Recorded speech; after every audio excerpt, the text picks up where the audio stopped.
Oh, you already know this is Punch on Boxing, aka Mr. Moonshine himself. Ladies and gentlemen, a lot of drama going on in the sport of boxing, baby. In the lightweight division, you already know we got Teofimo Lopez. With the funny tweet today. I mean, he takes the cake. He takes the cake to the point where Devin Haney couldn't even come back from that. Devin Haney couldn't come back from that, ladies and gentlemen. Come on, you gotta be real. Devin Haney couldn't come back from that. Teofimo Lopez posted the pictures of Devin Haney with the email championship belt WBC. I ain't say it. Fimo said it now. Don't say that Punch Drunk is the one that, that got the email thing going on.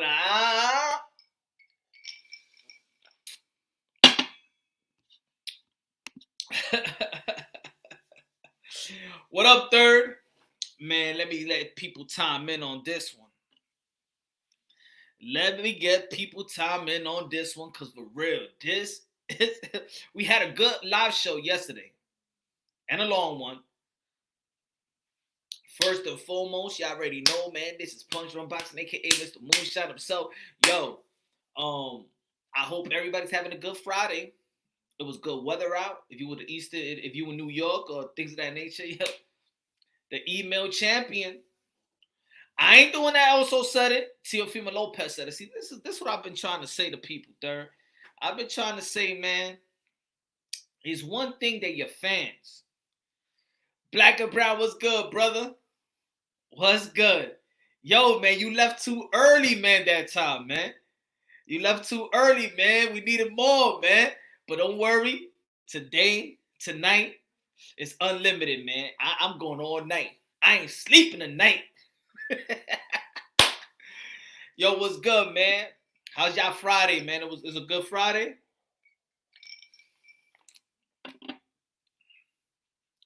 I know, right? What's good, official? Glad you're here. That's what I'm talking about, man. Yesterday was Happy Hour Thursday. Friday, I got to give Friday a name because I believe I'm going to do the Thursday and the Friday. Saturday was supposed to be for boxing, live commentary, but of course we don't got no boxing fight, so we're going to keep it Thursday, Friday, Saturday, and just talk boxing, I guess. Man, yesterday it was an interesting show yesterday, y'all. Lot of drama, lot of people arguing, but man, it's the passion, and sometimes it go overboard too. We got to delete the overboard thing, but I'm gonna let it rock. Your son's gonna be 3 official. Yo, happy birthday to your son. God bless him. Uncle Punch, say Uncle Punch said what's up. Uncle Punch, what's good? Yo, it was interesting yesterday, man. What's good, Junior? Yo.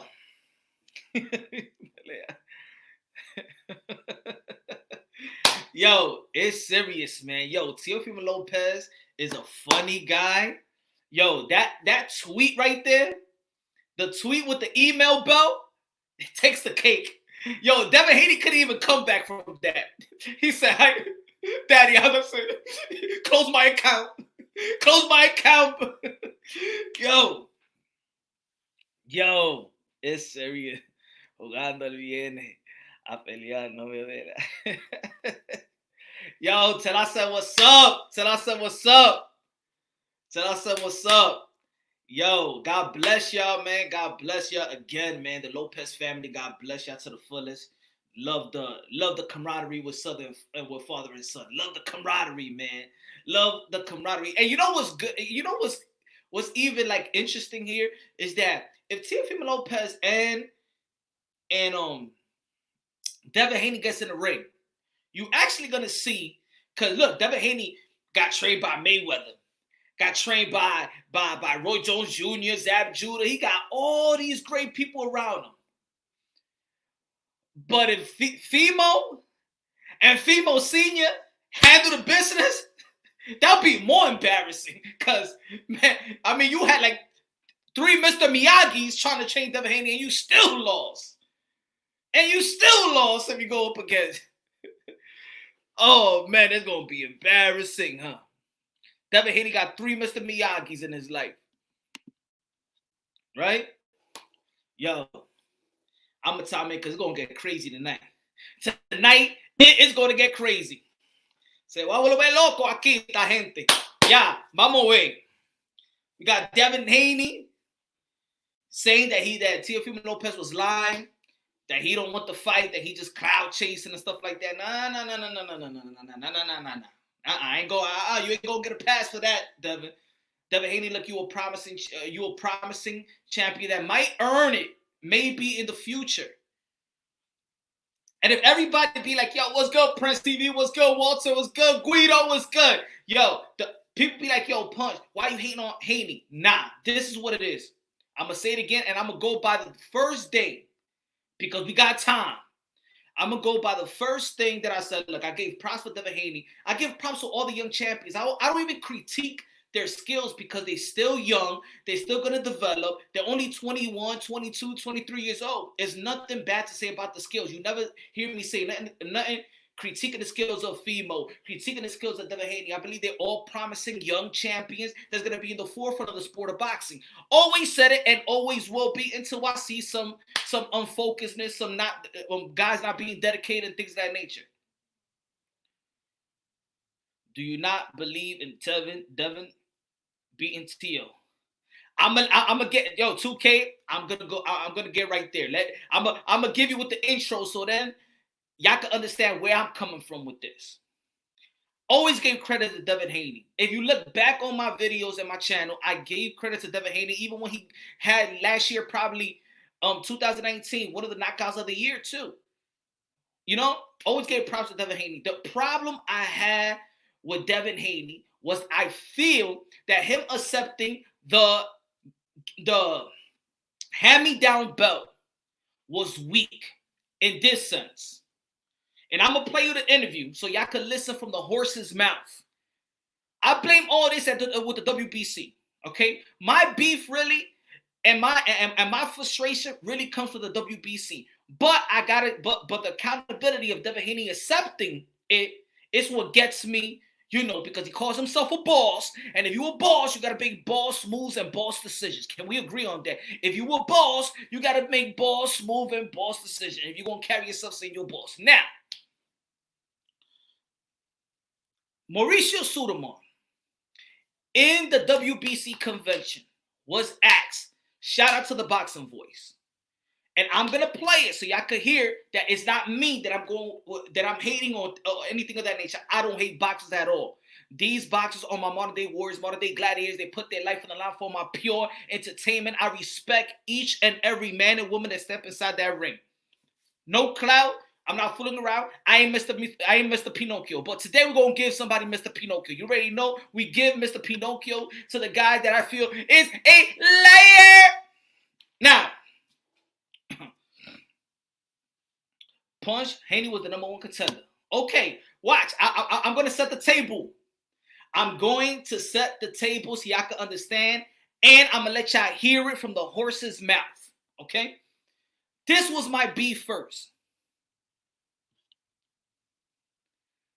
Email Jab, don't have no excuse. No, he's an American like Lopez. Yeah. Don't have excuse there. All right, look. This is how I'm going to set it off so y'all can understand what I'm trying to say. In the WBC, Mauricio Sudamon in the WBC convention was asked by the Boxing Voice Ness, okay? He said, we was frustrated about the franchise belt. We was all frustrated. Like, we don't even understand the whole boxing world. Whether you were a fan of this person or not, everybody be like, what the hell is going on with the franchise belt, right? We all do not agree with the franchise belt, right? Right? It's kind of like, what the fuck? There's too many belts anyway in the sport of boxing. Come on, man. We trying to take away belts. We're not trying to add belts. So my frustration comes with the WBC. Now, Mauricio Sudamon in the interview said, they was asked, yo, could you still be an undisputed could Lomachenko still be undisputed if he fights the winner of Comey and Teofimo Lopez? And he said, yes, you could still be undisputed. So when he says that, I'm saying, so what the hell does the belt that Devin Haney that he just gotten, what does it weigh? What is it worth anything? They asked him, they follow up with the same question. Yeah, and Mauricio Sudamon says, yes, he is the WBC champion, talking about Lomachenko. And if he fights the winner of Comey and Teofimo Lopez, and he beats them, he will become undisputed, and he's be representing the WBC. That's what Mauricio Sudamon says. So when he said that, I said right away, I made a video. If you look at my channel, I made a video right away and be like, yo, Devin Haney, throw that belt in the garbage. It does not mean nothing. You remember when Riddick Bowe threw that belt and he was fighting with the WBC about something and he threw that belt in the garbage? That's what I wanted Devin Haney to do, because if the WBC themselves say, themselves say that Lomachenko's belt is the one that holds the weight, no matter if it's a franchise belt, whatever, right? He's saying that you could become undisputed. If you could become undisputed with that belt, then what kind of belt is that Devin Haney is getting? You understand what I'm saying? He said, oh, he's a young champion and he's gonna be developing. And what's the belt for? He should have stayed with the interim title belt. Now remember, this is all WBC, right? He should have never gotten what's good, H. He should have never gotten the franchise belt. But we all know who's the real champion in the lightweight division. We all know that. We all know that. Franchise belt or regular belt. We all know who's the champion. Now, I'm going to keep setting the table up. So when y'all time in, y'all let me know. Boom. Fimo earned. Not given. Not emailed. He earned his belt. Like Shakur earned his belt. Now we wanted Devin Haney, who was potential to be a champion in the future. We wanted to see him earn the belt, especially his first go around. Now, people's gonna be like, "Yo, but Punch Drunk, talk about what about Charlo? What about Charlo and the Canelo Alvarez thing?" Now, think about this. Also, the problem that I have in the lightweight division is Lomachenko is still in the lightweight division. Now, let's say Lomachenko would have been like, I'm going to the 140, that's it. I'm done with the 135-pound division, right? Then they would have elevated Devin Haney, and that would have made sense. But if Lomachenko is going to stay in the 135-pound division, then it looks bad that Devin Haney got a belt knowing that everybody is gunning for Lomachenko, and he's the top dog in that division, and he's the unified champion. Right? Ain't nobody calling out Devin Haney. Now, Haney opportunity got taken away, Punch. We can't ignore that. Haney opportunity got taken away. How, though? It got taken away. That's why I said I'm more frustrated with the WBC. You understand what I'm saying? I'm not giving WBC a pass. You feel me? I'm not giving WBC a pass. I feel like we all as fans should be on WBC's head. But Devin Haney has to realize that he should have listened to the WBC. Devin Haney should have even called Mauricio Sudamon. Hold up. Mauricio, I heard you in the interview. You said that Lomachenko could still be undisputed. What are you talking about? Like, what do you mean? So why I got this belt then? If he still could be undisputed, then I don't understand. And now let me so y'all could hear from yourself what Mauricio Sudamon said. If y'all don't remember the interview, here we go. Listen up.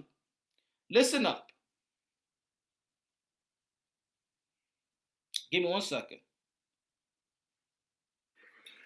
Last question on that. Being as though he was elevated to franchise standard, how do we get it undisputed now? Because he was waiting for the winner of Comey and Teofimo to become undisputed and having unification in that division. By being franchise, he can't be undisputed. He is undisputed because the franchise champion represents the WBC. He is a world champion of the WBC. I understand. You can't lose that status. In your rules, it says that the franchise can't lose. So if he fights in the IBF with all the belts, quote unquote undisputed, the WBC franchise is on the line. He loses, he doesn't lose the franchise, and he can't give the title to the champion according to your rules. It is a non-transferable situation. So how is it undisputed? It is undisputed. It is undisputed. With no belt? It's a little confusing, right? It is confusing. I don't want to get into it because you have your mind completely. You see? Did y'all hear that? Do you see how the WBC confused the whole boxing world, right? If the WBC, Mauricio Sudamon is confused himself because they're making the decision, yo, good looking out, official, good looking out. If the WBC is confusing themselves, Devin Haney should have been like, yo, my man, I don't even want this belt because I don't even know what this belt means because you're telling the whole world that he could become undisputed. So how two WBC title holders could unify to be undisputed? Does not make no sense. That's why I said in my first video, Devin Haney, do not accept it. I said it, do not accept it. I said on my video, based on what the WBC said.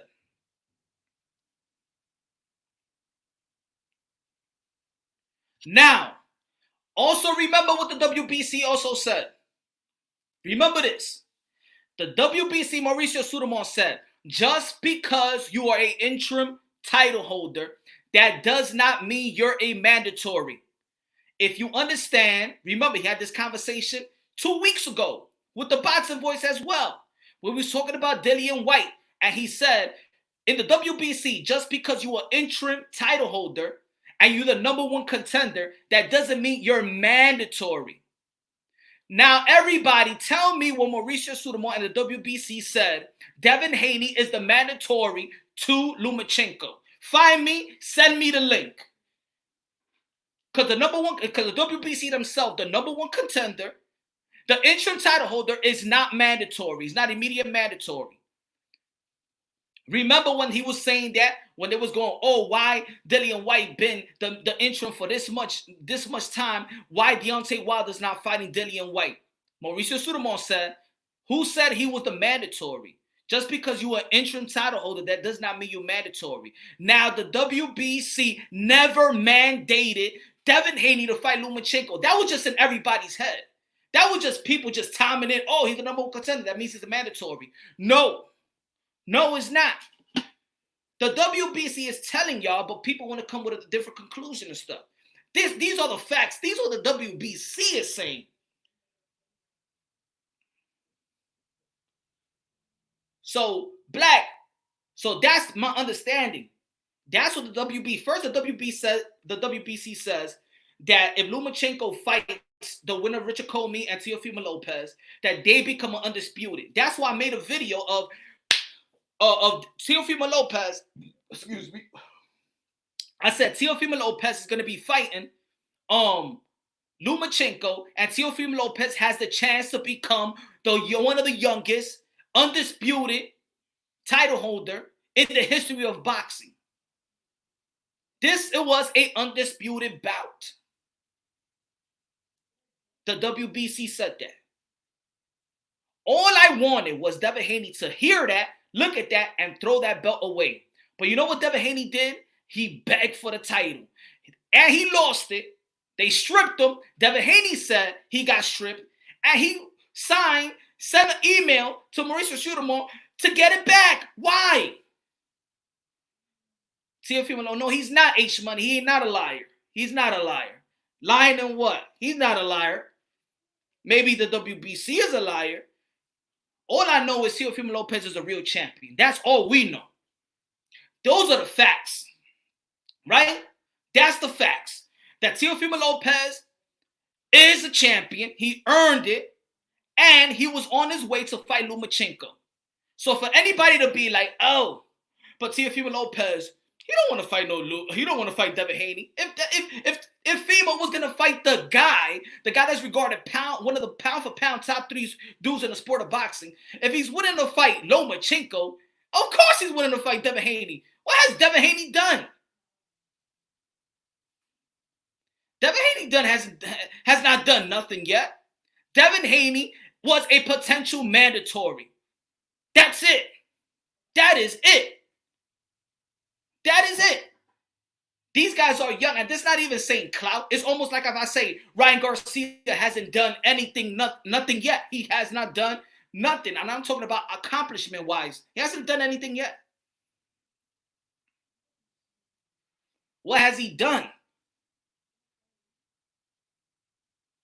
Let's talk about some punch the ball. Got people talking too much. So that's the facts that we know. The facts that we know is that Haney ain't never earned to be a world champion. That's another facts that we know. And for the people that be like, oh, but he didn't get the chance because he didn't fight Lomachenko, I said it in my other live channel. Think about it. Lomachenko unified on August. 2 weeks later, two weeks later, Devin Haney won the interim, right? So people be like, oh, but Lomachenko ducked him. How? He didn't even have no time to even get into a contract with him. How? Lomachenko hasn't even fought since he beat Luke Campbell. And everybody know, if you know the sport of boxing, once you become a mandatory, because the WBC never said that Devin Haney was a mandatory, but let's just talk, if we want to say mandatory, let's say, then Devin Haney became mandatory when? September? You get 12 months to fight your mandatory in the WBC, WBA, IBF. You get 12 months. They give you 12 months to fight your mandatory. My brothers and sisters, we in May. That means he haven't even had a chance to even duck anybody yet. Only one fight separates Teofimo and Devin Punch. The fight is to fight one another, right? But right now, Teofimo Lopez is in the upper hand because he earned his title. I ain't hating on that. So I'm not hating on Devin Haney. I'm just speaking. What am I hating on? I told everybody, and I'll tell everybody again. What I ain't like about Devin Haney, these guys are special fighters, including Devin Haney. The only problem that had Devin Haney, he should have threw that belt and stopped begging for that belt back. Now he looked like he was desperate to earn a belt that he never earned. That was my thing. So I'm questioning your character. I'm questioning his character. Second is, like I said, everybody know I don't like race baiters. So his comment when he was talking about the white boy and stuff like that, for me it was race baiting. Race baiting to the point that he apologized, or his publicist. So he knew he said something wrong, or he would have never apologized, right? So so for me, it's justifiable that I probably had a problem with his race baiting comments, because I feel it sends a bad energy to not only boxing but society itself, because I gave everybody my reasons of it. I gave you a clip of Marvin Hagler and his fight that he had in the UK for his first title fight, that it was almost a riot because of comments like that. We don't need comments like that. We could be clever in our trash talk. But once you race baiting and trying to smudge another ethnicity, it don't rock. And I don't like it. So that's my true critique of Devin Haney. But you never heard me critique Devin Haney when it comes to his skills. He got good skills. Potential to be a great. He got a potential to be a great. Never have I dissed Devin Haney's boxing skills. Never. When it comes to Devin Haney, it's the character that he puts out there. Number one, he should have threw away the belt, and I said it on my video, it would have gained power. Why is good when Deontay Wilder says, man, I don't want nothing, I want it earned. I want my belts earned. What's so bad about a fighter saying, man, I don't want it like that, I want it earned? Character comes out. It's just like everything in life. I don't want nobody to give me nothing, man. Give me the opportunity. But don't give it to me. I earn it. Now, Devin Haney has the opportunity to fight Teofimo Lopez right now. What's good, Mateo? What's good, Jay?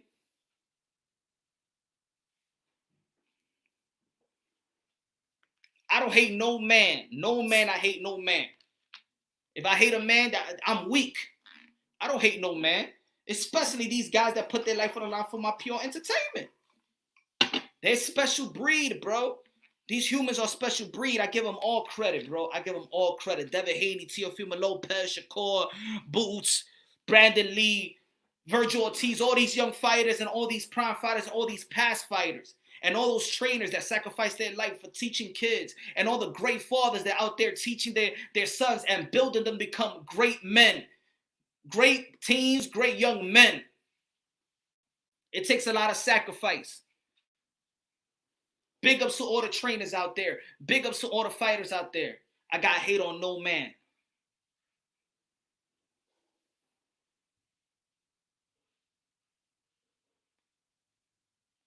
No man.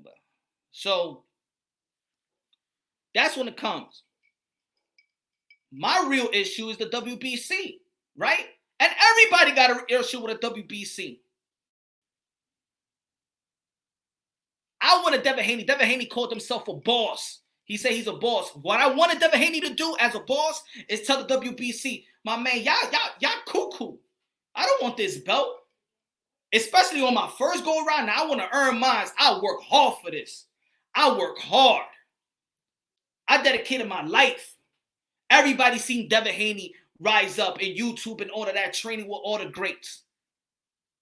To accept that? Hell no, man. I throw that shit right back to Mauricio Sudamon. Nah. Give me a fight.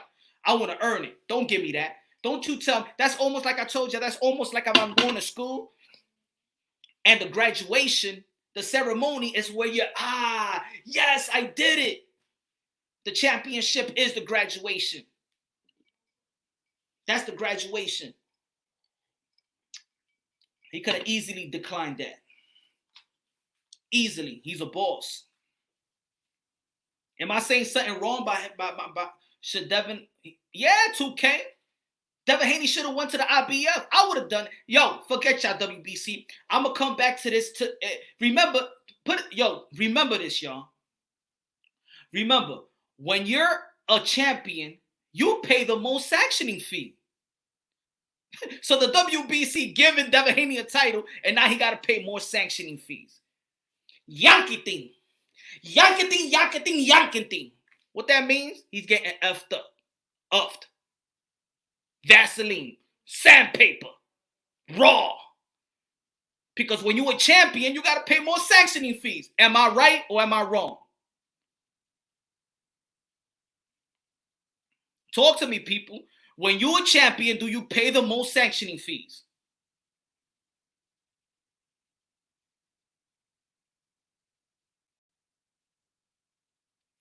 Talk to me. Give me a yes or no, y'all, in the comment.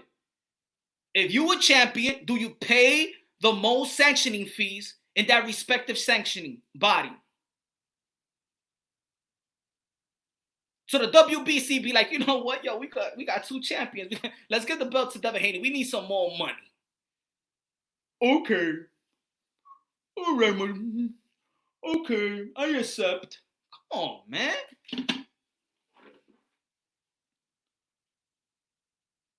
Come on. These are facts. I'm actually looking out for Devin Haney. That's not hating. That if I was in Devin Haney's corner, I just won't be the yes man. Now, sometimes when you tell your own friends the truth, they may be like, yo, you hating. Probably we all been in a situation like that. You probably tell a family member something, the truth, but they hating because they just can't handle the truth. I told my man, if I was Devin Haney, I'm his boy. Yo, my man, don't keep that belt. Yo, we out to the IBF. You know what? The IBF got the #1 rank and the #2 rank open. Trust me, you Devin Haney, they'll slid you in there. They give you one fight, an eliminator, and then you be the mandatory for Teofimo Lopez. And you got your pride. And you spoke loud. Because if Devin Haney would have said, nah, I earn mine, you don't give me no belt, that sends a trend. That sends energy. And the WBC or any other belt federation wouldn't be playing no games. Because now you diminish by gaining that power. You like, yo, WBC, I earn mine. I do not accept that belt. Who you think I am? What type of work you think I put in? Nah, man, I want to be celebrated. I want the glory. I want to cry when I win the title. You remember when Floyd Mayweather won the title the first time? Shakur, Fimo, all these dudes in the world of boxing, when they won their first title, how they felt, how they cried. Because all the work that they put in that gym, ever since Yay High, all the work, it was their graduation day. And Devin Haney lost sight of that. What Marvin Hagler said. What's his biggest regret in boxing? Go check his interview out. Come on, we're boxing heads, right? He said the most thing that he regret is that he couldn't enjoy the first time he won the title in the UK. That's the only thing he regrets in his career. That's the saddest part of his career. Moonshine, bro, you said what would happen if a white man said what Haney said to a black man. What would happen? Alan, I already had a video, Marlo, about that. That's why I said it was bad. Rumor said that Marvin Hagler said that I would never shake hands with a pale skin. Alan Minter said I wouldn't be no black fighter could beat me. What happened that night? A whole riot happened in the outside. They was throwing bottles in the ring. Somebody got killed. They even trashed his car, Marvin Hagler's car. Come on. So that's what I said. That's what I said in my video, Marlo. And I said it on Twitter. I said it. Nobody has the green light to be racist. It's a level of trash talking, but what it could go outside and somebody could get hurt. It could happen, bro. It could happen. We don't need that in the sport of boxing. Why we need that in the sport of boxing?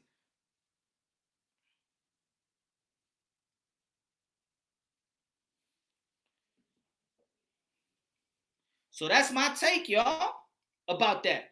Now when we moving on, people saying whatever Teofimo Lopez is. I think Teofimo Lopez is keeping it real. You know why I say he's keeping it real, that he want to fight Devin Haney and he wants to unify the titles now? I guess he got the belt. Because if Teofimo Lopez was about to face Lomachenko, why anybody would think that Fimo was not ready for Devin Haney? Talk to me with logics. What makes anybody think that when Teofimo Lopez is about to fight Lomachenko, that all of a sudden, he don't want to fight Devin Haney? So when Teofimo Lopez said, yo, I want to fight these putas, I believe him. It's logical.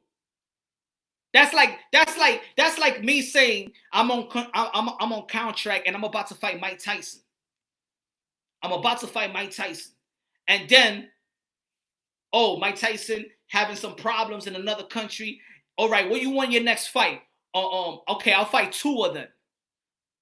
You gonna say, I'm scared of Tua? No, I was about to fight Mike Tyson. So how you gonna think I'm scared of Tua? Feel me? It's just logics, baby. Official. Devin, on that last tweet, he on a hush-hush. You know why? Devin Haney ain't tweeted right back after Teofimo Lopez tweeted that picture? Because he knows, bro. He knows what I know and what everybody else out there know and what his fans know. Let's be real.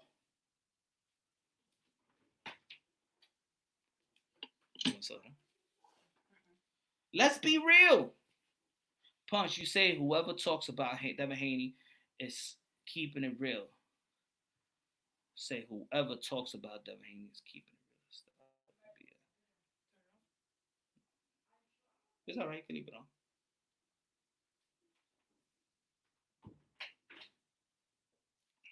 Yeah, I don't know how many more facts I'm giving.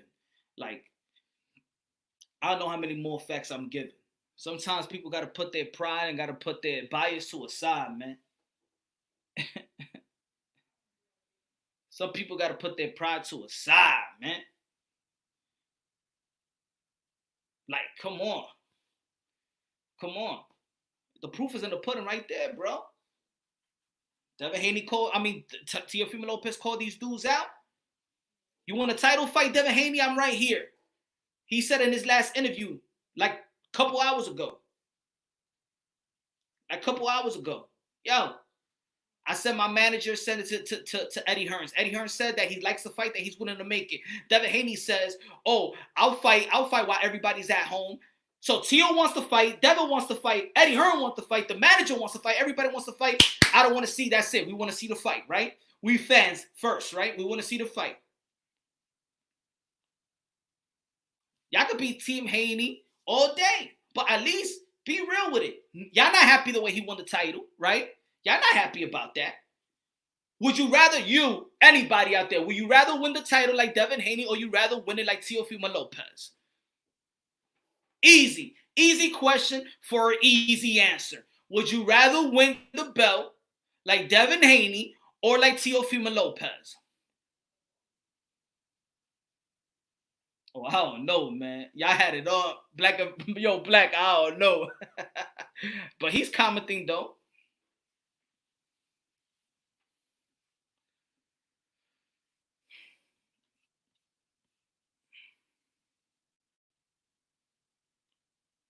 Now, when we talk about predictions, that's a different story.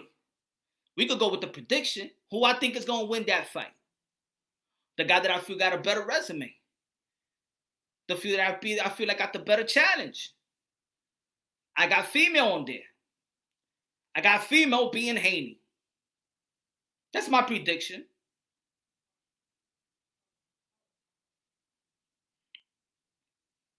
Skills, counter punching is there, footwork is there, power, natural power. Teofimo Lopez, Gervonta Tank Davis, Boots Ennis, Virgil Ortiz is the only young dudes really that got natural power. Black, I got you, Black. Matter of fact, hold on. I got you.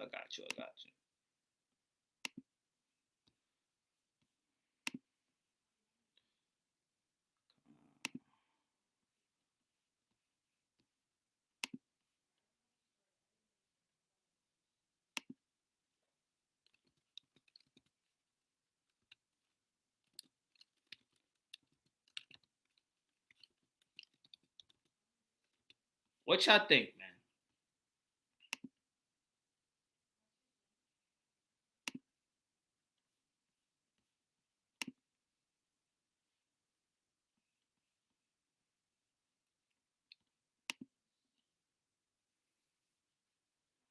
Bruce Ennis is the truth. Yep.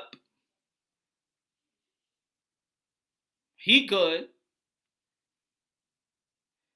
Official, let me put it like this. Teofimo Lopez will pick up on Haney, games plan, and he's going to comb me on him. Okay. I think, I don't know if it's going to be a knockout. All I know is, because we never know. This is the sport of boxing. What's good, Velocity? Was good. I just feel like Teofimo Lopez, and my prediction is Teofimo Lopez will beat Devin Haney in the next fight.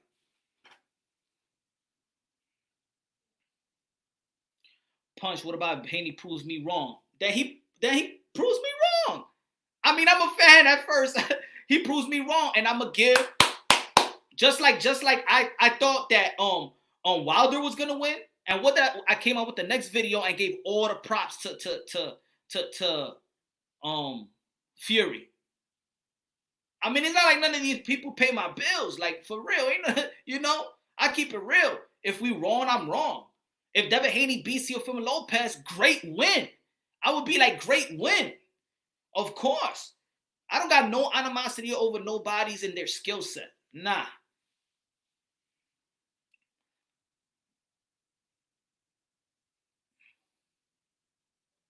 Nah, H Money. He ain't call you the N word not on this show. I ain't hear it on this show. I didn't hear that. You said like, I feel you, man. The facts, man. Think about it, man.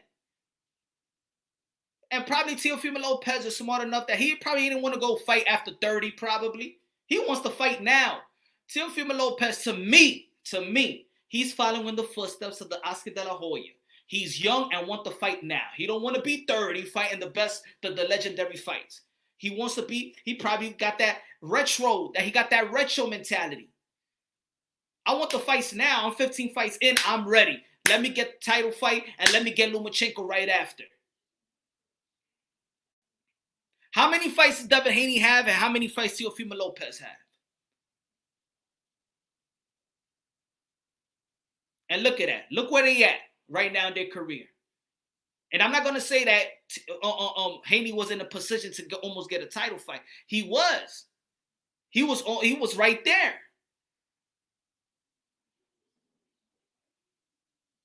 Okay, all right. Then if I but remember H Money. Y'all was just talking and arguing all day. I couldn't even listen to a word out, bro.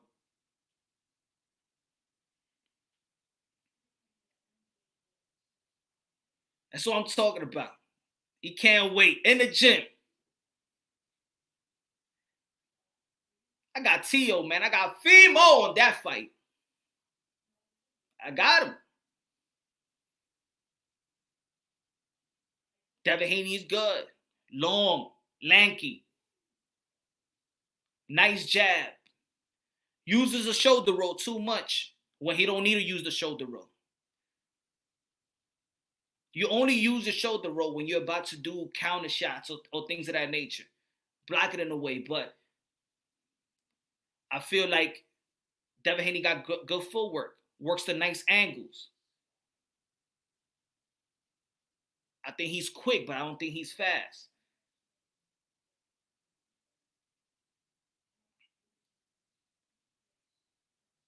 I think Teofimo Lopez beats him off power.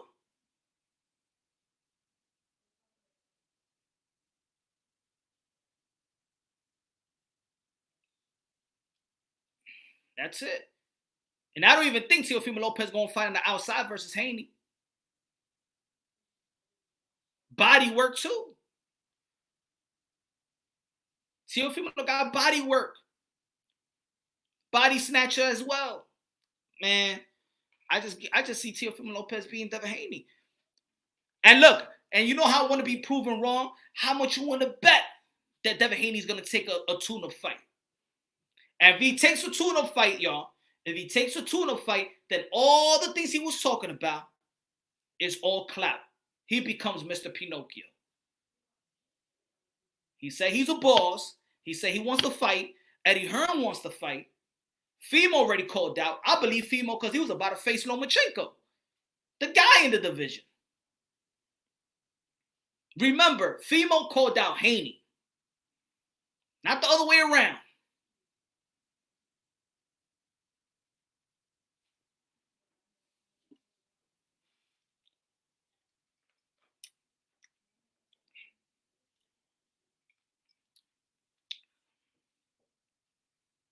Power isn't everything, but he got more than power. That's what I'm just saying. That power is that he got. That's what we know for sure. He got over Devin Haney. It's power. He got that. He got that. He got power, foot speed.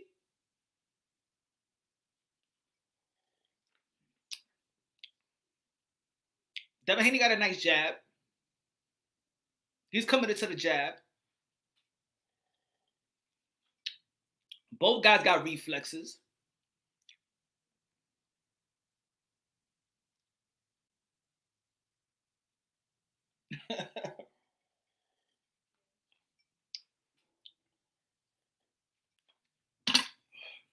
All I know is when Fimo put that last tweet, Devin Haney called it a night.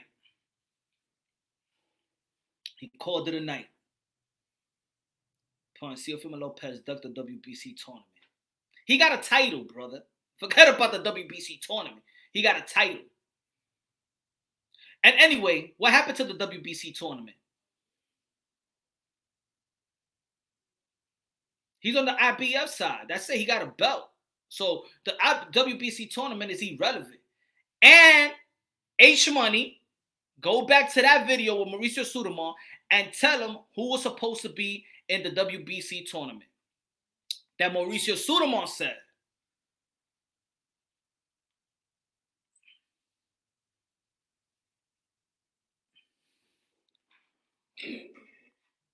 Teofimo found the route, got a title versus a respectable fighter and champion.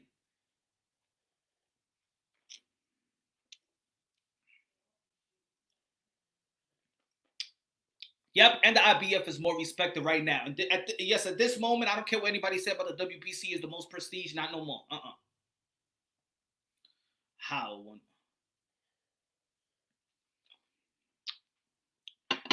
Now remember, all these guys are young, so they got a lot of things that they're gonna have. They want to prove to themselves in this career. It's just getting started.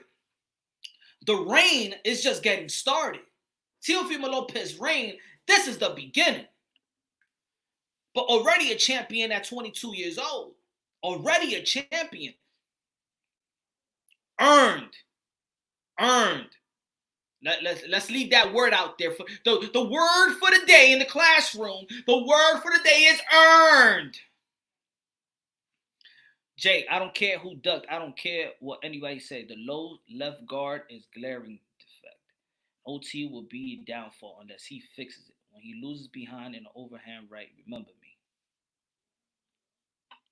My boy Haney is ducking, period. He pressed and scared is okay. He too proud to say it though. Paul, I don't believe that no fighter is scared. I don't believe that no fighter is scared. They could avoid fights. I mean, this is what they do for a living. They might be scared of losing that O and losing momentum and the stock going low. But scared, not fighters. I mean, if they say they're scared, that's for me trash talking. But scared to fight, I don't think so. Teofimo Lopez looked weak and he got beat up by the Japanese bum. Nah, he didn't get beat up. It ain't looked pretty, but he won the fight. Do we want to see a perfect fight on every fight?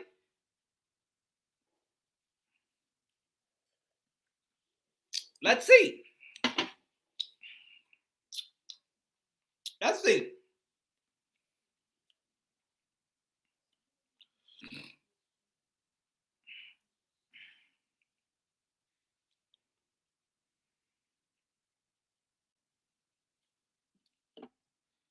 Nakatani is undefeated. We know that, right?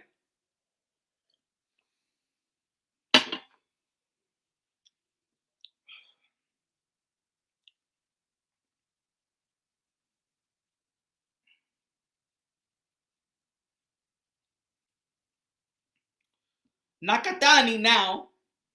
Nakatani. Let's say he's ranked number 20 right now. Let's see Devin Haney's last opponent. Let's see Devin Haney's last opponent. Let me see where his fighters ranked. Let's see. Let's see, ladies and gentlemen. Alejandro Santiago. They didn't even got him in the box, right? Hold on.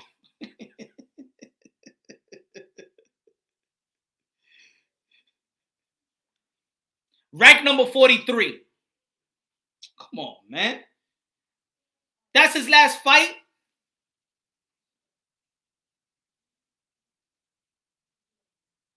Abdullaev, rank number 31.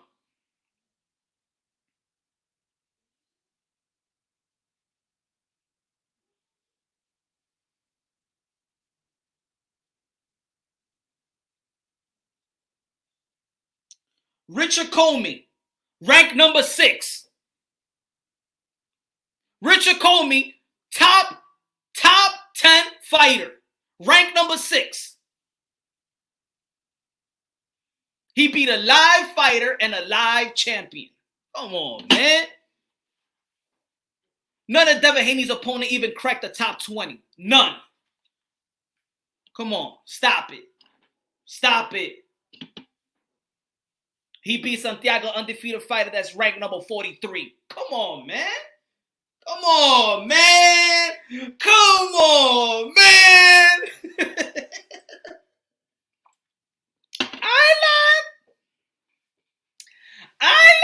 I'm Mr. Pinocchio. Everybody got a smartphone. Use it smartly.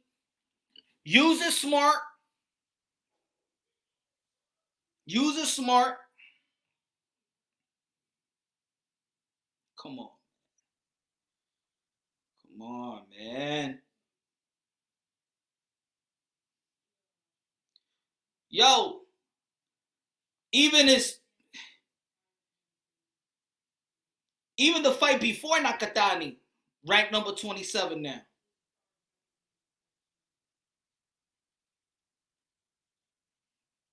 And put it this way, put it this way, y'all. Put it this way, ladies and gentlemen. Put it this way. Every fighter that Teofimo Lopez fought had a winning record, except for one, Josh Ross. Except for one. Let's check out Devin Haney. Let's check out Devin Haney, ladies and gentlemen. Let's check out Devin Haney. Let's check out Devin Haney, ladies and gentlemen. First fight, 1-1. Second fight, he fought a guy 7 with 21 losses. Third fight, fought a guy 5 with 23 losses. 2, 4 losses. 6-5. 11-4. 10-4. Come on, man. Basically tailor-made, man. Basically tailor-made. Teofimo Lopez fought one guy that wasn't an undefeated champion. That's why he had 15 fights and already a world champion earned. And I'll tell you like this, Teofimo Lopez is not babysitted. He's not being babysit.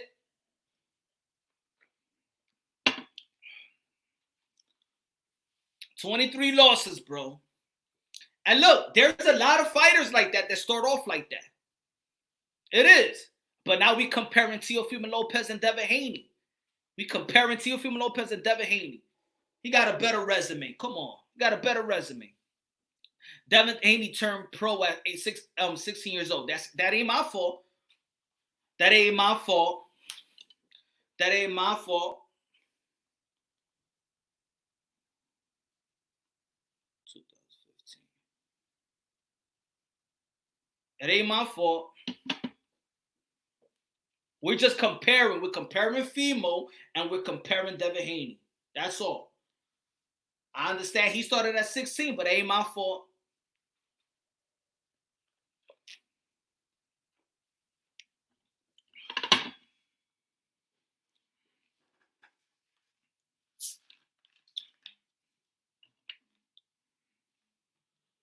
Teo got a better resume, earned a champion, earned the belt.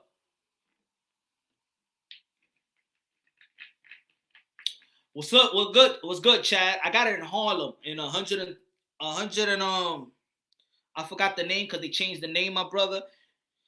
107th, 3rd Avenue, Harlem, East Side. Punch, you on that BS when it comes to Devin Haney. And anybody who feels like I'm BSing y'all about Devin Haney, or I'm just speaking facts. Am I just speaking facts? Let me know if I'm lying. Who got a better resume, Fimo or Haney? I say Fimo. Am I lying? Who's a real champion, Fimo or Haney? I dare, Haney says. I'm a real champion. Hey, Devin Haney, are you a real champion? Yeah, I am. I'm a real boy. Get out of here, man. Come on, let's be serious. Let's be fan first. Come on, let's not our bias. You know, come on, man. Come on. Nah, I got right. Huh? Huh? Nah. Thanks. The takeover is here. The takeover.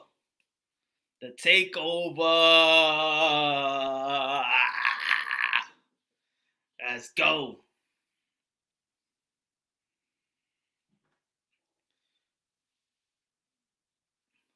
Yo, Black and Brown, private chat me, private chat, so I could send, so I could send you something.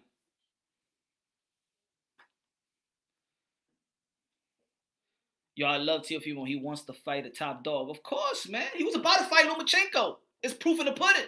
That's it. Yo, Top Rank easily would have been like, yo, let's keep building Teofimo Lopez.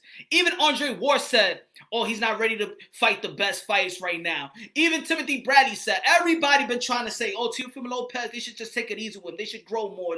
Just to grow. Nah, Teofimo Lopez said, hell no. I want the belt right now. I'm a champion. I'm ready. Give me the fight. I'm a fighter. That's it. Give me the damn fight. Give me the damn fight. And if I lose when I'm young, I'm losing only when I'm 22 years old. A lot of legends fall when they're young. Bernal Hopkins lost when he was young. Canelo Alvarez lost when he was young. And Canelo Alvarez is the cash cow of boxing. Manny Pacquiao has lost when he was young. Teofimo said, man, let me get that. He got that retro mentality. That's why I like Teofimo Lopez. That's why I respect his mentality. He got a retro mentality.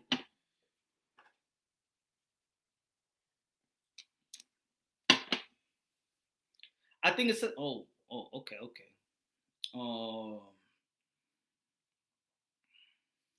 True.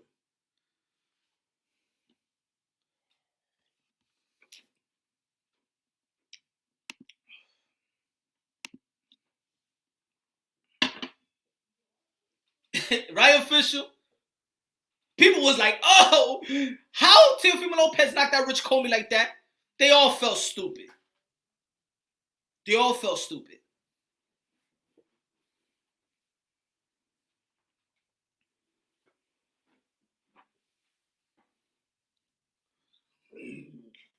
Excuse me.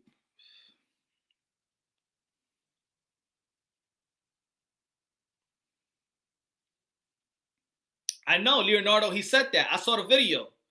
He just called on today. I saw a video. He said, hell fight anyone in the USA. And I believe it.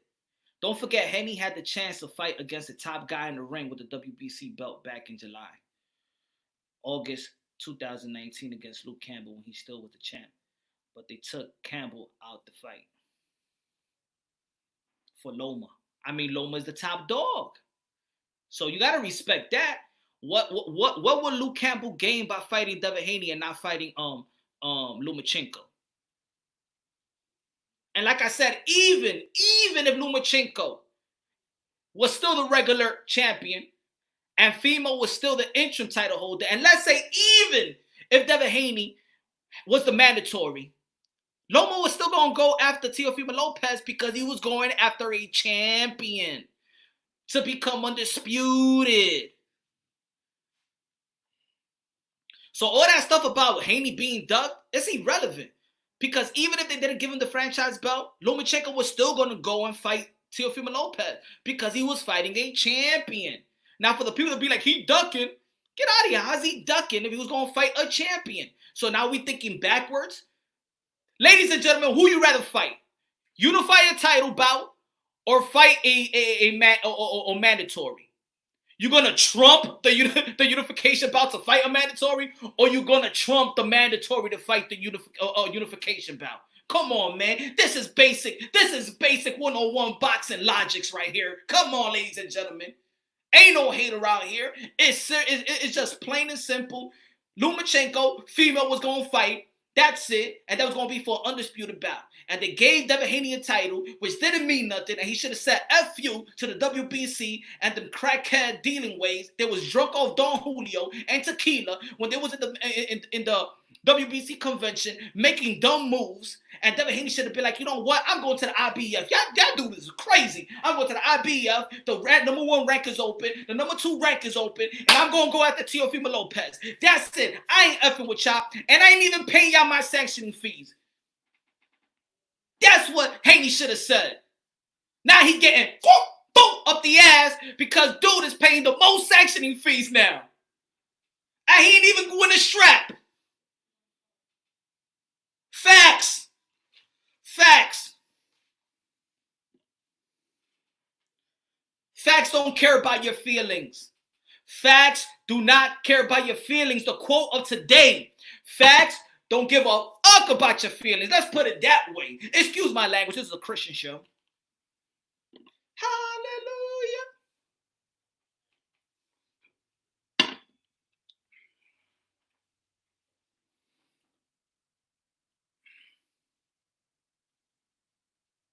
I'm about to.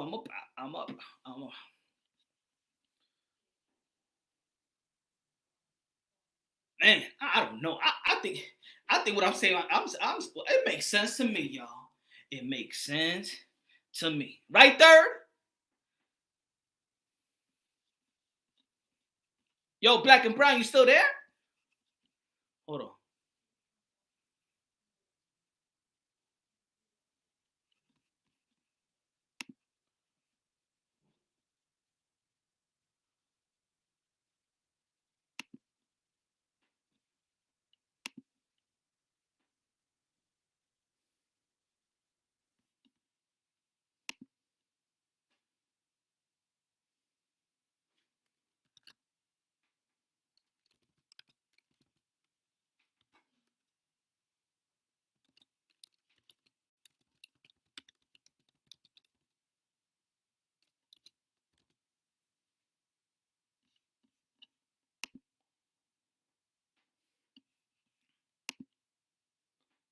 Okay. Hold on. Hold on, y'all. Hold on. Get time, people up in here, bro. And we also gonna be talking about the Deontay Wilder in the trilogy. We're also gonna be talking about the 168 pounds, and we're gonna talk about the most intriguing 154 pounds as well. Belts is flying like crazy, right?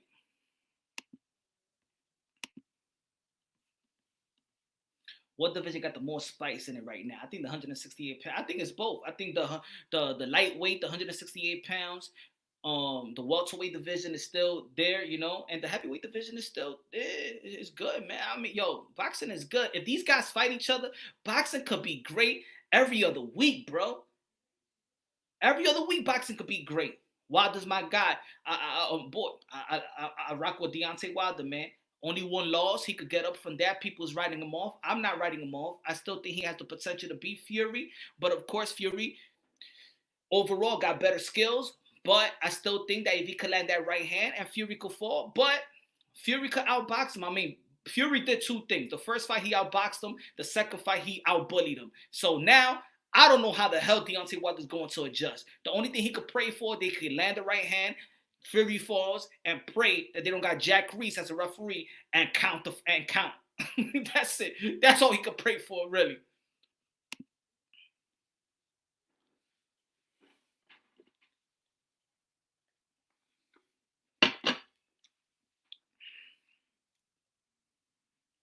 The 135-pound weight class is very deep, but it's very deep with a lot of guys that haven't accomplished stuff either. You feel me? It's deep, but it's a lot of potential there. In the welterweight division, is a lot of proven there. In the 168 division, is a very interesting that still we got champions there, but we want to see them fight against each other, right?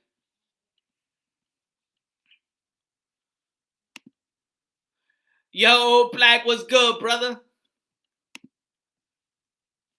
What's good, man? Your mute is off, right?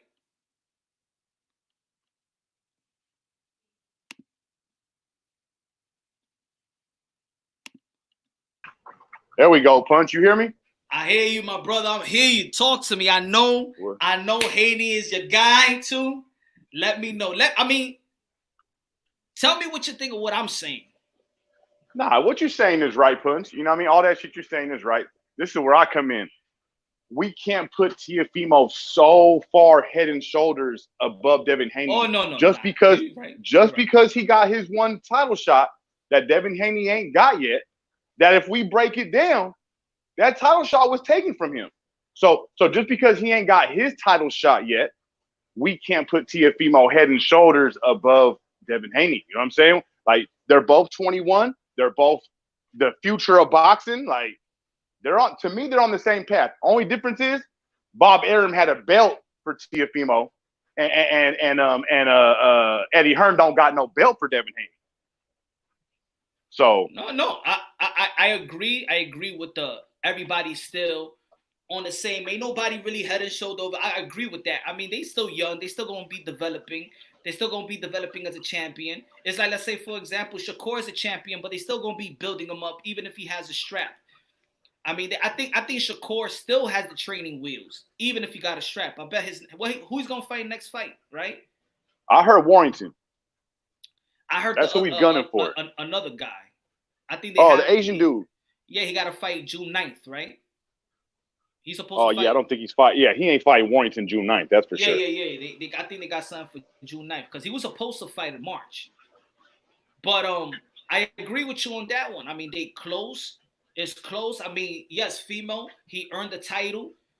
Devin Haney was on the same track of earning a title.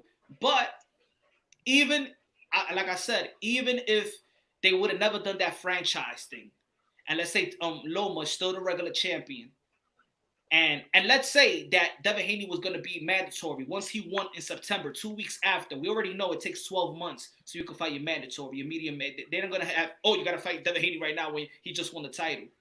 Lomachenko, which is with Top Rank, and Teofimo Lopez, they was going to have a unification bout anyway. So Loma was never going to look at Devin Haney anyway.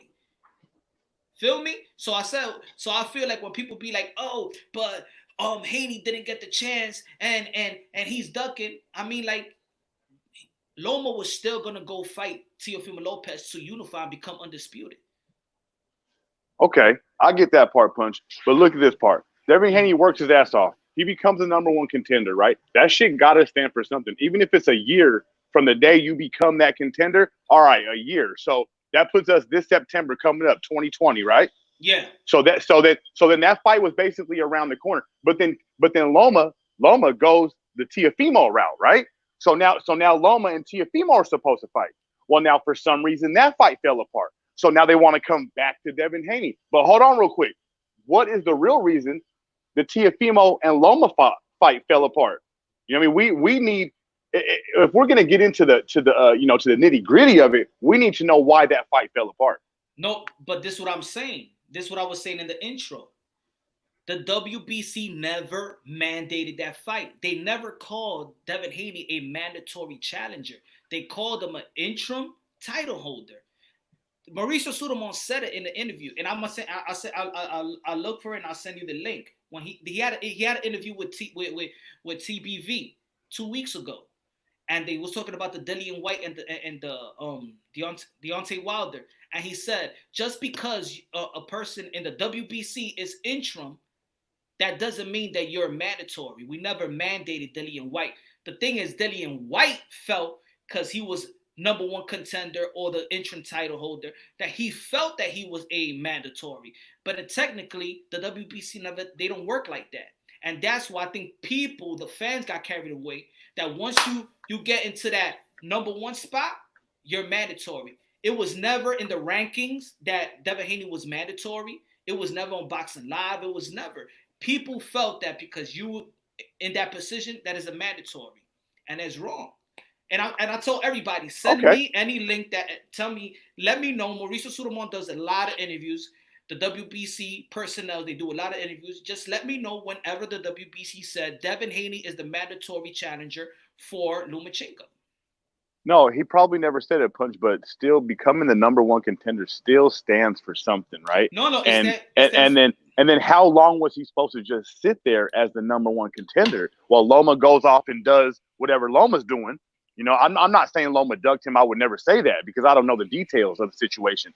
But what is Haney supposed to do? Just sit there as the number one contender? No, but this is what I'm saying. This is what I'm saying.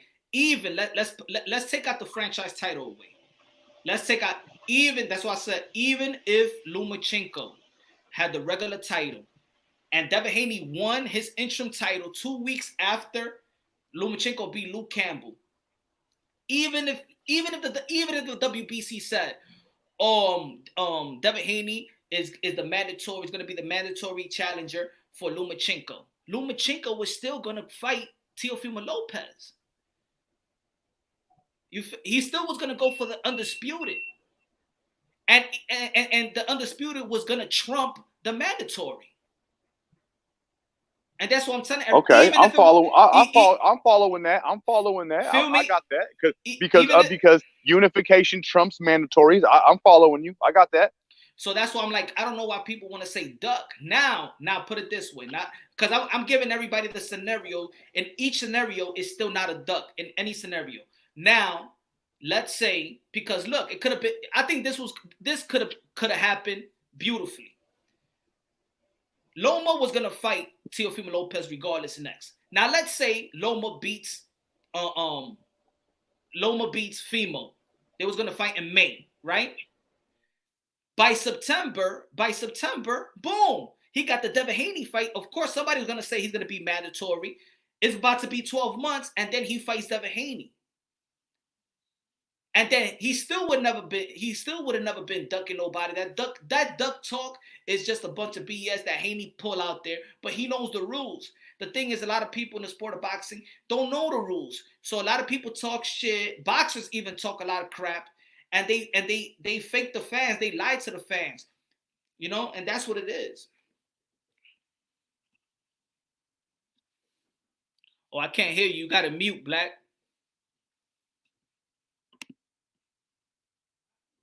You got to unmute yourself. My bad, Punch. Okay. Nah, I like this conversation though, man. I like it. They're both young. You know what? And you know what we're doing, Punch? We're tying our names to our dudes right now. You know what I mean? I could tell your team Teofimo. I already knew that.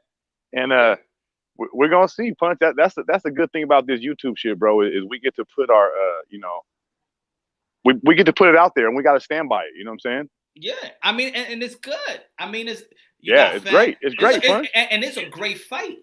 It's a great fight.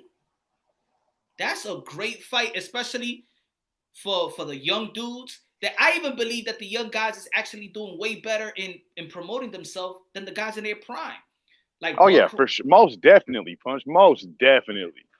I think Ryan Garcia, he's talking to UFC fighters while the UFC is on. He know what he's doing. He know how to promote himself. Devin Haney is saying all the stuff. He's promoting himself. Teofimo Lopez, yo, they got. I think they hold them boxing down right now. Oh, for sure they are. You know, Ryan Garcia is taking that Floyd Mayweather blueprint. Yeah, but he's using the people that hate him. He's using that shit to his advantage. The same thing Floyd did. I think a lot of these young fighters actually do emulate Floyd a little bit. I think they all got respect for Floyd, and then it's the blueprint. Floyd Mayweather made a lot of money, so they're looking at it like that's the blueprint now. Just like probably Floyd Mayweather saw Muhammad Ali talking trash, and Mike Tyson loved Muhammad Ali. People was trying to follow that blueprint, and now I think for this generation, they following Mayweather's blueprint. I don't think there's certain guys that shouldn't. I'll put it this way: Ryan Garcia versus Devin Haney is an automatic. It was going to be a big fight regardless. They just have a storyline that dates back in the amateurs. That was going to be a big fight. That was going to be probably Oscar de la Hoya. That was, for me, I had that fight looking like Oscar de la Hoya and Shane Mosley. They had amateur background. They knew each other since they was kids. I think that was going to be the fight. It was going to be like a Shane Mosley, Oscar de la Hoya, Devin Haney versus Ryan Garcia. None of them even have to talk shit. That was going to be a big fight. That's going to be a pay-per-view fight, no matter what, just because of the storyline. Teofimo Lopez, Gervonta Tank Davis, they have sparred before. That could have been a nice storyline. Odds, man. Oh yeah, I love. Yeah, Haney and Garcia got a great storyline. That's for sure. I think them dudes need to fight 3 times in their career, maybe even 4. All these guys probably. And the good thing, if they fight young, I want them to fight young. There's no problem fighting young. There's no problems. They got to follow the blueprint. Hey, Punch. Too. Punch. Yeah. One thing that I since we're talking about this situation, Devin Haney probably does some of the most capping, right?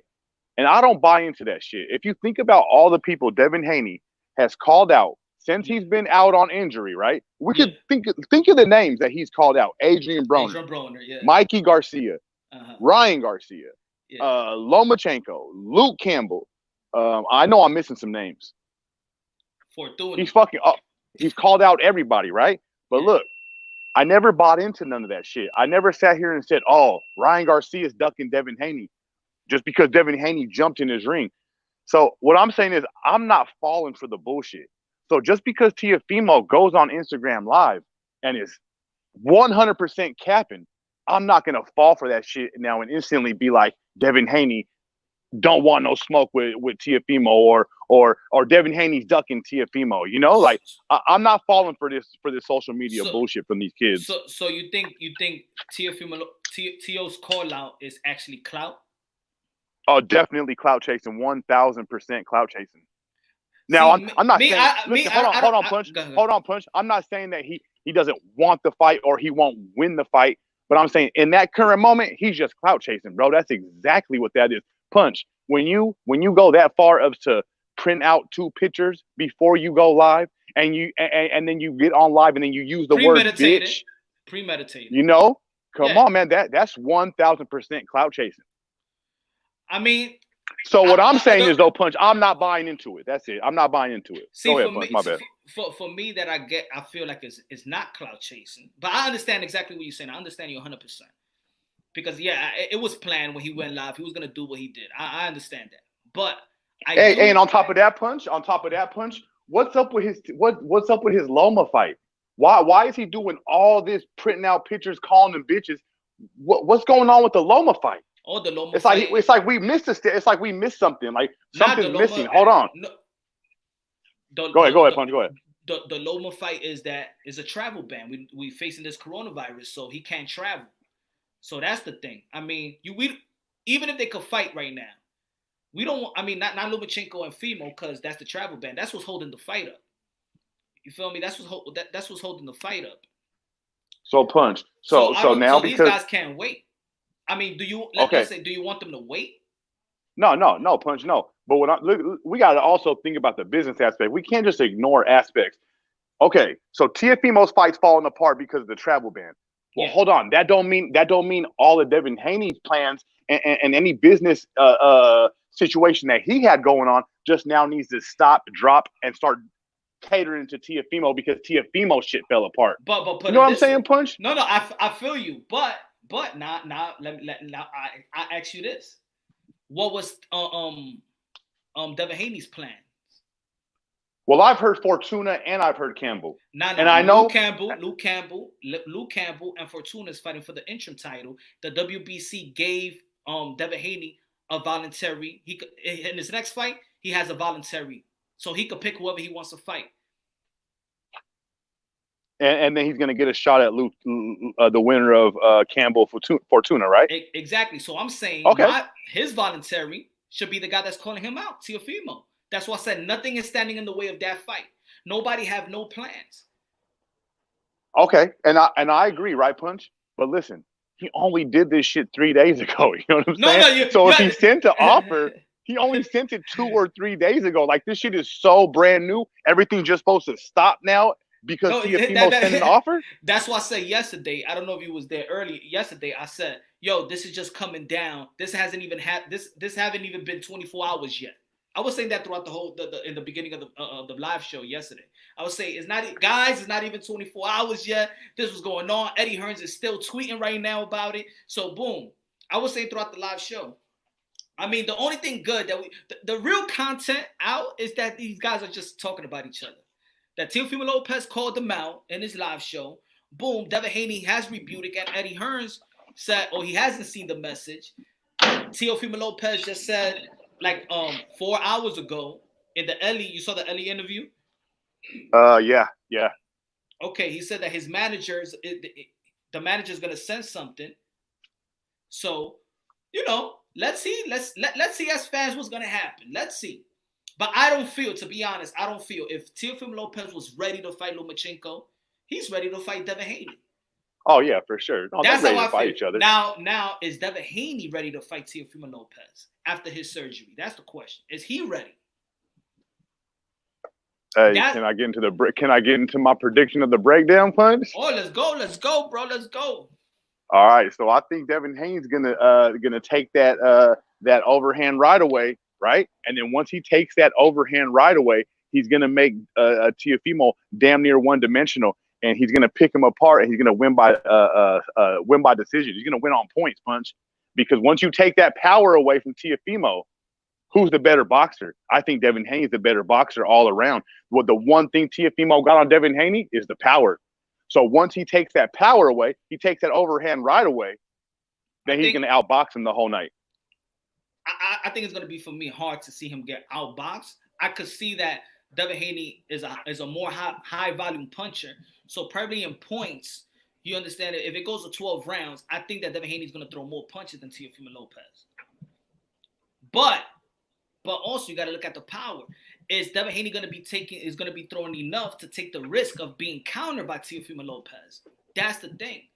That when people say, power is not everything, but power actually dictates the fight also. It dictates how much punch you're going to throw. It's going to dictate how you approach him, how you're going to go after him. Do you really want to, do you really want to cut the ring off on Fimo? Are you winning a bang? Do you think that Devin Haney is winning a bang with Teofimo Lopez? I have not seen that from Devin Haney or any of his opponents. No, and I'll give you that. That's probably not the style he's going to go after. He's going to stay away from that. He's going to stay away from that and have to outbox him. That's how he's going to avoid that overhand right, is by staying out of, going head to head. He's going to try to outbox him and avoid the overhand right punch. I feel you. Let me tell you. But look, Punch, the reason this conversation is so great, bro, is because these two kids, Ryan Garcia, Virgil Ortiz, Shakur Stevenson, bro, this is what the boxing's all about, bro, is these new kids. For me, Punch, this is what gets me going, bro, is these kids. These 30-year-old dudes, like, man, whatever, bro. Like, I'll talk about them, but I really don't care, Punch. These conversations right here, the kids, Punch, they're the future, and these are good kids. These are good kids for us to get behind. You know what I'm saying? Any one of them you pick, it's not a bad pick. You can get behind all of them. You can get behind one of them. It's all good, Punch. They're all good kids. With good hey, you know what else, too, Punch? Like you always say, they got good fathers, too, behind them. They got great fathers. Yes, yeah. Man. The people that these fathers, man, is also you saw I did a video about, and I had my podcast too. I was talking about all these fathers in the sport of boxing, like it's prominent in the sport of boxing. Shout out to the fathers out, Junior Lopez. Shout out to Junior out here, son. Oh, they scared. Man, I love these fathers, man.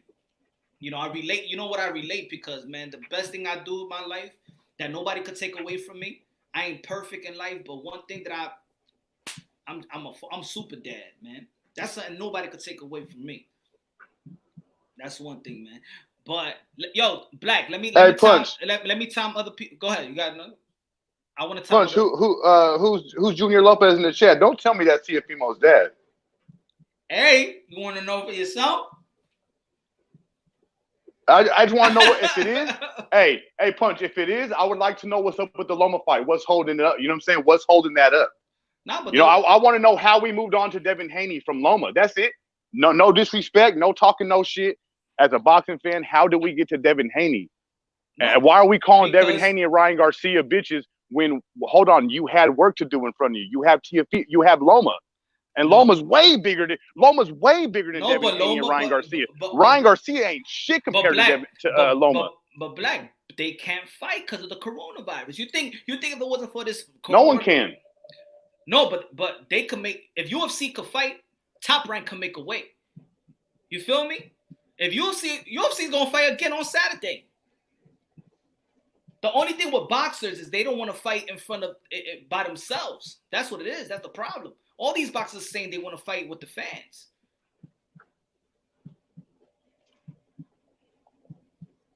So you understand what I'm saying? It's not that they don't. Fimo was calling out Lomachenko. The Lopez been calling out Lomachenko since day one. They was gonna get that fight. That fight was sealed, you could say. Madison Square Garden, probably whatever. It was already gonna be done. But this happened. And you know what? Hey, if Lomachenko, if there was no travel ban, trust me, that fight would be gone. We wouldn't be talking about Teofimo Lopez and Devin Haney. But Teofimo Lopez, he was about to fight a big fight. Bring on Devin Haney, and I'll take that WBC. I'll take that email and make it real. Hey, Punch, look, Punch, look at third Cav's comment. He said Teofimo said he don't want to fight with no crowd. So listen to that comment, Punch. No. In last week he said he wouldn't, but that was written. I saw an article about it. But Teofimo Lopez said in the live show that he's winning the fight. He said it today. So let's go about what Teofimo Lopez is saying.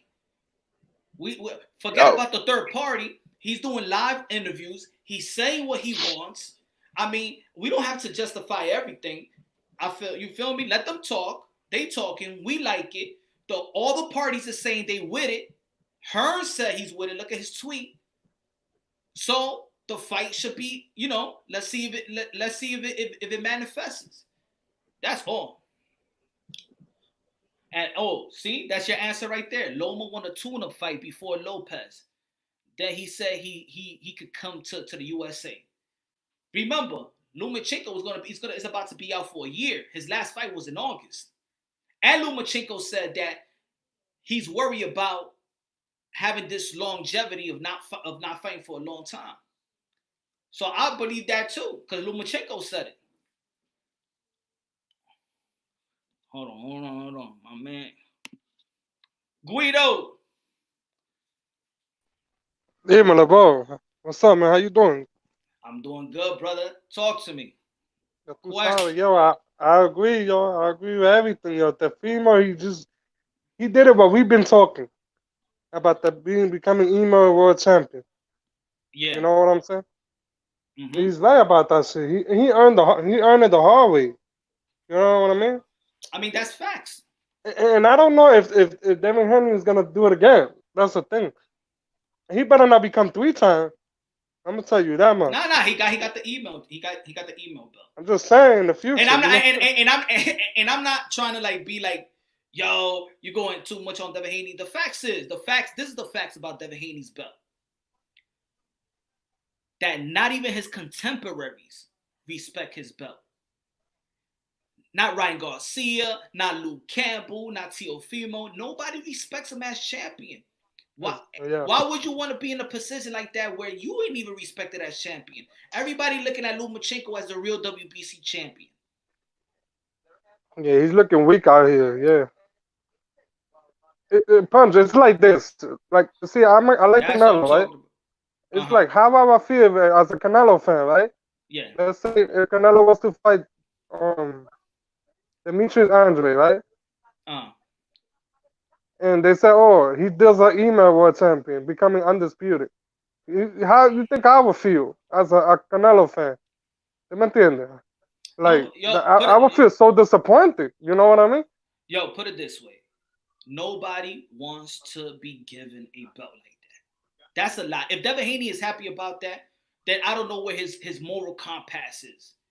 Nobody wants a belt like that. Come on. Well, that's a shame. That's a damn shame. If you're talking about you happy about that becoming an email, well, that's a damn shame. That's why I be on Haney.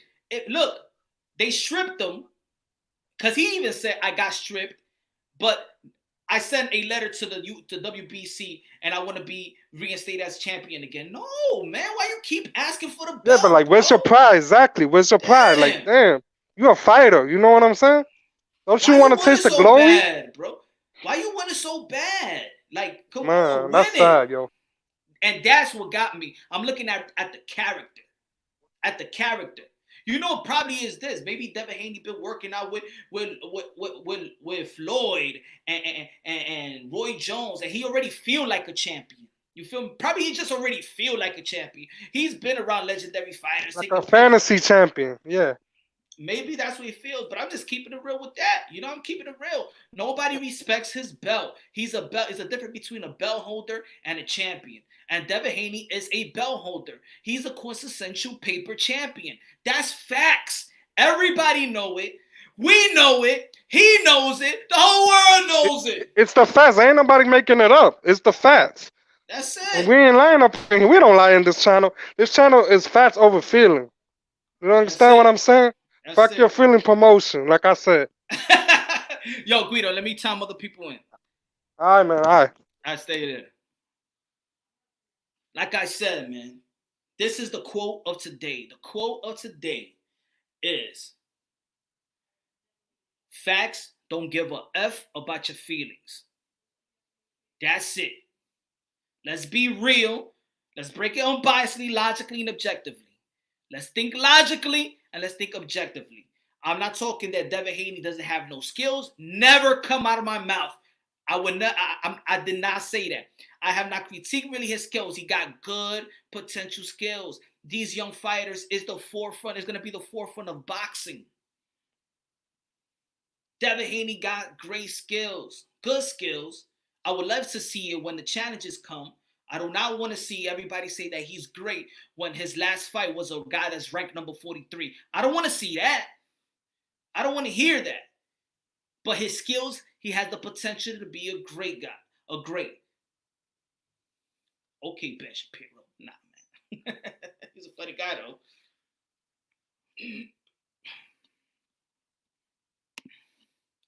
Gazmo, what's good, brother? I think you mute. You're on mute.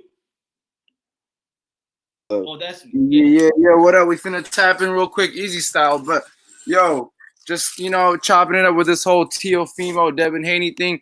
I do really think Devin Haney's been capping a lot, really hard recently. You know what I mean? Just with the past week and so. You know what I mean? After his surgery, he was really gassed up. Hanging around Floyd, hanging around Charlo, and all that. You know what I mean?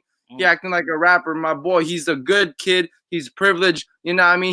He's not a rapper, but he want to play that bad boy, villain type, image. But it's all good. That sells, my boy. But I do think he's capping right now. I feel like he's a little pressed. You know what I mean? And I do think Teofimo can bully him. I do think that Teofimo can hurt him. I'm not even gonna lie. You know what I mean? I think he can get him on the ropes. He can tee off, throw a multiple fist barrage, because Teofimo get off like that. You know what I mean? And I think Devin Haney, he'll get overwhelmed. He might underperform. You never know. So I say like this. Devin Haney been training and he been around legendary fighters. Yeah, of course. Legendary fighters, right? So he's very supposed to be projected as the guy. The guy. So when he performs like his last performance, which wasn't catchy. I don't care what anybody's saying. It wasn't catchy. Let's be honest. Devin Haney fans, let's be honest. His last performance as the underdog of Logan Paul, 2 YouTubers, and that matchup was being booed. Went the distance. I don't want to hear it. I do not want to hear it. He's supposed to be, he's been trained by 3 Mr. Miyagi's. Roy Jones Jr., Floyd Mayweather. Yeah.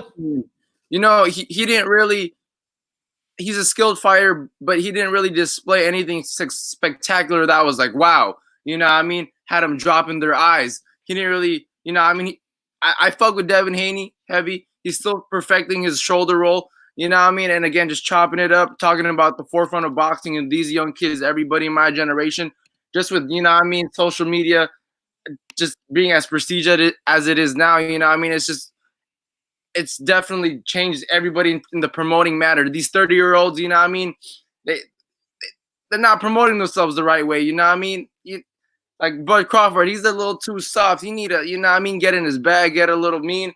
But I do think Devin Haney is gonna duck. He's gonna probably take Fortuna. I think Eddie Hearn's definitely planning the best for him. I think Fortuna in the long run. But what I would love to see is, Fortuna's gonna fight Campbell for the interim belt. Okay. Well, what I like about Teofimo is he actually wants all the smoke right now. I think he'll throw it down. He's down for the trilogies. He's down for the rematches. Devin Haney, I think, is one of those fighters that really wants to keep that O just because it does hold that weight to it. But, I think he is capping. He's gonna be a little strategist. And I think he's going to duck Teofimo. And, if he really wanted the smoke, he would have been more open and recently coming out with more live videos and more live interviews, being more interactive with it. He's been a little quiet, just tweeting. Devin Haney's been a little quiet, tweeting away, on the internet, just capping. Let me ask you a question. Who do you think Devin Haney could beat out of the top lightweights? Could he beat? You think he beats Gervonta Tank Davis? See, the thing is, Devin Haney is a great fighter. Promotes himself great, but he's fought nobody top 10. That's the thing, though. How do we gauge him? We can't gauge him through Instagram. Look good. Who has he top 10? Has he really been tested? Has he gone through adversity? How does he look 12 rounds with a top 5 fighter? Who do I think who he can beat? To me, it's 50-50, you know what I mean? With his height and his strength, I give him a good chance. I never count him off, you know what I mean? But just keeping it logically, unbiasedly, and objectively, his resume, look at it, who has he fought, and look at his performances. You know what I mean? Just keeping it real. Just keeping it real at 135. You know what I mean? These boys are my age. You know what I mean? I'm a boxing fan, hardcore commentator, so we finna chop it up. But who can we gauge? Who can we gauge? His last fight, you know what I mean? I say this, put it this way. He did break that guy's nose, and that was a great highlight. But you know what I mean? That guy was fighting in a straight line. Yep. I mean, like I said, it's hard. I'm not gonna be the one to discredit their skills or anything of that nature because they're still 21, 22, 23 years old. So it's still a building process. But if we just comparing Fimo and Devin Haney, we just comparing Devin Haney, Gervonta Tan, Devin Haney, Ryan Garcia. Then in the lines of comparing that, we could do that. But in reality, in general, I'm not going to be the one critiquing them because they're still young. They're still going to grow. They still haven't even got to that adult strength. For me, Teofimo Lopez got natural power. The natural power that you can't teach. Power that you can't teach. And the dude is still 20, going to be 22, going to be 23. Can I imagine when he's 25, 26, when the physical and the intellect, when that's in their prime. You understand what I'm saying? And dude is married. He's not in the street. He's not out there getting drunk. He's not there partying. He's not showing the whole jewelry. It looked like he's a very ground person. He's not ahead of himself. He's all level-headed. He don't get down or up, and that's the best mind when it comes to this boxing. You got to be a very, very humble fighter. He's not gassed up. All he's doing is ready to fight. I haven't seen nothing that be like, I look at Teofimo Lopez and be like, nah, he's going to go through this problem. He's going to have money problems. He's going to have drug problems. He's right. Yeah, definitely. Teofimo looked very solid, you know what I mean? At a young age, he is married, and I do genuinely think he doesn't want all the smoke. Devin Haney, on the other hand, he's very gassed up. I feel like he's very influencing now with the whole scene and everything, and it's okay to be. But you know what I mean? He just got to this point where he's trying to be Floyd too hard, flexing the money and the Lambo. It's all good too, but you know we know how you came up, my boy. You know what I mean? You had Shane Mosley, you had Zab Judah, you know what I mean, by your side. So if you really want all the smoke right now, chop it up, sign the contract, make it happen. Let's announce the fight ASAP. If you lose, you lose. If you win, you win. Prove us wrong. Let's have a trilogy. Let's have a rematch. Have it in the clause. Let's really chop it up. Let's not wait till we're over 25, over 30. Because, this is a great fight right now. These are the two main fronts of, the new generation. These are the my boy Black and Brown boxing. What does Teo being married got to do with it? All I'm talking about is character. I'm talking about that dude that we look at young fighters. We look at fighters themselves. It's not about Devin Haney got to be married. It just says a lot about Teofimo Lopez. Yeah, it does. That he has a grown man mentality. You feel me? The way he's living his life. He could show off himself. He could be out there jewelry and having the car and whip like that, but he's not about that. He's grounded. You understand what I'm saying? He's still working hard. He's not trying to be somebody he's not. He's not trying to portray a image. He's being Teofimo Lopez. Tell me, who can you compare Teofimo Lopez with? Right now, nobody. He's a takeover, my boy. He's a takeover, my boy. Nobody. Devin Haney's tainting his legacy a little bit already. Just trying to do all this flaunting and flexing. He kind of tainting his legacy already and accepting this, email paper belt. He's already tainting his legacy because real hardcores don't see him as a champion. Hold on, guys. Hold on, guys. I said it right there. Who he's compared to? Nobody. Because he's Teofimo Lopez. He ain't trying to be Floyd Mayweather. He don't even go out there saying, oh, I'm the next Floyd Mayweather. He don't put an image up with another person. That's what Devin Haney does. He's trying to portray somebody, or he wants to be cool. He look up to greatness and stuff like that. He want to match that. But it speaks a lot of character. He's like Allen Iverson. Allen Iverson got flack because they asked him a question. Yo, you want to be the next Michael Jordan? He says, no, I ain't going to be the next Michael Jordan. I don't want to be the next Isaiah Thomas. I don't want to be the next Magic Johnson. When my career is done, I want to be Allen Iverson. Teofimo Lopez got that attitude. You could see it. He's trying to fight the best. He's fighting Richard Comey. He could easily, Bob Arum easily could have given him another tune-up because he got no mandatory. Think about that.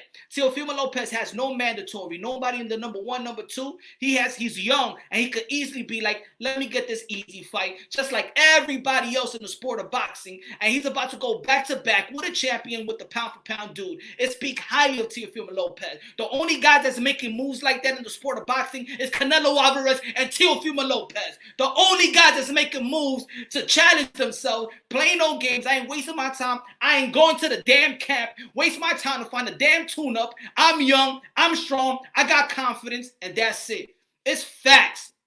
It's facts. The only guy that's willing to challenge himself back to back to back. Canelo Alvarez. Right now, Teofimo Lopez, because he was about to fight Lomachenko. Keith Thurman when he fought. Danny Porter and Danny Garcia back to back. These guys are trying to be great. Trying to be great. Great fighters in certain parts of their career. They ain't had no tune-ups. They ready to fight. Hey, Devin Haney, you got nothing standing in your way right now. You got no mandatory. You got a voluntary bout. Get that contract done. Teofimo Lopez called you out. Eddie Hearns says it's a good fight. Haney said he's his own promoter. He's a boss. He partners up with Eddie Hearns. Tell Eddie Hearns, you my partner. We about to get this fight. Let's get paid. The Zone, ESPN, wherever you want to do it. Teofimo Lopez is ready. He was about to fight Lomachenko. But I bet, and I'm saying it right now, record me right now in this live show.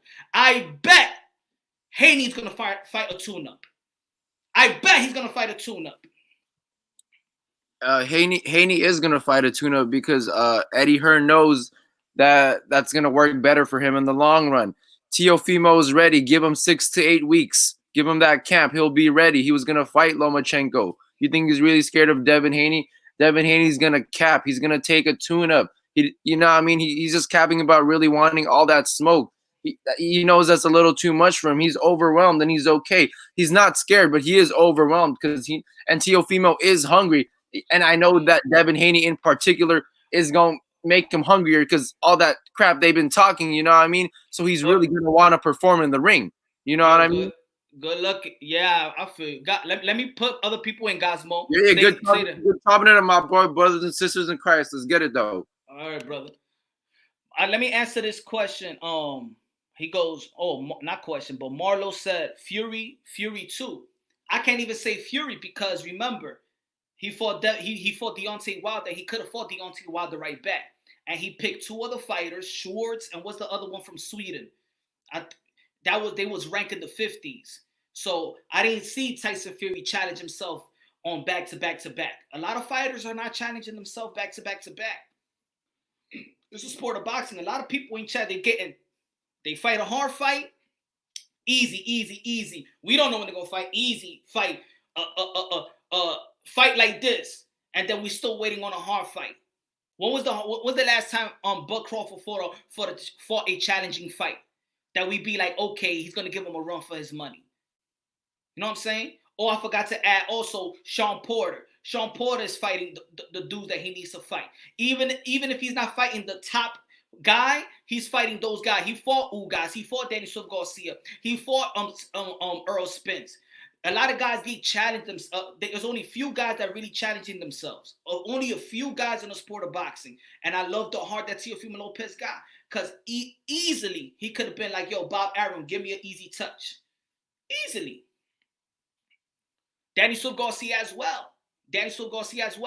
And when you lose, when you challenge yourself, your stock don't drop because you're fighting another challenging fight where a lot of people may feel is a 50-50 fight. Let me get H Money in. H. Yo, what's up with it? What's good, my brother? Talk to me. I'm good, man. You know what I mean? Yesterday, I'm going to be honest, Mr. Moonshine. Me and you be cool. You know what I'm saying? Like, the dude yesterday called me a nigga on your show. I don't know if you heard it or not, but it's true. He really did. You know what I mean? And I don't have to lie. Like, the whole argument started because, It was I told you that dude called me a nigga before on a live stream. And I'm just letting you know what happened. And then he did it on your show, and then he did it again on another show. You know what I mean? I got the audio right here. I could show you. Let me share my screen for you so I can show you what's going on. Yeah, I can't. Do I see you? Hold on. Yeah, click that thing so I can show you my screen. So here, this is your show. You can see what's going on, right? Go ahead. You can see it? Yeah. Okay, this is yesterday. He calls me a nigga on your show. Let me play it, and I'm gonna show you what happened earlier today. You know, I come here to talk boxing, bro, but these people come here to troll me. You know what I mean? I mean, he black and brown is he as well. So, bro, this is my time, bro. Like he just talked for about a good 30 minutes. No, you got the floor. You got the floor. But but also, while you do that, let's talk boxing too. Yeah. Let me get this out the way before I get into the boxing, because this kind of bothered me. You know, I come to the show all the time and show support. Let me just show you. This is your channel, bro. You didn't hear it, but the dude called me a nigga. Listen. You got a white mama. Break your face, white mama. You a hoe out here. You got a hoe. You just heard me say, "Shut up, nigga," man. You know what I mean? He just said, "Shut up, nigga," to me. How many white boys? This shit is crazy, dog. You drug around dog. You was motherfucking ass out here. You got a white mama. You need to go get your face. How old are you? Hey, bitch ass FA. I see you got money over here, buddy. Come on. Now I come here to talk boxing, Mr. Moonshine. I don't appreciate no white guys calling me nigga. I didn't call him a cracker. I didn't call him no names. You know what I'm saying? But he calling me racial slurs, bro. You know what I mean? You're a racist ass white boy. You're a racist ass white boy. Yo, H. I read it's really bad because it's like, hey, Hefe, Guido, you, everybody talking at the same time, but. Yo, black and brown. It was just me and him talking right here, bro. It ain't nobody, just me and him. Listen, bro. Shut up, bro. Like you like what he was saying, bro. You know what I'm saying? Like you was cool. The nigga, he just called me a nigga. This earlier today, he called me a nigga. Look. Calling me a nigga, pussy. Hey. You know what I'm saying? He called me a nigga plenty of times, bro. That shit is not cool, bro. I come here to talk boxing. Yo, I say like, no, I'm just saying I come here to talk boxing. Let's talk boxing. Let's talk boxing. Yeah, but you don't have no black and calling me no nigga, bro. Let's talk boxing. Black and brown is here. And then I ain't got nothing to do with who's here. I'm just saying I came here to talk. I don't care about black and brown. I just don't want nobody else calling me a nigga on your show, bro. You know what I mean? No racial slurs. No racial slurs. Thank you, bro. Thank you. No racial slurs. We one race, no racial slurs. Nobody disrespect nobody. Nobody calling each other out their manhood. Nobody throwing racial slurs. Let's leave all of that at home. Let's talk straight boxing. Of course, we could talk trash, but with the manhood, the race baiting, nobody, right? Exactly, bro. That's all. Let's talk boxing. I know that you're about Haney. You're on the Davey. You team Haney, and what you feel about today? You saw what Teofimo Lopez said today. You saw the video today. What you feel? Like, what you feel about that situation? I mean, I feel the same way I said yesterday. The same exact way. Teofimo Lopez is clout chasing, bro. He said he sent the offer, but he can't reveal the offer. You know, I don't know. You know what I'm saying? If you sent the offer, why won't you be able to show it? He's out here clout chasing. He's lying. Eddie Hearn and Devin Haney exposed him today. He's a liar. Did Eddie Hearn show if he messed him or anything like that? Eddie Hearn said that Teofimo Lopez never sent the offer, and if he sent the offer, show it. That's what we talked about yesterday. It's been 2 days. Eddie Hearn and Devin Haney called his bluff. He got exposed, man, for being a loudmouth liar. You know what I mean? We had enough of that. And then we talk, okay, Mr. Moonshine, with all due respect, you know what I mean? You know, I respect your channel, but, you know, for me, me and you, we went back and forth a couple of times about Devin Haney. You know, Devin Haney's my favorite fighter. You know, I don't appreciate some of the things you say about Devin Haney. It's like Teofimo Lopez, we seen him struggle with a Japanese fighter. You said the guy was undefeated. Devin Haney just beat the undefeated fighter Santiago. I mean, it's the same thing. But the thing is, Devin Haney dominated Santiago. He knocked him down. What happened to Teofimo Lopez and a Japanese fighter? The Japanese fighter beat him, outboxed him clearly. No, he didn't. No, yes, he didn't. He didn't beat him. I scored the fight and he outboxed him easily. You know, and then what you said, no, your excuses, bro. You were saying that, oh, the guy was tall. He's this and that. Devin Haney's taller than the Japanese guy. What he didn't outbox. Yes, he did. He outboxed plenty of people that feel like that. He gave him a boxing lesson. He took him to school. Teofimo Lopez struggling with mediocre fighters. Okay, imagine Devin Haney, who's taller than that Japanese guy. He's gonna box circles around Teofimo Lopez. Teofimo Lopez has a big mouth. He's been clout chasing. You talking about? But how's he clout chasing if he's about to fight Lomachenko? About to, bro. Your key word is about to. He's not fighting Lomachenko. But the fight was gonna go down. Bro, it didn't go down, bro. You can't attach Lomachenko.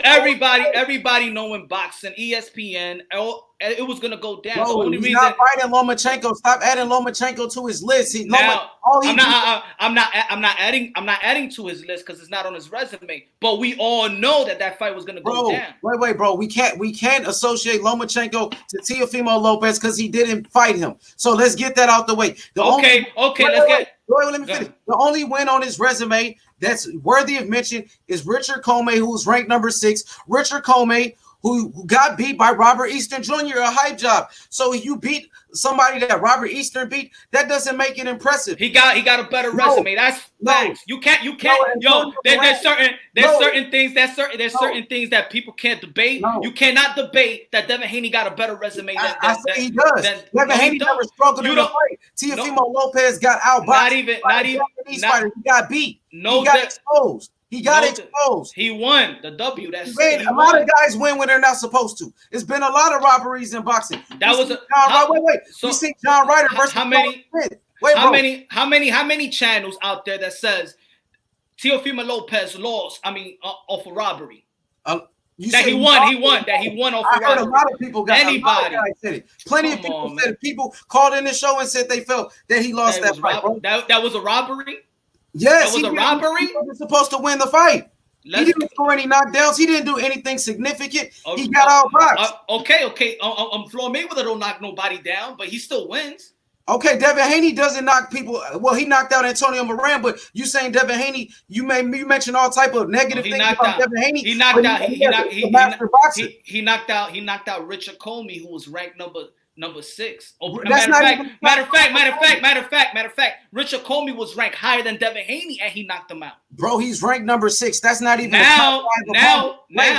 not even a top 5 opponent. He knocked out Richard Comey. Whoop-de-doo. Who did Richard Comey beat for you? Don't matter. He's a champion. Who did he beat? He's a champion. A real champion. Wait. Adrian Broner's a 4-time champion. A real champion. All right. A lot of people felt that was a robbery with Easter Jr.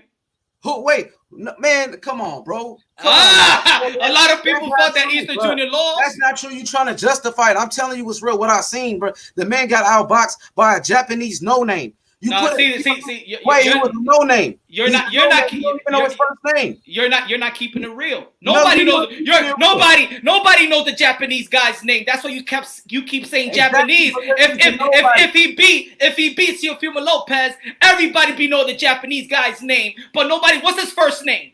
He's a nobody. Exactly. So there wasn't no robbery. I know who Sergey Derevchenko is because I feel like he got robbed from Triple G, and a lot of people feel like that. I'm just how I feel, bro. Like, what's his first name, David? He struggled with a bum. Teofimo Lopez got exposed by a bum. You put Devin Haney in there, he'll box circles. Why? Wait, let me finish, bro. Let me say my piece. Richard Comey didn't expose him? Richard Comey? Who did he beat? Who did Richard Comey beat? So he's better. He's better. The Japanese guy is better than Richard Comey. Mr. Moonshine, who did he beat? Who? Richard Comey. The same guys that Devin Haney beat. Exactly. He didn't beat anybody. Who's a champion? He's a hype job. Richard Comey is a hype job. Let me say my piece, bro. I'm going to be gone soon.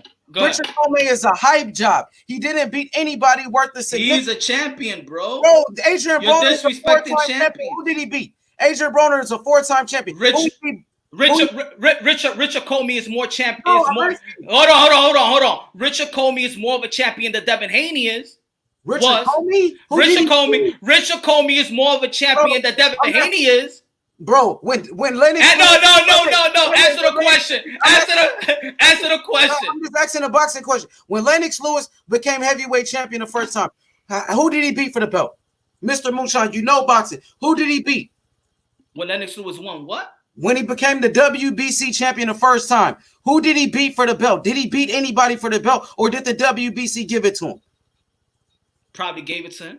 Okay, that's Lennox Lewis, bro. You don't say anything. All right. Lewis. But yo, we talk about relevant boxing. You really want me to do a video about Lennox Lewis now? He's one of the greatest heavyweights of all time. I'm telling you. Do you want me to do? Do you want me to do a video of Lennox Lewis? He didn't beat anybody for the WBC world title. That's what I'm telling you. You didn't call him an email champion. Who? Lennox Lewis. Yo, you want to check the history of boxing so I could do a video of every champion? No. We're talking about Devin Haney. Let's talk about Devin Haney. Has Devin Haney earned a championship belt? Yes. No, he has not. You're a liar. No, he has not. No, he has not. Let's be real. Has he earned a belt? Lomachenko wanted a franchise belt. He wanted the franchise. It don't matter. It don't matter. It don't matter if he's a franchise belt. Devin Haney should have went to IBF. Okay, all right. No. I go to IBF route when the best, and that's Lomachenko. Devin Haney's the only one calling out Lomachenko. You're going in and out. Ryan Garcia. You're going in and out. Lopez. He wants to fight the best. Mikey Garcia, Adrian Broner. You line them up. It's Team Devin Haney. It's Haney time. Let's go, man. Hey, yo, H. Yeah, I'm here. it's Haney time, right? So we're gonna see the fight, Teofimo Lopez and Devin Haney, right? Yeah, and Devin Haney. That's the next fight. Yes. That's the next fight. So let's do it. Wait. I'm asking, where's the offer that he supposedly sent? We don't know. We don't know because he's lying. We don't know. Call him a liar. Call him Mr. Pinocchio. Call him Mr. Pinocchio. All right. So let me ask you a question. Let me ask you a question. Let me ask you a question then. This is outside of Devin Haney, so I could know what you're coming from. Because yesterday you said that you felt Keith Thurman was ducking, right? I always told you that. All right. Have we ever seen Errol Spence and his offer? Bro, you just said we're talking about Devin Haney. Mr. Pinocchio, Teofimo Lopez. Call him a Lopez. No. Guess what? He don't want to fight. That's Haney. He's a loudmouth. Haney. Thurman. He's a punk like Keith Thurman. He's a champion. He's a champion. Resume. Earned champion. Japanese fighter. He got his ass whooped. already. He beat the Japanese guy. He beat everybody. He's undefeated. Better resume, a real champion, no paper champion, and he's happy that he earned his, just like real champions do. Devin Haney should have threw that shit in the garbage like Riddick Bowe did. And I would have gave massive respect for Devin Haney to do that. Tell you before I step out, man, because you know I respect you, and I don't want it to get too heated between us. You know, no. It's boxing. Yeah. So that's all I want to say, bro. You know, I know you always got a show going on, man. We love the energy you bring, the enthusiasm, the comedy that you bring. We love it, man. But I just want to say this, Mr. Pinocchio, Teofimo Lopez, man. Nah, don't steal my line. No, that's yo. That's Devin Haney. I'm a real boy, Devin Haney. Hey, where's the paperwork, bro? That's all I gotta say. Where's the paperwork? Eddie Hearn exposed him. Eddie Hearn and Devin Haney exposed Teofimo Lopez. He got exposed. Where's the offer? Eddie Hearn showed the offer. He sent Shakur Stevenson to fight Josh Warrington. Where's the offer from Bob Arum? Top rank. Where's Team Lopez at? Where's Team Lopez showing the offer? All we know, these are the facts. The facts is that Teofimo Lopez earned the champion. The facts is that nobody respects Devin Haney's belt. Nobody. Okay. Nobody, right? This is what I want to say. So you know what? What Devin Haney should do, him knowing that nobody respects that belt, he has the opportunity. WBC's give him a voluntary bout. Go after Teofimo Lopez. Nobody's standing in your way. Eddie Hearn, your partner, said he's willing to do it. It's a good fight. Teofimo Lopez says he's willing to do it. No excuses. Oh, okay, Mr. Moonshine, Right? let me say my piece. Let me say my piece before I go, man. Let me talk. Please don't cut me off, brother. Let me just get this off. No. This is what I want to say. Lomachenko dug Devin Haney. He wanted the French fries title. This is true. He requested the French fries title. Bob Arum said Devin Haney signed with the wrong promoter, so Lomachenko won't fight him. After the fact, he made the fights between Jose Ramirez and Maurice Hooker. That's a fact. Bob Arum and Eddie Hearn made Jose Ramirez, Maurice Hooker, and they made Lomachenko versus Luke Campbell. Why not make the Devin Haney fight? He doesn't want it. The Lomachenko asked for the French fries title. Let me finish. No, but you got it. So let me finish. I got a little piece. And now we talking about facts. That's a fact. Bob Arum said it. We got the audio. Devin Haney signed with the wrong promoter because they're ducking him. Second of all, Teofimo Lopez got his ass whooped by a Japanese bum. No, he didn't. Devin Haney has never been in a close fight. He got his ass whooped already. He never got in a close fight because he never been in a close fight because he never fought nobody close to rank number 30. Come on, bro, you won't let me finish. He got exposed. No. You saying the same thing. I was quiet when you talk. He got exposed already. Pinocchio, show the offer, Pinocchio. Yeah, you say the same thing. Let me bring other people in. Stay there, man. Hey, man, peace, bro. All right. Devin Haney, Mr. Pinocchio. Devin Haney, I'll put anything. Money up. And y'all know my channel, I don't put no money on boxing. That Devin Haney is going to choose to fight some tomato can. Another dude that's ranked number 40. I put everything on it. Record me right now so I can feel stupid. Devin Haney will duck Teofimo Lopez while he has the chance to fight him. Record it right now, my brother. I'm going to say it again. Devin Haney will not fight Teofimo Lopez. WBC says you got a voluntary bout. Go. You can do whatever you want. I'm telling y'all right now. Devin Haney is not going to fight Teofimo Lopez. And if he doesn't, all the ish that he was talking about being ducked was all clouts. All clouts. Facts. I got to say that. Devin Haney, great talent, potential to be a great champion, going to be in the forefront of boxing. He's still young, 21, 22. But when it comes to these two guys right now, and Devin Haney saying that everybody's ducking him, he got a voluntary bout. And now this dude, a champion, is calling him out. That's it. Now, if we want to see paperwork, it's something that you know that we're not going to see. That fans want to see some paperwork. You know that's not the way boxing work. Eddie Hearns, let's see. Let's see what Eddie Hearns is going to do. Let's see what Teofimo Lopez people is going to do. All I know is the man was ready to fight Lomachenko, and if he's already ready to fight Lomachenko, he's ready to fight Devin Haney. Devin Haney hasn't done anything in the sport of boxing accomplishment-wise. To be like, wow, oh man, I don't want to fight Devin Haney. He hasn't done anything. Nobody respects his title. That's not hating. That's just facts. His contemporaries does not respect his title. And if he knows that, throw that title in the garbage. Don't pay that sanctioning fee. Don't pay the sanctioning fee, Haney. Don't get up the ass by WBC. You're paying the most sanctioning fees right now. And you're not even a real champion. They're getting money off of you right now. Stop begging for a title you never won. Come on, show some character, Haney. Show some character. Throw that belt in the face of Mauricio Sudamon.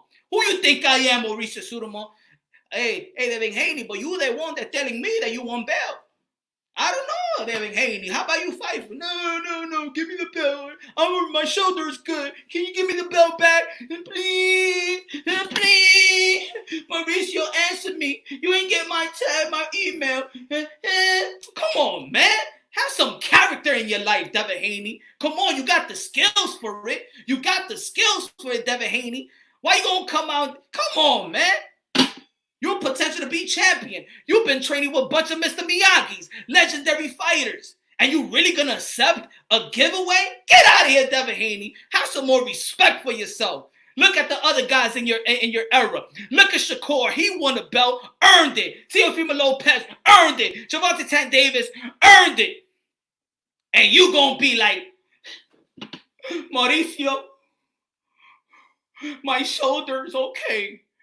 And the coronavirus is happening, and Can you give me the belt that you gave me the first time? Even Mauricio Sudamon said, we're waiting. Like, calm down. We're waiting on it. You couldn't. No. He kept on email.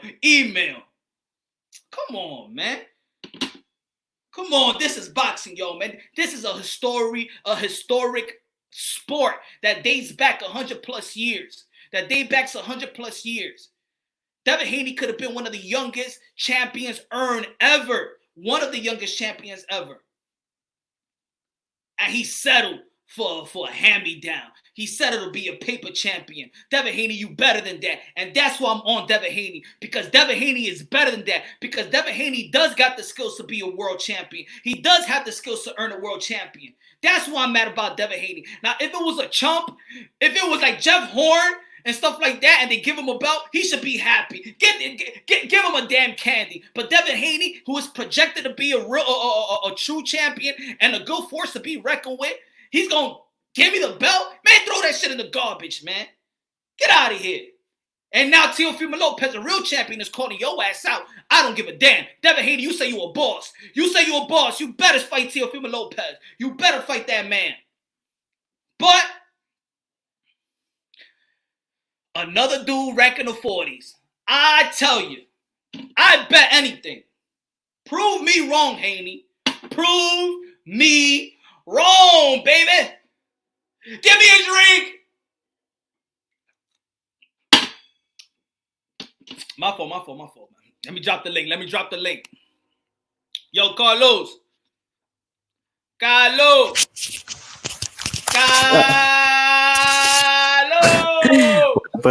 up? Dímelo! I'm hype!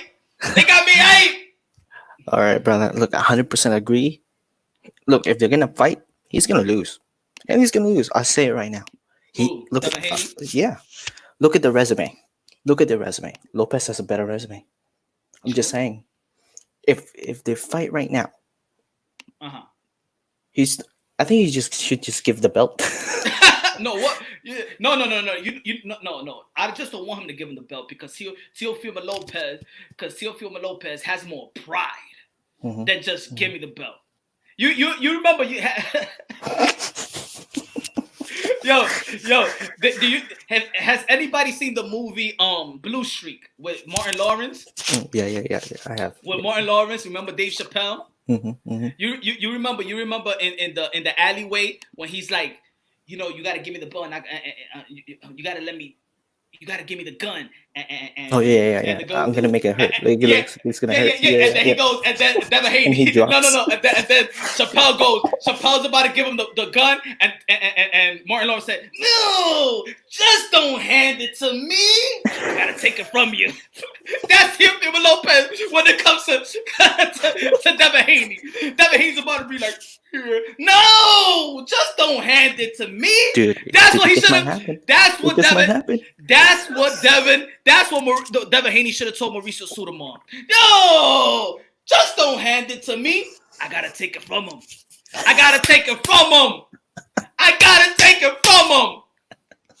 That's all I wanted from Devin Haney. All I wanted him to be a true champion. Like we all wanted him to be a true champion. That's all I wanted from Devin Haney. Yep. I wasn't getting on them. I'm not saying anything that nobody will say that has some moral character. Even if you're a Devin Haney fan, you wanted to see Devin Haney win that first belt. Come on.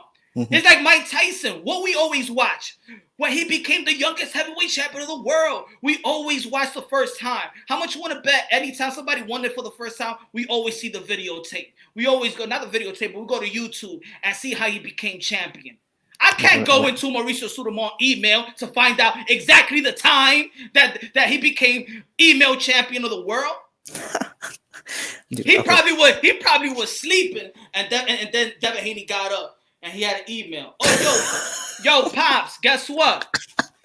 Yo, what happened? Why you waking me up this early? I'm champion. Yeah, you champion. All right, I'm gonna wake up. Come on, man. Have some pride. Some decency, Haney. Talk to me, Carl. I know I'm going, man. No. I love it, dude. You know what? Here's my thing. If you look at it, their careers right now, he's not going to be the legit great fighters. Look at the great fighters. They take risk, right? That made them legendary. Hold on. Yo, Carlo, my fault. I gotta put my man. Hold on. Because this is the man that... Cool. This is the man. Cool. No problem. Yo! Everybody's scared! Yeah! They scared!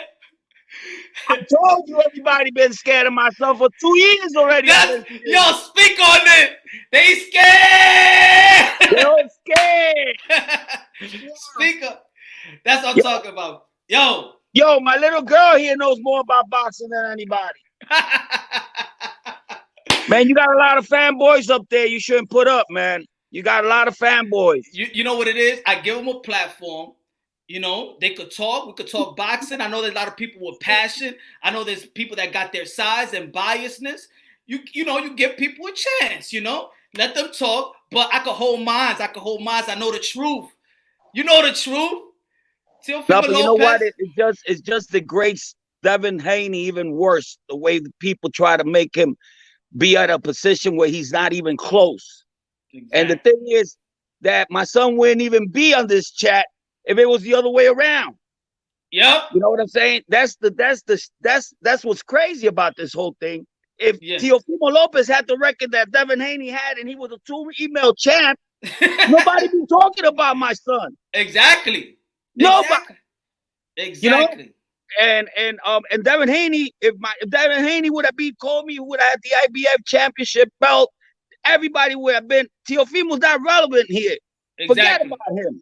Exactly. If Devin Haney would have done to Comey what your son did, oh man, they would have been. Forget about it. He'd be the next. That's it. He'd be Floyd Mayweather. That's it. He'd be definitely. And you know why? Because of everybody that been around his surroundings. Everybody that been on his surroundings. Man, there's a video out there of Sean Porter sparring him when he was 17, or I don't know how old he was. I think he was 17 sparring Sean Porter. Sean Porter wasn't even throwing a punch. And he called that sparring. Yo. My son sparred Sean Porter and went toe-to-toe with him. You know what I'm saying? There's videos up there of Sean Porter with my son.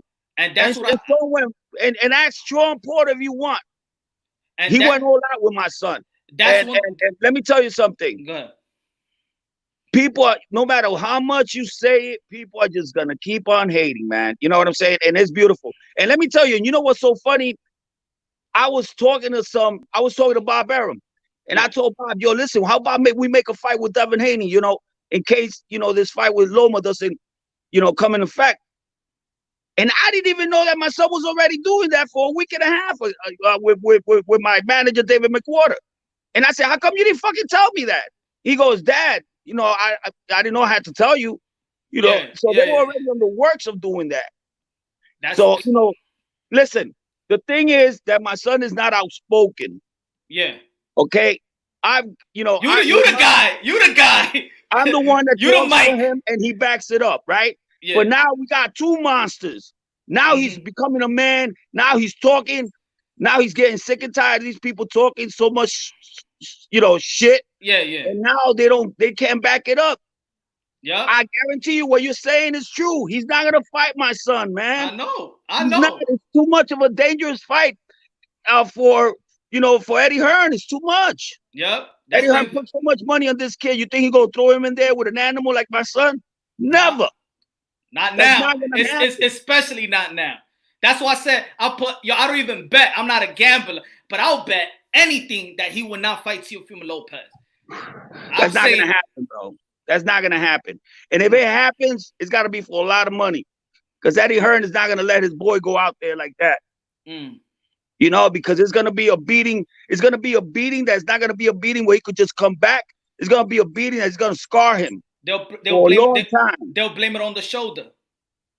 Yeah, but you know what it is, man. You know what it is. You know what it is too about it that I see when I see your son fight, and I really don't like it too much. When they have Andre Ward, they have Timothy Bradley. It's almost like they don't believe in Teofimo Lopez. It's like your son proves them wrong. That's why they were so shocked what he did versus Richard Comey. They always saying he should take more fights. He should, you know, take it. He's young. His career should be. Nah, man. The thing is, we living in an era that nobody wants to go out there and be great. And like I said in the beginning, And this ain't everybody knows in my channel. I've been saying this about Teofimo Lopez. Everybody, he's the number one of the young lions. He's the number one guy. But he's doing what Oscar De La Hoya is doing. What these old guys, with Canelo, they fighting the fight real young, 22, and he had the opportunity to become undisputed at 22 years old. Coronavirus is a hater. No, but let me tell you something, okay? Listen, what person, it's easier to hit the lotto, bro, than to predict what I predicted 2 years ago. Yo. I said it, and it's there, it's on video. I said my son is gonna be world champion in 15 fights, and then we're gonna take Lomachenko's head off in 16 fights. Yeah. You heard that, right? Everybody heard that. Okay. So and look what happened. Okay. Loma's an easy fight for us, man. People don't believe it, man. You know what I'm saying? I seen my son with monsters, bro. He makes them look like nothing in sparring. You know, I never seen my son lose. That Nakatani fight was a setup. It was a setup from the beginning. They never talk good about him. Yeah. From the first round to the last round. When he was kicking this guy's ass, bro, every round. But I had my son winning every round because he was never in trouble in none of the rounds. Yeah. And everything he threw was catching him. He was slipping that jab from Nakatani. He was slipping the right hand and uppercuts. Yeah. You know, and then he was catching him. The only thing he was doing different was that he was waiting for Nakatani to throw. And, you know, that's the only thing I didn't like about the fight. And I told him, what you waiting for? When he didn't let me after the second round, I said, yo, just go in there, don't get hit. You know, but that's why I said, remember what I said, the commentators are going to get Comey murdered. Yeah. Because of the commentating, you know, Comey's going to go in there thinking he could beat my son. Yeah, exactly. And that's people are going to get, because you people are not going to go in the ring with my son. Comey is. Yep. So for you commentating and saying my son got exposed in that fight with Nakatani, you made Comey want to fight him. We was in negotiation before Nakatani to fight Comey, and they didn't take the fight. You know, so when they saw that Nakatani, it was like a setup, bro. They had to make my son look bad so Comey could take the fight. It looks like on the commentary, it looks like they don't give him the type of props that they do with Shakur They Stevens. never did. They never did, bro. Look at every round. If you think sit down, you gotta know how to, you gotta know boxing. You gotta sit down and see what my son is doing in there. He's winning every round. He's sitting with me, and he's looking around for his sister. And I said, "Oh, you're in the title eliminator. What are you doing?" He goes, "Oh, my sister's over there. She's gonna, she's gonna fight." You know, so he was okay. You know, so he wasn't in the fight. He wasn't in the fight. He didn't care about Nakatani. Yeah. He was just gonna beat him. Yeah. You know what I'm saying? And he said in the post fight interview where he wasn't really right. He kept it real. It wasn't a performance that we didn't expect a performance. We expect a knockout, but that's what everybody expect because that's what he's been doing his whole career. But then he turned back into the Teofimo Lopez versus a real champion. And but listen, I told everybody, Comey getting knocked out before 5. It might go 2. It might go 2 because I know styles and I know my son's style. My son adapts to. You see what is wrong with people? People think that my son only got a right hand. Yeah. My son is smart in there. He knows what he's doing. He's tricking you. You know, he's weird, bro. I don't know where he came from, bro. This kid is so smart. And yo, when he did land that right hand, that left hook was coming right there. The right hand just hurt him. That left hook was there already. That was gonna take him out for good. Yeah, the thing is that once, and then they're already downgrading him when he was eating him alive in the first round of the last 30 seconds. Yeah. Andre Ward was already saying he was losing. That's what I think. Andre Ward, I love Andre Ward. I love Andre Ward as a fighter. But him as a commentary, he just doesn't feel like your son is special. Yeah. But the thing is, he said that Comey has got the edge on that first round. Yeah.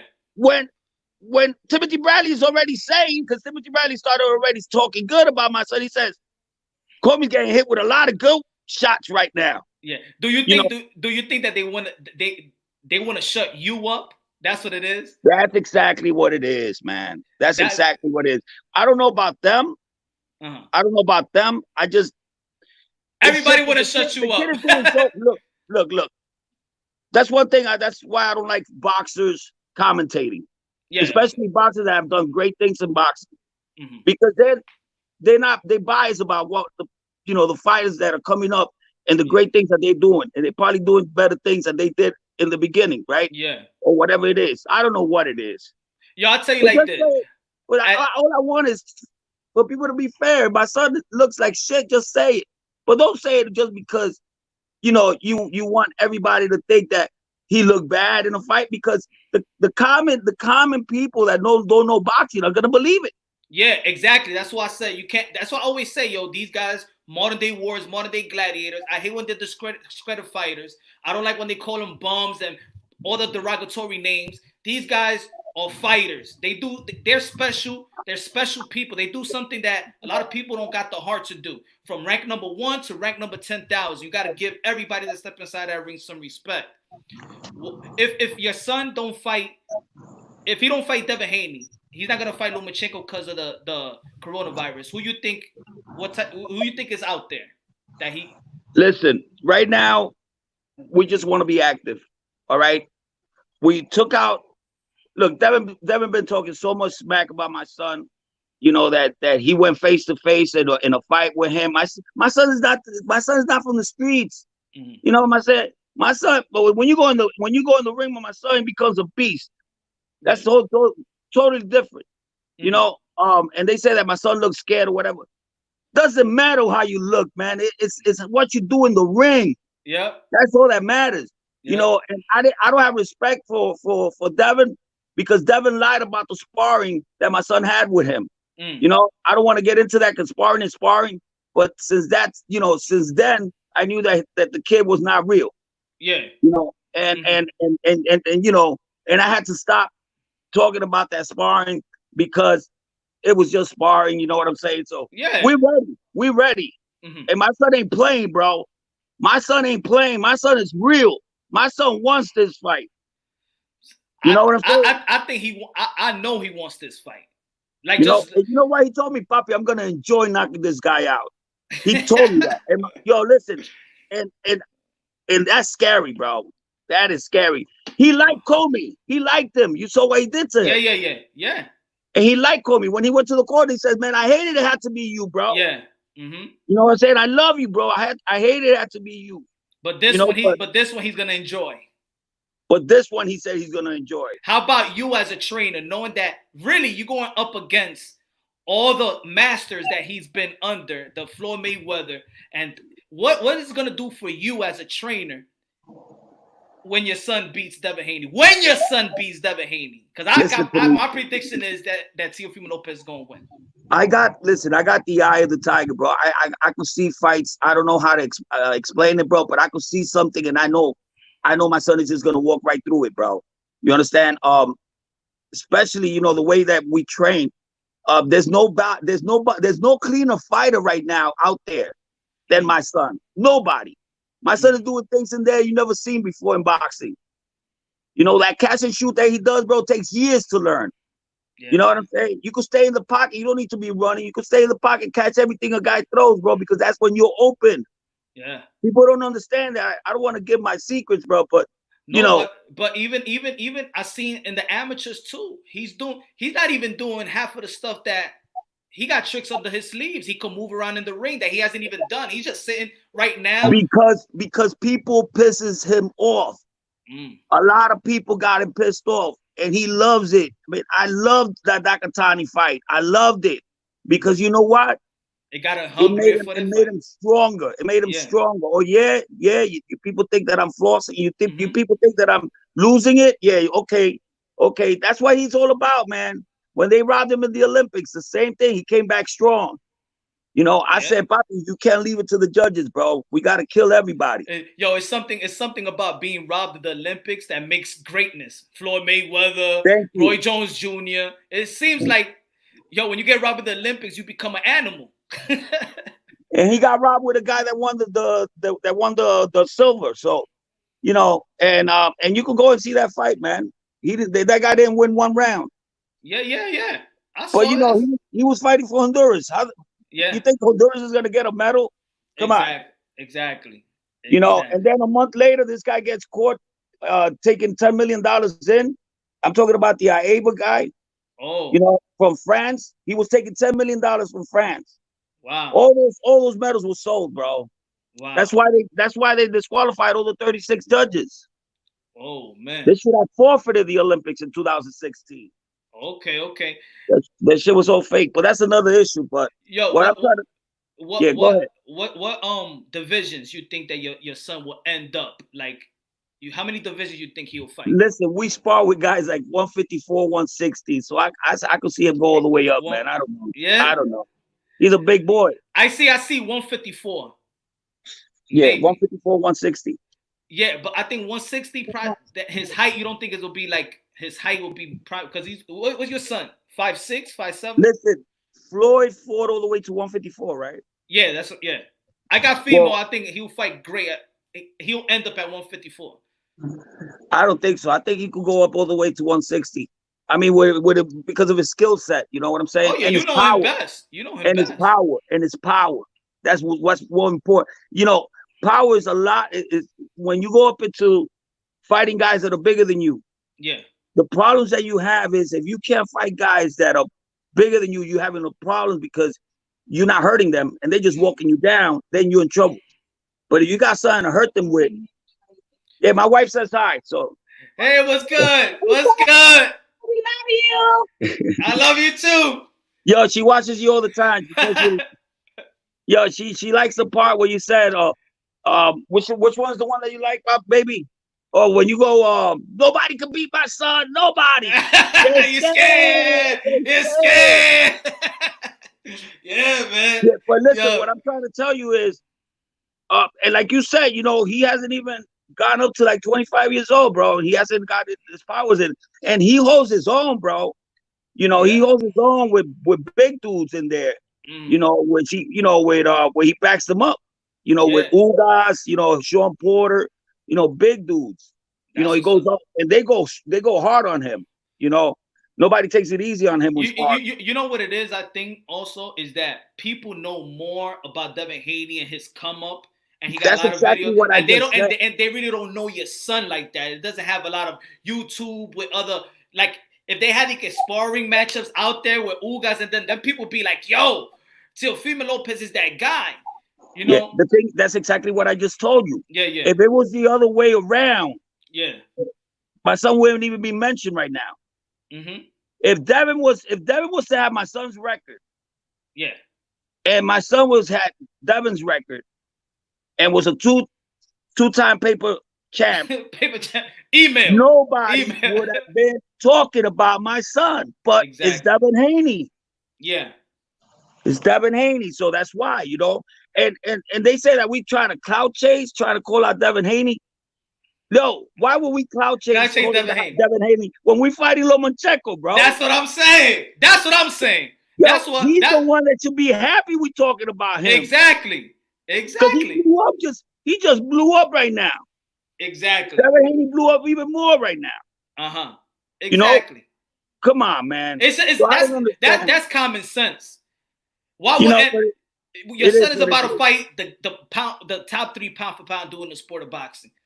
Why would he not be scared or that talk? Come on, man. That's Devin Haney.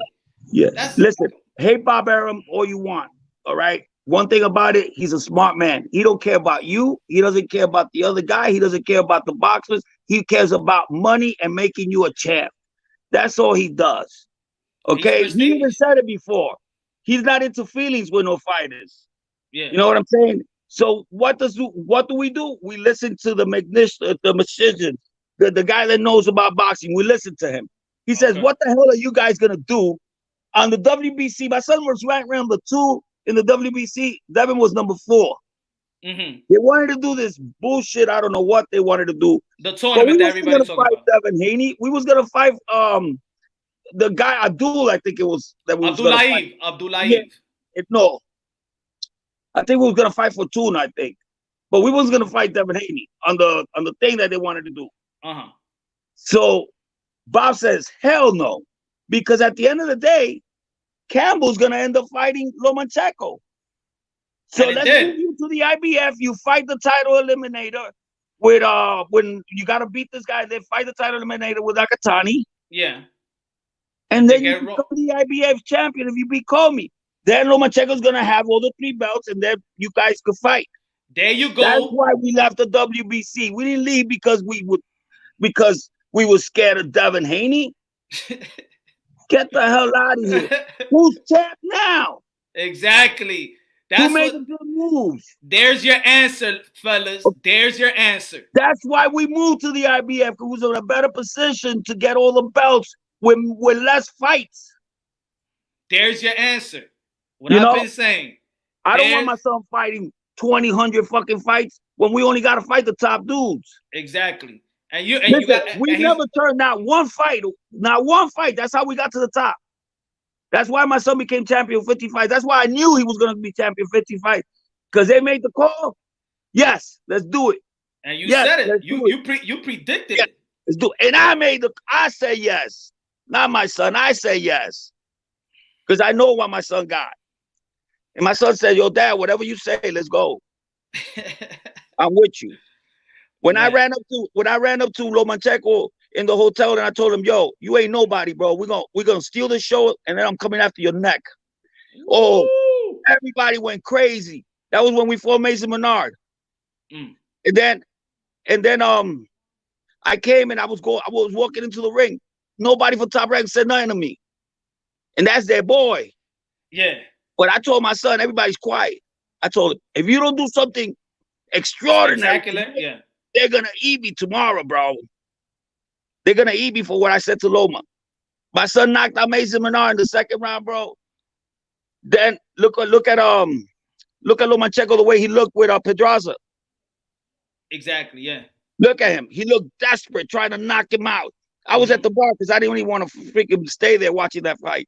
So I went to the bar. My son looked at me. I said, yo, look at this guy.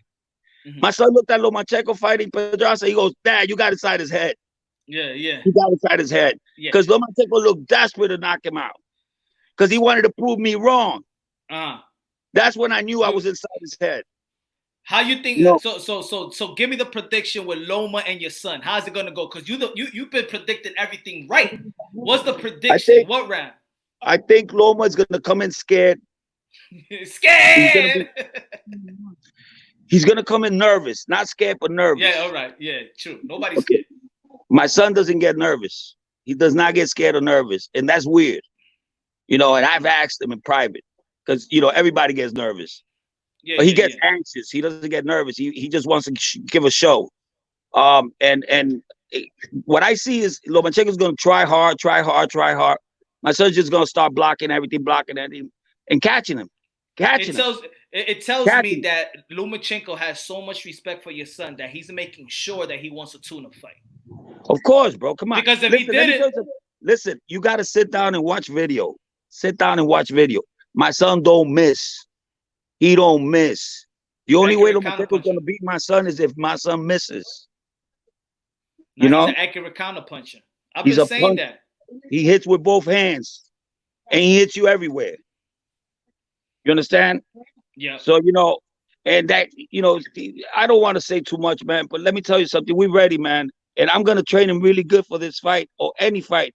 I always do. We always fight everybody like it's a world championship fight. Yo, Senior, we commend you as a father in boxing. Man, as a father, you're an inspiration for fathers out there too, my brother. Keep doing your thing. Trainer of the year. It could have been trainer of the year this year, bro. Nah, don't worry about that. I don't care about that stuff. I know, but we worry about that. We the fans. But listen, let me tell you something. You keep on speaking your facts, man. You understand? My son fucks up. You talk bad about him too. I don't give a damn, but that's not gonna happen. Not keep it real. I'm bossy. Not in this lifetime. Not in this lifetime. My son is the best boxer in the world. Woo! I'm telling you, bro. I'm telling you right now. And you guys are going to see it. We already proved a little bit of it. It's not enough. We got a long way to go. Got you. Keep him hungry. Keep him hungry. See you, man. God bless you and your family and the wife. God bless the takeover, baby. They scared. They scared. They scared. I'm telling you, they scared. Lomachenko, Devin Haney, all scared. The man spoke. The man spoke. Could have been trainer of the year if Lomachenko. I had, y'all know, had a video. I had Teofimo Lopez beating Lomachenko. A lot of people think I'm crazy. A lot of people think I'm crazy because I just see something. I just see. I see something special about the guy, about the kid. Yo, I see it, bro. I see it. Yo, I see it, bro. Yo, your body. Hold on. There you go. Oh, there you go. Yo, official. Yo, you saw my man's right there. Bro, official. Fact. It was good, brother. What's good? Talking about is that Teofimo Lopez sweat on the back? Oh, there it is. Ah, the support. The support. Oh, day, bro. Yeah, I was there for the Mason Menard 40-second fight, bro. I was there. Yo, I've been there for every single fight for Teofimo. That's my dude. Yo. That's my dude. And what Senior said, bro, listen, if you look at the fights and you look at all the previous fights, look at what happens every time somebody barely catches Fimo. That dude remembers, and then he makes you pay for it. Bro, this kid is smart. Bro, when it comes to boxing, Teofimo is a monster. That's a fact. Y'all been saying it. People catch me. People be dissing me because I say that he will beat Lomachenko. Bro, I see him dropping Lomachenko, honestly, in the 4th or the 5th round. No more than that. Why? Because he's going to hurt him. He could take him out. I think he could take him out in the 2nd round, but he wants to hurt Lomachenko. Give him 5 rounds. Lomachenko is gonna be like this, and then boom, you're done. Same thing he did to Magdaleno. I just feel like also that Fimo is gonna take mad risk in that fight. I think he's gonna take mad risk in that fight because I don't believe that Haney, not Haney. I'm sorry, that Lomachenko got that power to keep him off. No, definitely. And he's different. He got angles. He uses his feet. Now, Gary Russell Jr., I even thought that he was going to give Lomachenko problems. But then I say he don't use his feet. But this guy, he got it in and out. He could counter punch if you coming at him. His counter punching is sweet. That right hand, that left hook could fly. The body punches that people don't talk about. Yeah, the only thing I say about Fimo, the only thing that I say, man, I wish he ups his punching high volume. I wish he punches more. He throws more. That's the only thing I say. The thing is, he's very calculated. Yeah. He basically will catch you. Listen, if you look at all his old fights, look at Magdaleno fight. Magdaleno in the 1st round tried something. And then he started seeing, oh shit, so he does this, and then he follows it with this combo. He remembers that. So then he goes, okay, so this guy does this, and then he does this combo, and guess what? Boom! And then he just started punishing the dude. Same thing with Comey. If you look at Comey in the 1st round, the beginning of the round, Comey, it looks at Comey catches him, right, with that right. Doing like this, he saw it, and that's how he set him up on the 2nd round. Boom! Caught him. He does not forget what you do every single round. That's the thing about Teofimo. Teofimo is a monster. This kid's ring IQ is out of the world, bro. This kid will come out, and he doesn't even have to throw 300 punches a freaking round. He would literally just boom, boom, and you're done. Bro, Teofimo is Teofimo, bro. And then all those people saying, yo, Haney, bro, please. You've been fighting tuna cans till today. Bro, stop it. Stop. Yo, what you think? What's Devin Haney's best attributes? His best attribute, his marketing. His what? His promotion. That's it. I don't think. See, Devin Haney, I actually signed on to the Zone after I started, following him. Like, okay, let me check this kid out. He's good, but he is trying to be somebody that was already here. He's trying to be Mayweather. Sorry. I feel like that too, and you know what it is. I feel like that too, but I also feel like Devin Haney could have just be Devin Haney. Exactly. But I mean, Devin Haney, everybody been following Devin. People in the professional level got their eye on Devin Haney as being like the next because everybody saw him as a young boy. He's been documented more. And I think that Teofimo Lopez hasn't been documented as much as Devin Haney. He only got first in professional fight. He only got 15 fights. Yeah. Teofimo Lopez is not in everybody's gym looking for I'm saying Bill Haney has done a great job for his son to put him in those, in those minds, working with those minds. That's beautiful. Whatever Bill Haney is doing, that's a great thing. He's sacrificing. If you could get in the ring with Roy Jones Jr., if you could get in the ring, just think about you as a Roy father. Jones, one of my favorite, bro. and you could do that for your son. Yo, that means the sacrifices that dude is making or the connection that he got is good. He want to put his son in the best position. Of course he does. But also, with that same precision, with all that schooling, how's Teofimo Lopez a champion? With all that schooling, how is this guy looking as more impressive than Devin Haney? So it tells me a lot. It tells me a lot. Think about it. Actions speak louder than words. You got to remember that. Bro, Teofimo has walked the walk. Haney, bro, listen, I don't take nothing from him. I know he's gonna be good, but he ain't gonna be Teofimo, and he ain't gonna be Teofimo. He ain't even gonna touch Teofimo. This is the thing, bro. You saw recently when he took a photo with Mayweather, and it's like, oh yeah, bro. The only reason Mayweather gave you the time is because Mayweather likes to be in the limelight. Now, why don't you make a name for yourself?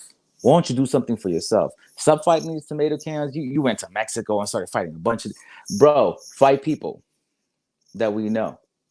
Fight people and stop saying, oh, no, yo, Haney's going... Haney, hype job. Now, you know what? He's young enough. I'm not going to say hype job yet. I don't think we could really say that because they're still young. He's still young. He's 21, 22 years old. Now, if he was 26, 27, around that time, 25, we could say what's a hype job or not. But these guys, Ryan Garcia, I commend Devin Haney, I commend all these young guys. I follow them all, bro. I follow them all. I commend all these guys. All I'm saying is, when we talk to just people got to be real when it comes. If we're gonna compare Devin Haney and Teofimo Lopez, you can't. Come on, right now, with the resume, it says it all. The fact that Teofimo last night came and said, yo, Haney, Garcia, what's up? The fact that he did that, come see him. Now you come see him. You want to make a name for yourself? Come see him. Give me, all right. give me a fighter. Yeah. Give me a fighter that Devin Haney fought that we could gauge him. Wait, who Haney fight? I don't know. Because see, at least he fought Richard Comey. Richard Comey fought Robert Easter. So now we look at it. Yo, the way he beat Richard Comey, Teofimo Lopez could beat Robert Easter as well. And whoever Robert Easter struggled with, Teofimo Lopez will beat them too. So that's how you gauge people because of opponents. Exactly. Where is Devin Haney's opponent? I ain't see them. Like let's be honest. Devin Haney, yes, he got great potential skills, but Devin Haney has yet to fight a southpaw. Tell me a southpaw that Devin Haney fought, and you really think that Eddie Hearn was gonna put Devin Haney versus Lomachenko, probably the best southpaw in the game? Nope. Get out of here, man. That's clout chasing. They know that Devin Haney was never gonna fight Lomachenko right now. People know franchise belt or not. See, Loma was gonna fight Teofimo Lopez. Who thinks backwards? Exactly. And you got to remember, bro, before Lomachenko, he would have to fight Luke Campbell, and I think Luke Campbell would have the best out of Devin Haney. I don't know, bro. Like, I haven't seen enough, and I've seen most of his fights. I haven't seen enough. Bro, let me see you fight names. Let me see you fight somebody that's ranked over 40. Come on, bro. Like, no. Nah, Nick, let me answer. He said, I love Teo, but that Loma fight ain't gonna be easy as these casuals think. Nah, nobody's saying that fight is gonna be easy. Fifth round, Nick. I'm not saying it's gonna be easy. I'm not saying it's gonna be easy. There's no fight that's easy. There's not a single fight that's easy from the first round to whenever it ends. It could end in 15 seconds, like Tyson. Yeah, I'm not gonna say it's easy because for me that's discrediting the challenge that Loma that Fimo has in front of him. You put everything. Yeah, we gotta give respect to Lomachenko. Lomachenko's been fighting ranked fighters ever since he was a professional. Yeah, well, how old is Lomachenko? 33, gonna be 34. Yeah, 33, right? Yeah, no, 34, I think. Yeah. This year, right? Yeah. So Lomachenko is smart. Lomachenko came out of soldier surgery and fought Pedraza. That means, man, I handle Pedraza. He got no power. Lomachenko wants a tune-up fight. Even before this coronavirus. Bro, when this coronavirus hit, the first thing that came through my mind was the fight, bro, May 30th. I was like, I want to be there. Come on, what's going on? And then now I'm hearing this tune-up. I'm hearing, no, it's not going to happen. I'm like, bro, this coronavirus came and just defeated everything. All right, 32. Okay, he's 32. I mean, he's in his prime. Lomachenko's in his prime right now. But I understand Lomachenko. Lomachenko is smart, too. His father's smart. I think Lomachenko would be good in 130. I think 135 pushing it. He said he's not even comfortable at 135. Exactly. He said he's his most comfortable at 30. That tells me a lot. Exactly. And you got a big dude. Big dude that could fight. A big dude that could box. A big dude that could punch. The only thing, at least he's in the IBF, was strict that he's not gonna, he got that 10-pound limit that he can't go over 10 pounds. Yeah. So it's not like people be like, oh, he's big, but he's not gonna go over 145. Yeah. Yeah, but this is where he started, 135. Imagine that. Imagine where he can go. Just like Senior said, he can go up to 160 if he wants to. He's at 135. His body's pushing him already to go up. Now, all right. Let me slow down because I see in the comment box like, yo, crazy how y'all trying to not give Haney a chance. I'm giving Haney a chance. Come see him. All I'm saying, I'm predicting Teofimo Lopez. I ain't say Teofimo Lopez is going to knock him out in the 3rd round, 4th round, 5th round. My prediction is Teofimo Lopez is going to win. When that contract and it gets closer to the fight, we go to the details of it. But, yo, I'm going to say, let me say this again. If y'all timing it right now, yo. I got no hate on Devin Haney. It's only 2 things that I didn't like his move. His move, I didn't like that he accepted the bullshit belt.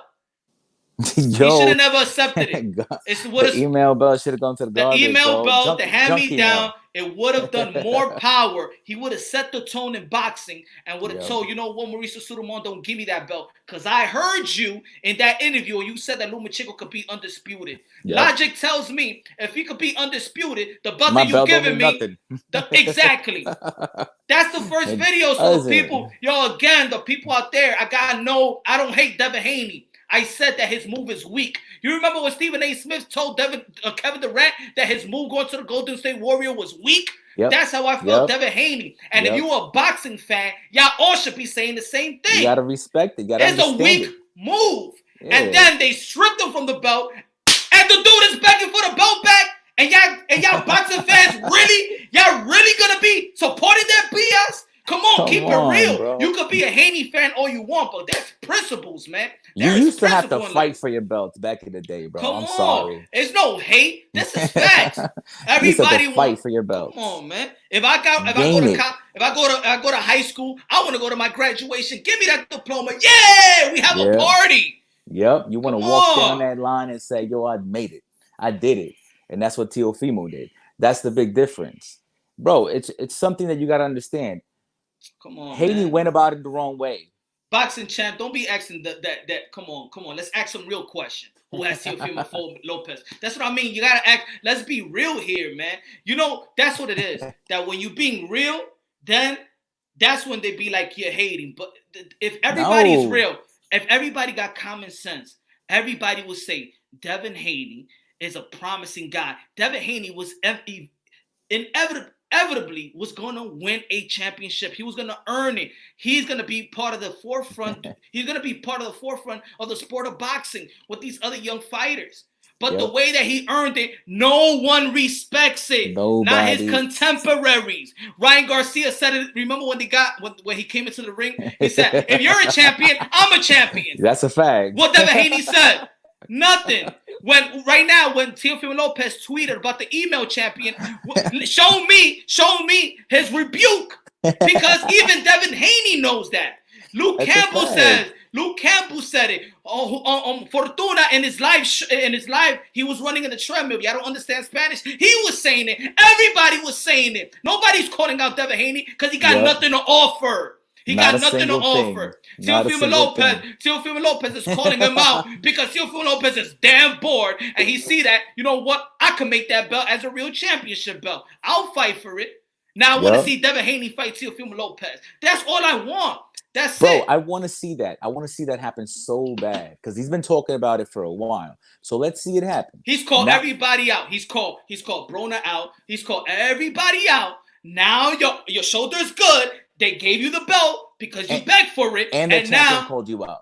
Now another champion called you out. You have the opportunity. You have the opportunity to have an email and a real championship belt all at once if you want. Exactly. You have the opportunity. You a boss. Remember when Teofimo Lopez and Devin Haney got together in the arena, and he goes, "I don't got to answer to nobody. I'm a boss." Okay, all right. You're a boss. That's it. So I'm gonna look at you like that. The same way I was looking at Errol Spence when he told Bud Crawford, "Oh, you got to talk to Bob Arum. I don't got to talk to nobody. I'm a boss." Okay, so now the court is in Errol Spence and not Bud Crawford, because you say you a boss. Yep. You say you make the fight. I don't want to hear no Al Heyman out of nowhere. Exactly. I don't want to hear Al Heyman coming out of nobody's mouth. Errol Spence, you say you a boss. Devin Haney said you a boss. So make it happen. That's it. Exactly. Bro, let's see this fight happen. I want to see him respond. I want to see him come out and say, "All this ish you've been talking about before, do it now." Yeah. The champ called you out. Don't give me that. Hey, bro, and you know what? The champ had a picture. Bam, pussy. Come on. And look. I don't want to hear nobody saying, because he has shoulder surgery, that he needed to. Oh, it was just, he didn't get out of here. You know why? You know why? Because he begged WBC to give him his belt because he said his shoulder was good. He said his shoulder was good enough. So no excuses. WBC and the WBC be like, okay, you got a Valentoy. You don't even got to fight Javier Fortuna. You don't even got to fight Luke Campbell. I am giving you the platform to fight whoever you want. Now, Devin Haney, I want you to. You send the contract to Teofimo Lopez. I want some negotiations going on. Your boys, go ahead, send it over. Let's go. Get this belt. Let's go. You want to unify? You want a real title? That's it, sitting in your lap right now. Yep, come do it. Bro, everybody that's saying, like H Money was saying right now, he was like, no, bro, look at the resume. That's why you got a resume. That's why you got to go on BoxRec. Check out the people that, bro, even Mason Menard, bro, 40-second fight. It took Haney how long to beat him? It took Fimo 40 seconds in the first round. I was there. Everybody got a smartphone. Look at Devin Haney's record. And you know what? It's not about that Devin Haney, because he's still young. And if you look at a lot of great champions, of course, in the beginning of their career. But when we're gonna compare the two, look at it. Come on, man. His last fight was the dude was ranking the 40s. And look at Fimo. Fimo's already thinking, all right, so Josh Taylor, and then you got Devin Haney hasn't fought nobody in the ranks top 30. Nobody. That's a fact. These are facts. So don't tell me about the skills that you see, like in sparring. He has not challenged himself yet for anybody to tell me, oh, Devin Haney could beat Teofimo Lopez. How? Yeah. How you gauge that? Where you saw that? Because I did my thing in sparring. Sparring is one thing, bro. Sparring is one thing. If you know something, when you're a boxer, you're in the ring, they take you out, they put another dude in, they put you back in. There's nothing. Sparring does not compare to real fighting. Come see him, bro. Come see him. Stop making all this. This ain't about hating. This is about facts. Truth. Stating facts. That's what I'm saying, bro. Look what his pop said. Remember, Teofimo broke his hand in after 8 weeks. He was fighting, no excuses. He fought through that broken hand, and he did his thing. Come on, no excuses. I don't want to hear about no shoulder. No excuses. I don't want to hear about no shoulder, man. Exactly, bro. I don't care, man. You know what it is, and we fans. We fans. Like. Remember, I said yesterday. I said, yo, people need to stop. These fans, we don't gotta argue with each other and debate. Yo, we want the fight. We want to see Teofimo Lopez and Devin Haney, right? If we can't get the Lomachenko and Teofimo Lopez, right? So let the fight happen. I don't want to hear, oh, but Haney got to send the contract. No. Haney's a boss. He said he called himself the boss. He even said, "I don't even eat Hearns." I'm like, all right, exactly. All right, he said he don't answer to nobody. Yo, what's good, Joshua? Yo, bro, I want to see it happen. That's all I'm saying, bro. Yo, official, let me time somebody else in so I can get everybody a chance. I got you, brother. Yeah, stay in. Stay in. All right. Yo, Immortal Boxing. My fault. Yeah, what's up? I know you was there for a while. My fault. I'm trying to get everybody, got their piece. So you say what you got to say, my brother. Yeah, I'll be quick, so I don't want to waste your time. But H Money was on here earlier talking about how Richard Comey was a nobody and he got his title from who, and he was ranked 6th. But if you want to talk about where he was ranked 6th, I'm sure he's talking about BoxRec. And BoxRec, as we know, it's a good source for getting information, but the rankings aren't always up to snuff. I mean, you have Deontay Wilder at number 5 right now, pound for pound, even though he just come off a TKO loss, right? No disrespect to Deontay Wilder, but how do you lose and then become number 5, right?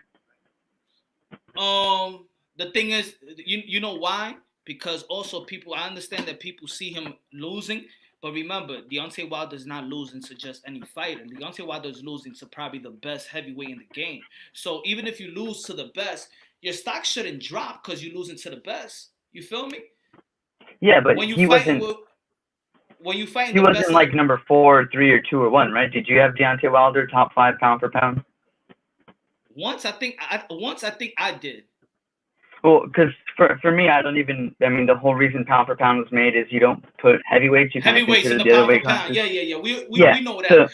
But then when ESPN and Audrey Ward and all these people started putting Anthony Joshua pound for pound, and that's why I'm like, oh, so people started to put heavyweights pound for pound. Yeah. Okay, so I'm gonna put Deontay Wilder there. Because remember, even Tyson Fury was never pound for pound. They put him 4 after the win with Deontay Wilder. Yeah, my main point about that was just the rankings for pound aren't great, I guess, right? So you want to say, for example, if you want to look at the super flyweight division right now, so Rungvisai is number 1, Juan Estrada is number 2, even though Juan Estrada is coming off a victory over Rungvisai. So the actual rankings themselves aren't always up to snuff, but the rankings that are more reputable. Yeah, the rankings that are more reputable are the Ring Magazine, right? And if you want to look at where the Ring Magazine had him, in 2019, Richard Comey is top 3. And in 2018, Richard Comey is top 3, right? In 2017, he's top 10. He's number 4. So this idea that he was ranked number 6, that's simply untrue. And you want to talk about Devin Haney's best win. Devin Haney's best win is either Santiago or Abdulayev, right? No disrespect, but those guys are not top 10 opponents. They were undefeated, but who did they beat, right? They weren't top 10 opponents. Yeah, Richard Comey. Okay. What's up? No, keep going. Richard Comey. Yeah. So Richard Comey was the IBF champion. He'd already fought Easter, and that was a close split decision fight. It could have gone either way, really. But he was a legitimate champion. He was top 3. He's the IBF champion. There's only 2 losses prior to Teofimo come by split decision. So they're very close fights. He's solid. His best win, he wanted to say, well, who is he beat, right?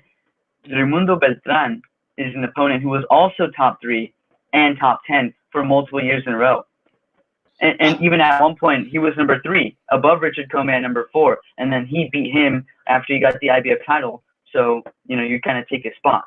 So if you're number 4, they're number 3, and you beat them, then you take their spot. So this idea that Richard Comey is a nobody or he got his belt from nobody, that's simply untrue. And if you want to look at his fight versus Easter, and you want to say Easter isn't good, right? Easter's been a world champion, and he also tried to unify. He came up short, but he attempted to unify against Mikey Garcia, who's probably one of the better lightweights that have been there in the division recently. All I'm saying is, any of Devin Haney's opponents is not in nobody's ranking top 5. Top 10. No, they're not. Like, no disrespect, right? But Santiago, who did he beat? Abdulayev, who did he beat? These are guys who are undefeated, but they aren't ranked high. They aren't ranked top 10. You want to look at Richard Comey, he's beating people who are ranked top 10, even top 3, right? So already his resume is better, and you want to say, well, Teofimo, he beat him with the lucky punch or whatever. No, he didn't. Because if you look at the Easter fight in round 9, both Easter and Comey went for a hook, and Comey's landed first. And Comey's a big puncher. He has 26 knockouts out of his 29 victories. Hell yeah. He's a big puncher. That's just H man. That's only one guy that's saying that the win is not credible, that he ain't nobody. That's just one person. Nobody in boxing said Richard Comey is a nobody. Everybody know that was a live fighter, a live champion, a top 5 in that weight division. Top 3. He was top 3. But I'm saying top 5. I'm just saying that it was just general. Yeah, in general, it's just a top 5. He was a respected champion. One with a strong punch. He defended his title. He was a legitimate champion. And Teofimo Lopez did what Easter and who else was it? I don't remember at the moment. He lost to Robert Easter, and then afterwards he lost to Mikey Garcia. Yeah, no, Richard Comey. Oh, I thought you were talking about Robert Easter. Yeah, well, Robert Easter, had a close fight with Richard Comey, but afterwards he lost to Denis Shafikov, right? These are both highly contested decisions in terms of them being split decisions. These guys went all 12 with them, and they're championship level caliber fighters, right? Teofimo goes 2 rounds with him and does what Easter couldn't in 12, and Shafikov couldn't in 12, right? Mm-hmm. Easter had hurt him in the 12th round when they both hooked, and he catches Comey first, and Comey gets wobbled. Do you remember that? Yeah. Yeah, you've seen that clip where he bends, and that's the exact same punch that Teofimo got him with, but it was in the 2nd round. So this guy, in the 2nd round, was able to catch and knock out a legitimate champion in something that another champion, a proven champion, wasn't able to do in 12 rounds. So people want to talk about, his power versus Nakatani. Nakatani was also an undefeated guy, right? If you want to say like Santiago and Abdulayev. He's an undefeated guy, a tall guy, and he uses range well. He's in top 10, right? But he's better than people think, and there was a lot of issues with Teofimo outside the ring. And even then, he still dominated. I mean, what was it, like a 9-3, 10-2 kind of fight? Like, he was competitive, but it wasn't close or controversial, and it wasn't a robbery, Tell me what's your prediction if it goes. Let's say Teofimo Lopez, Devin Haney. Tell me your prediction. How's it going? Well, right now, I like both fighters, and I don't want to sound like I'm just hating on Haney, but when someone comes on here, right, there's a platform that has people, this is boxing talk. Whoever says yeah. This boxing talk. Yeah, I'm not hating. I just want to preface I'm not hating, but I do think that right now, what I've seen from Teofimo, and not that Haney's been doing poorly, but I've just seen so many good things from Teofimo. I think he stops him in the mid rounds. I think Teofimo stops Haney in the mid rounds at the moment. I just think that I agree, man. I don't even know why people feel like if somebody predicts something they hating. It's just that we see something from Teofimo Lopez. We see his resume. Come on, I can't. Devin Haney is good. I see the skills. But I can't gauge him on any fighter because he hasn't fought anybody below. He hasn't fought nobody even 30th in the rankings. What do people want me to say about Devin Haney? Put it that way. What should I say about Devin Haney? Because if I say he's the best, then it's gonna look like I'm on his jock strap.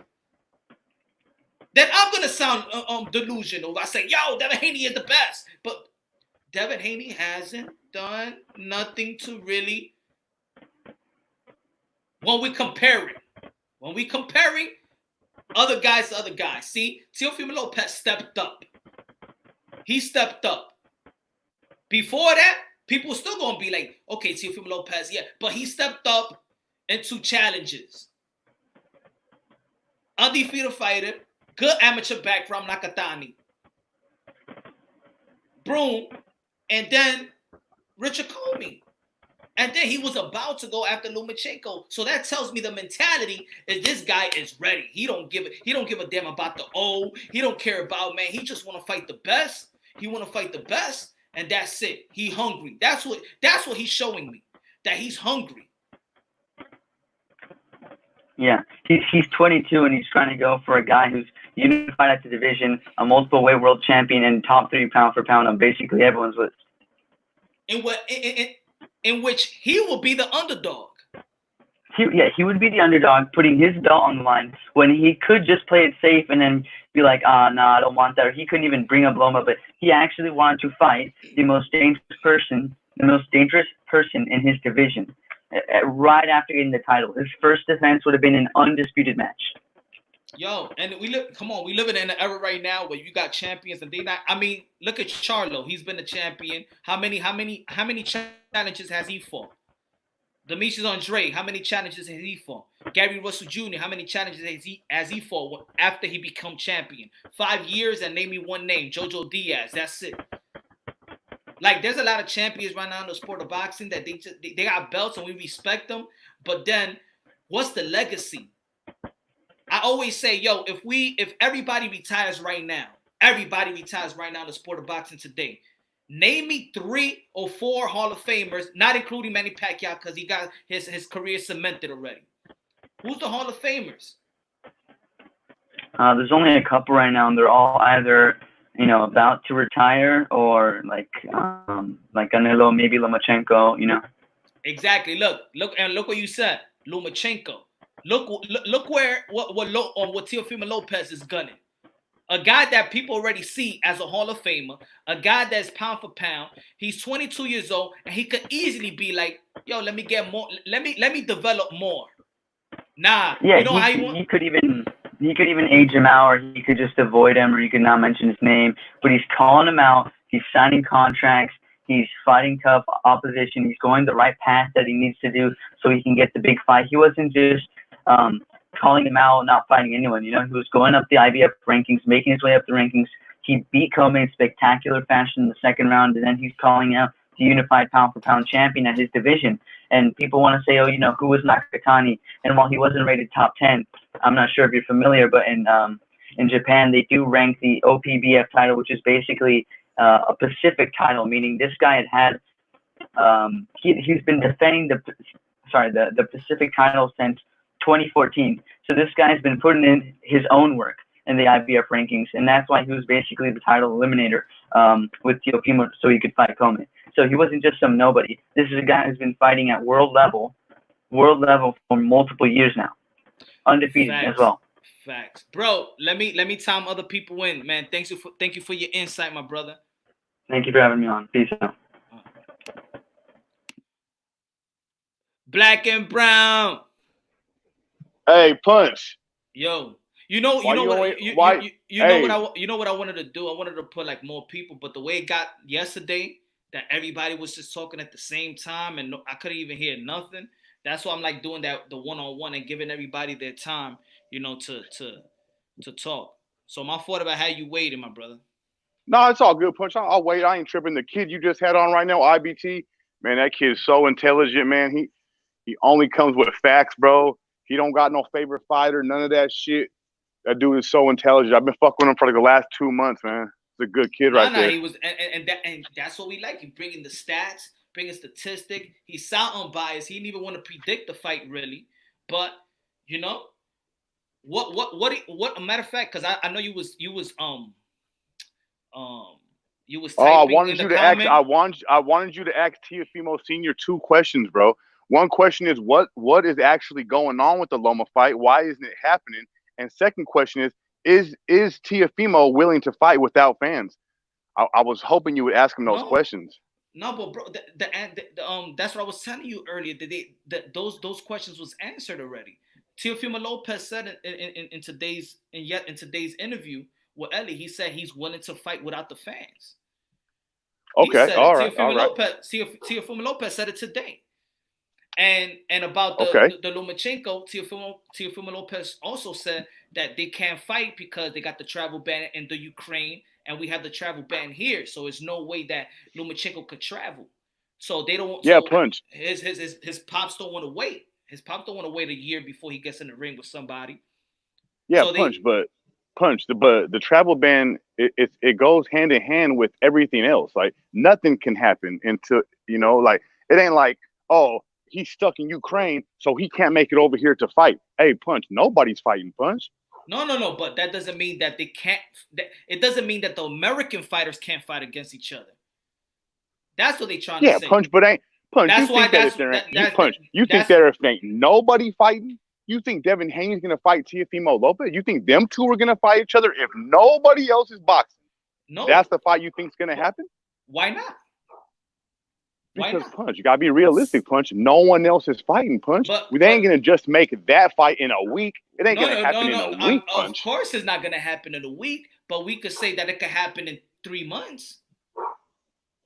Yeah, but in 3 months, Punch, Loma's not gonna be the travel ban's not gonna be lifted, and he's not gonna be back on his Loma hype.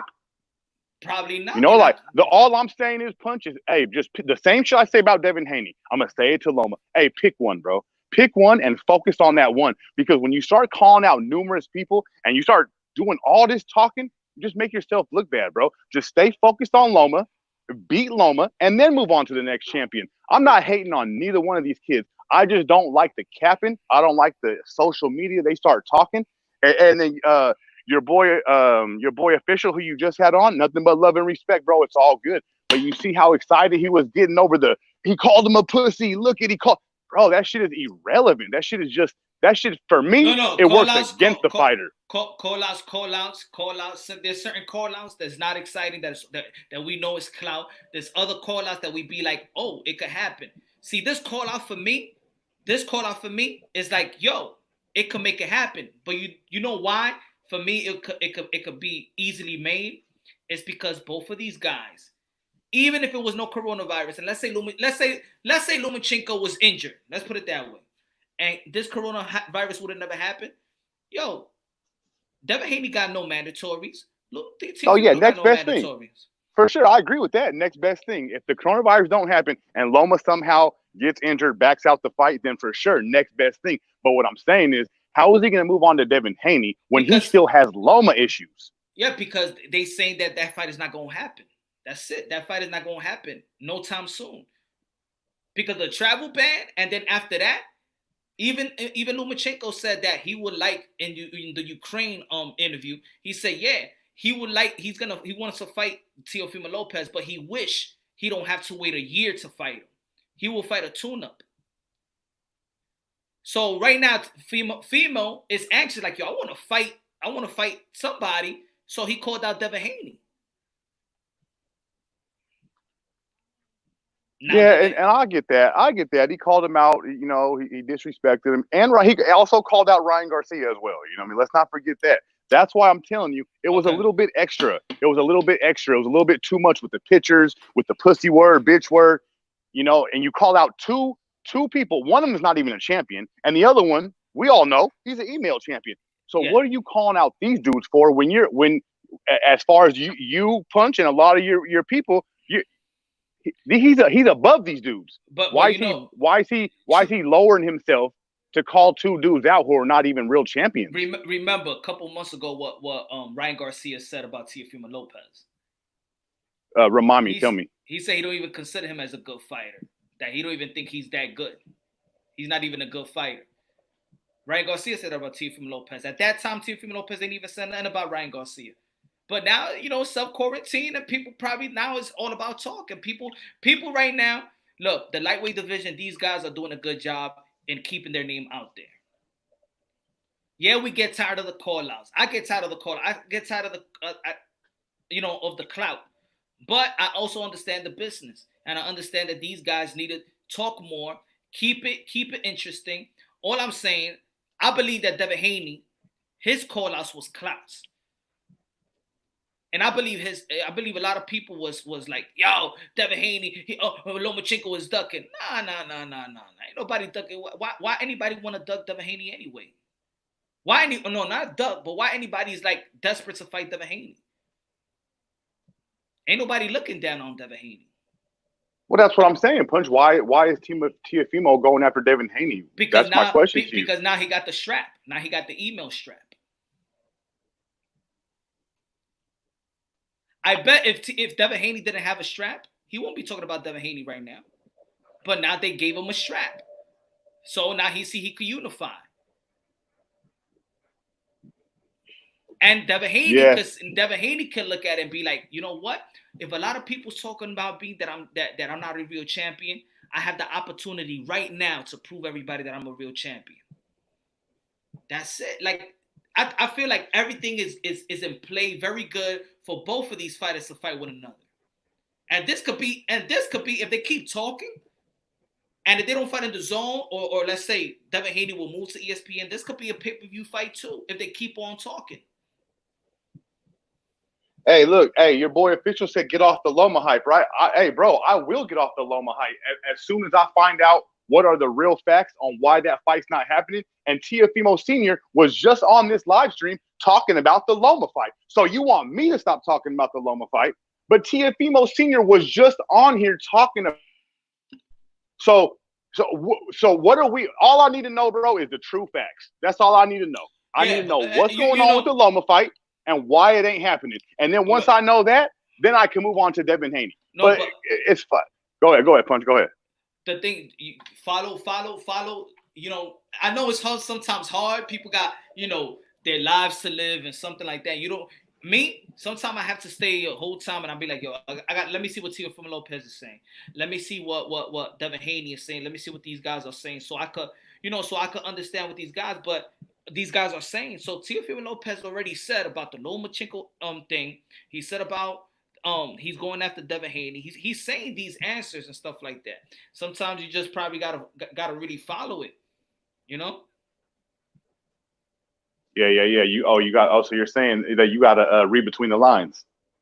No. I mean, like today, if you didn't see the interview, the whole interview with Ellie, because the questions that you asking, what happened with the Loma fight, they answered it. They're not fighting. And it's the travel, they're using the travel ban, and then I'm for sure. I know Lomachenko in the Ukraine. That's what I'm saying. No, later on, for real, I'm gonna send you the links of that interview because they got the interview in Ukraine. So you're gonna have to read, the. Yeah. The subtitles. And then what did Loma? Can you tell me what was Loma saying? Because you told me what Teofimo has said. What has Loma said about this? Loma was talking about that he wants to fight, but with the coronavirus thing, and he's thinking about that he really don't want to go into a fight after like a year layoff.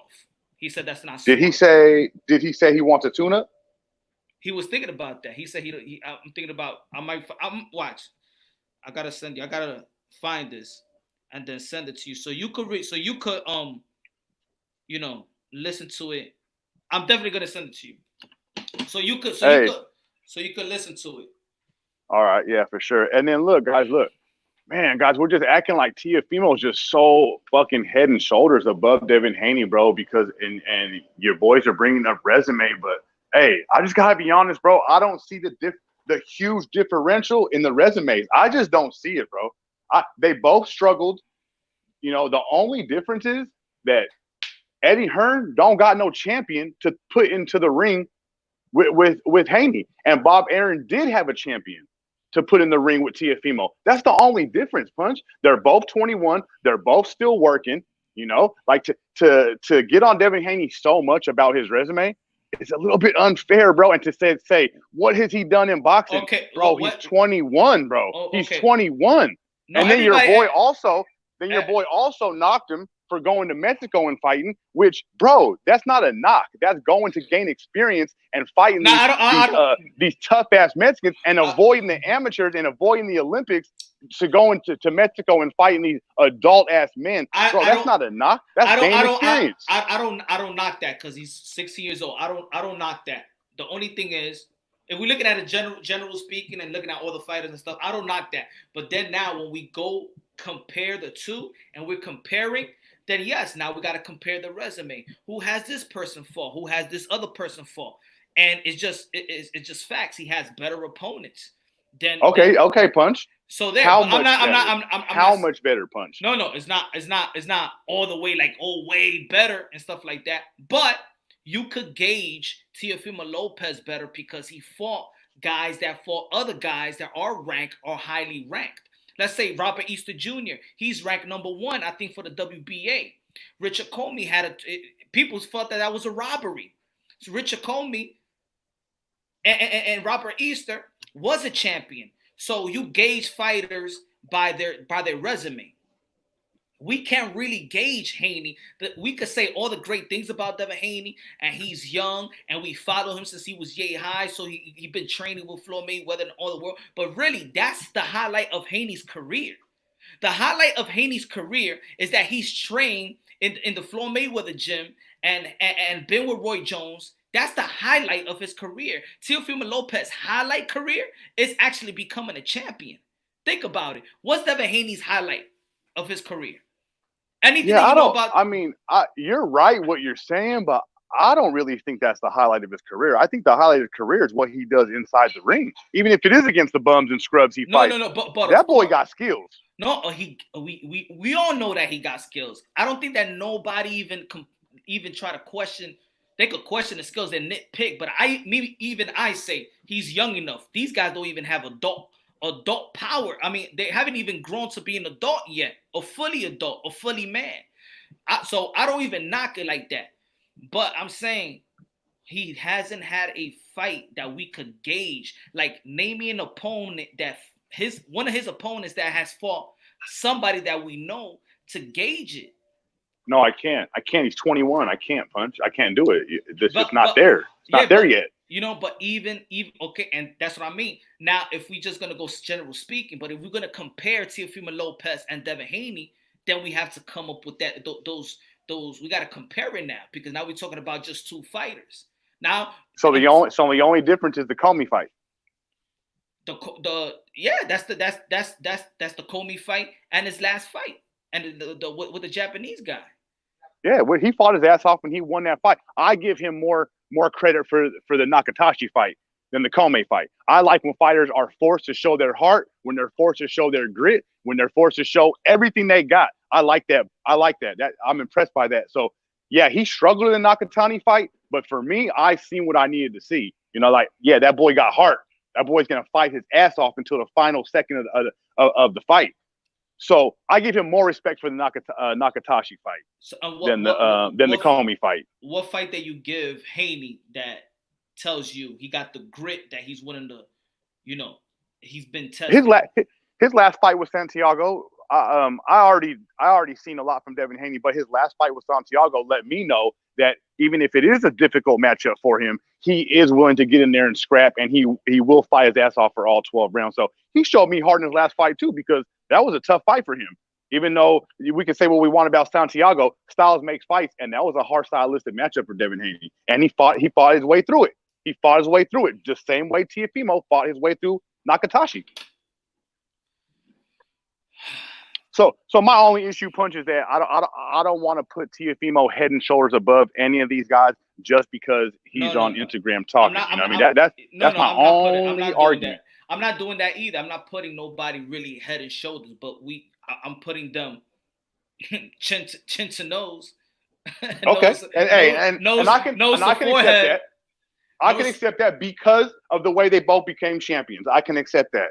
I can accept that Teofimo is a step ahead because of the way he became champion. Now think about it. Now, let's say Ryan Garcia, his next fight is Linares, and he beats Linares. Do you gauge him higher than Devin Haney? I would put him right there, hand in hand with Devin Haney. I put him on the same track, you know? Same track or better. I think if Ryan Garcia beat Linares, I think Linares got more respect than even Gervonta Tank Davis opponents. Hey, you know what, Punch? A lot of people don't respect Ryan Garcia's resume, but his last two fighters, hey, correct me if I'm wrong, bro. Undefeated. His last two fighters were tough, bro. Two tough fighters, and he knocked him out in the first round under a minute or under 2 minutes. But he gets absolutely no credit. People just think Fortuna and Roberto Duno were just two scrubs. I disagree. I think they were two good tests for him. They tough. That's why that's why I mean, like, it seems like when I talk, I understand, like, but I keep it real. Why the issues that I feel like I had with Devin Haney, and why I just didn't like the moves. And I feel like he could have been he could have made a big statement by saying no to that belt. But I'm just saying, like, I need a fight for me to really gauge him. I know he got the skills. Yeah. We all know that. But there got to be some fight, even if it's a top 10. But But give me like let's check quickly. Let's check the top 10 quickly. Like let's say, Hey, Punch, I know I was going crazy yesterday, bro, but hey, I'm good, Punch. You could bring other guys on, man. I'm not a disrespectful person, bro, as long as nobody disrespects me, bro. Nah, you good, brother. Nah. Bring other guys on, bro. Bring Guido on, bring IBT on. You know what I mean? I'm not no, my bad. No. You do you, bro. It's your channel. I'm just telling you, bro, I'm good. Nah, yeah. Nah, everybody passionate, man. This is boxing, baby. You can even bring H Money. Hey, you can even bring H Money back on this motherfucker. I don't care, bro. If he can act right, then we could be cool. I'll bring it. Y'all can chop it up. Let me bring Black. Let me bring Brother Boxing. Let me bring Brother Boxing. I'll bring you back. Stay there though. Don't leave. Yo, Brother Boxing, talk. Hey man. Hey, this is Raekwon. I just go by Brother Boxing now. Remember you had that debate, that great debate. Yeah, about the Georgia. Yeah. Yes, sir. So, yes, sir. Man, hey, bro, this is man. I don't want to hear no more talking, man. They gotta fight each other. Devin Haney has to fight Lopez. I like and that. He has to get his respect for that title. Now I think he does have a WBC belt because the franchise was elevated. Yeah. But he has to earn a win against Lopez to unify all the two belts. And now Lopez can say, okay, now the Lomachenko, I got two belts now, and you got two belts. So it should be a 50-50 fight now, right? So they can make it like that? Yeah, the only thing that us fans and that we really have to press on, and no lie, there's some people that interview Mauricio Sudamon, but the WBC is really handling this shit real bad because I hate the franchise belt. Let's say let's say Devin Haney. Let's say Devin Haney beats Fimo, right? Let's just say he got the WBC. It's a 50-50 fight, in my opinion. He got the IBF. And then the WBC. And then let's say the Lomachenko fight. Like what? Like who's the real champion with the WBC saying that Lomachenko? It's just confusing. It's just really confusing. It's like, bro, it's like, why would you create a franchise belt? But it's like too many belts in boxing. That's why that's why I wish people like hating. That's why I wish if you check my first video that I said no, drop that belt. I wish that Devin Haney would have said hell no to the belt. I'm going to the IBF. WBC got like 5 belts. They got the interim, they got the silver, they got the diamond, they got the franchise. He could have gone. He could have gone to the IBF, fight an eliminator, probably with Teofimo Lopez. Oh, that'd been a good fight. That he would have been in. You know what I'm saying? But then I'm like, they messed it up. I just wanted Devin Haney to make a boss move and be like, yo, nah, man, don't give me that belt. Now, especially my first time that I'm gonna win a belt. I like Devin Haney. Devin Haney got some skills, bro. I ain't gonna hold you. Devin Haney got good footwork. That's why y'all never hear me talk about really. He's a problem. He's a problem for anybody. I'm sorry, he's a problem for anybody. He's a problem. He's a problem. He got skills. All these young dudes got skills. It's hard. They young. It's hard for me to be like, oh, this person got no skills. Nah. These guys ain't even grown men yet. Yeah, 25 years old, you develop your body. That's exactly, man. So it's like so who you think will win? Like, what's your prediction? How it goes? Right. Fimo, Devin Haney. If Devin Haney uses his feet, he can get him. But if he break it down, man. If Devin uses his feet and uses his feet all night, pop, shop, and run, he might get a decision. But I think it's it's hard though, man. All right. So what you feel? So what you feel is Devin Haney's strength and weaknesses, or what you feel like you want to see more from Devin Haney. If it's not a weakness, what you want to see more from him? Man, that's hard. Maybe he got a great jab. He got good jab. Great jab. It's hard though. It's hard to see. He got good reflexes. He got good defense.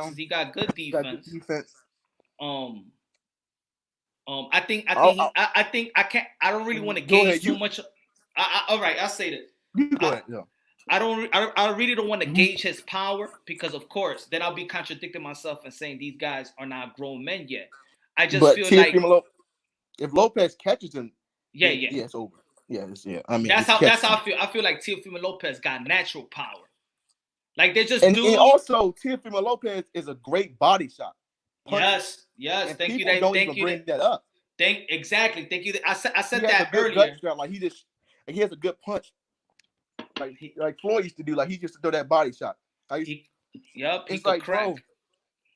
I like Devin. I like Devin Haney's when he jabs to the body, when he keeps his distance. I like Devin Haney on that one. I just don't think first we haven't seen him. We haven't seen him go into the fight mode. You know, there's certain fights like Teofimo Lopez against Nakatani.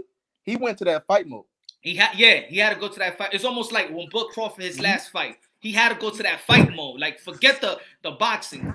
So there's certain fight that you got to bring that dog. See, I haven't seen Devin Haney bring that dog for me to be like I could gauge him in. You know what I'm saying? Like it's not his fault. Like Santiago maybe was close, but like nah, I don't think that's a good. Santiago was an opponent. I even never heard of the guy, in my opinion. I just say that his opponents is actually tailor-made for him to look good. Yeah. I don't think that Nakatani was tailor-made for Teofimo Lopez to look good. You know what I'm saying? I don't think so. But Santiago, these guys are ranking the 40s. Like, come on. 40s and 50s. Like, it's like just like the Tyson Fury stuff. And I got really upset with him because people always say, like, he can beat Wilder, but, like, why'd you need a year to go to the WWE and do all this kind of stuff, then get back in the ring? For like, Adam Warland, Swartz. They was ranking Swartz, like them dudes are like, but then people don't give Wilder credit. He fought Diamond Brazil, a ranked opponent. He fought Luis Ortiz, a ranked opponent. So let's start giving Wilder his credit, bro. Yo, trust me, I was saying that yesterday. Like, like Wilder, like I feel like he's the most hated boxer in my opinion. He is. I think he's top. He gets so much hate, and bro, Wilder don't like, bro. Wilder is just so laid back and chill, bro.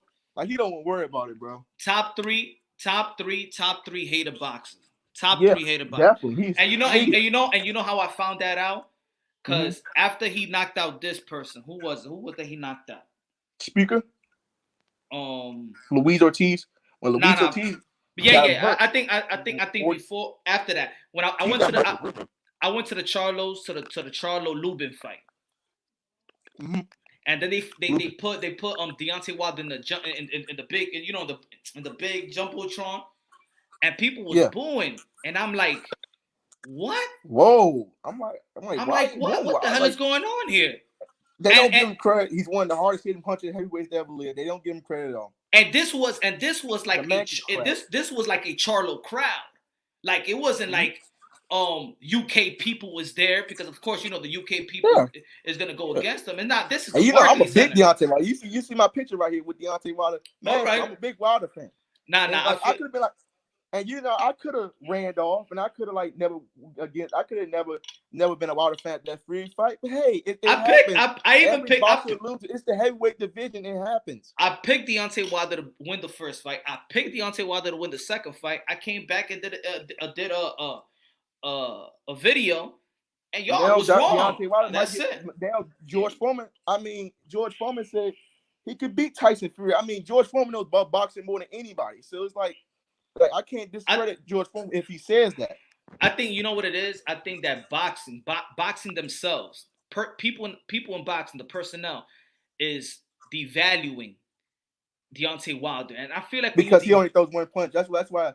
Because he needs to throw more count. That's not his. And to be honest, he throws more punch than that.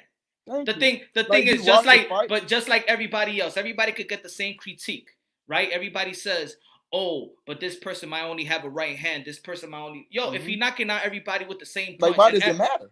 And everybody and their mama knows that right hand is gonna shoot. Everybody, Stevie Wonder knows. That tells me you got skills. That tells me that if everybody he's an Olympian. Let's don't forget he's an Olympian bronze medalist. So it's like you can't make the Olympic team get trashed and you're a bum. I'm one of those guys. So they don't like a lot of these people don't even know boxing when they be saying Wilder's a bum. Exactly. I hell no. Come on, he tied Muhammad Ali for 10 defense. They're gonna be like, oh, he hasn't fought nobody. But name me 10.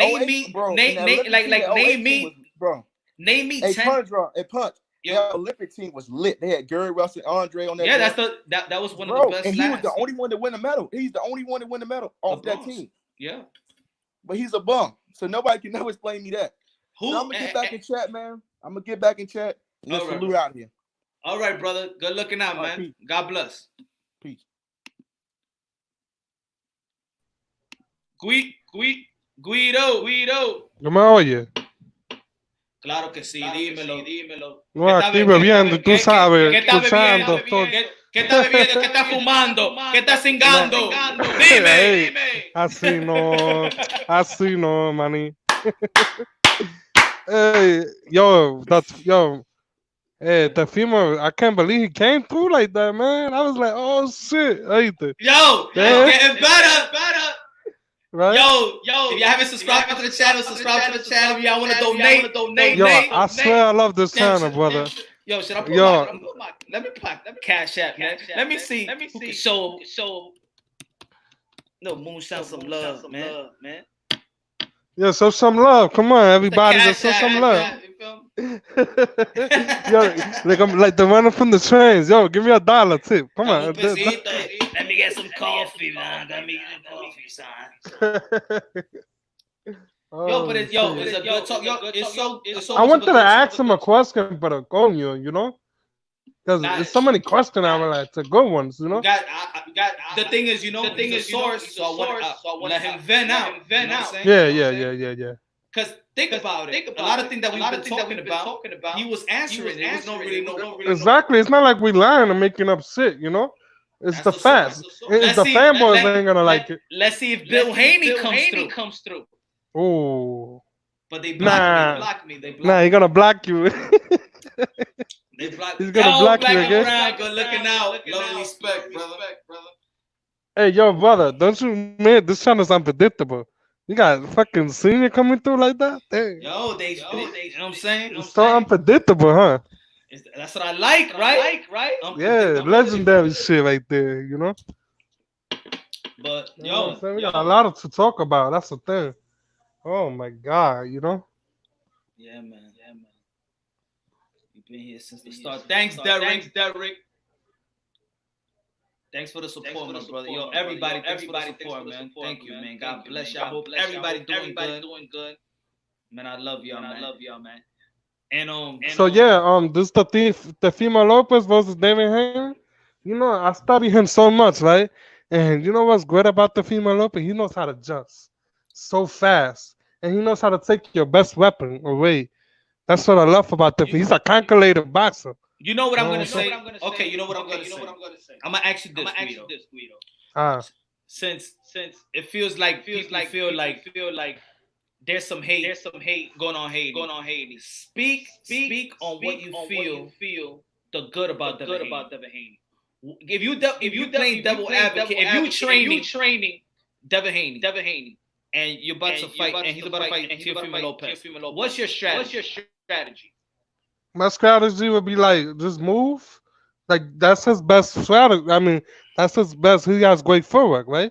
Devin Haney has good speed, right? Good flexible. He's very quick, you know. And I will give him that, you know. Try to box Teofimo Lopez. Try not to engage too much, cause he got the aggression and the power. And if he gets caught with that shit, he's going night. Eso va me, loco. Oh. That's my opinion, though, you know, and I see him knocking him out between like the 5th and the 6th round. That's my opinion. Because Teofimo, mira, ese tipo, he's a calculated boxer, and as soon as he takes your best weapon, and he gets comfortable in there. Oh man. You think? Do you think it's smart for Devin Haney to fight Teofimo Lopez now, or nope. make sure that his shoulder is 100% and have a tuna fight? Let's just put it 100%. It don't matter, but they just put 100% because we don't want no excuses. You know what I mean? We don't want to when the fanboys come in with excuses. Oh, he lost because of his shoulder. Yo, we want the best Devin Haney. You know what I'm saying? Win the best Devin Haney. Official said his junk mail is the best attribute. Yo, you hear this shit, y'all? Oh shit! It's legendary, man. It's legendary, man. Oh man, oh man. Yo, y'all funny, man. Yeah. That's a good one. Official. That's a good What you say? I don't even know if he has a good chin. What you think? You think Haney got a good chin? I mean, I don't think we can gauge it yet because first, Devin Haney got good defense. He got good defense. Yeah, but he hasn't been tested in that chin though. Right? He hasn't been tested. But I like his reflexes. You know what I'm saying? Yeah. I like his reflexes. And I just feel like the Teofimo's too much, man. I just don't know why. It's just the way I see how he breaks it down, his opponents. Oh my goodness. I think that the power is overwhelming. That Yeah. we're gauging them. I mean, it's not like that. Haney didn't have probably the best knockout of the year last year. Yeah. He probably did. With Deontay Wilder and Dominic Brazil and what Devin Haney did to that guy. I thought that guy died. I thought he was out. Yeah, man. Bring the smelling salt. Help me, please. So, but we know when we saw the Comey fight. I'm saying he's gonna beat Comey. But we was like, yo, how about if Comey throws those haymakers and Cotton? Yeah. And I'm not gonna lie to you. I'm not gonna sit here and lie to you. I thought when he was gonna fight Comey, I was like, oh shit, this might be a hard fight for him, and I thought he was gonna win it, but it was gonna be hard, But nah, he made that shit look easy. Second round, KO. I was impressed because of that, I was like, damn, against Comey, a champion, second round KO. Damn, that man got power in both hands. Damn. Hold on, let me send. I'm gonna put the link up. Just in case anybody.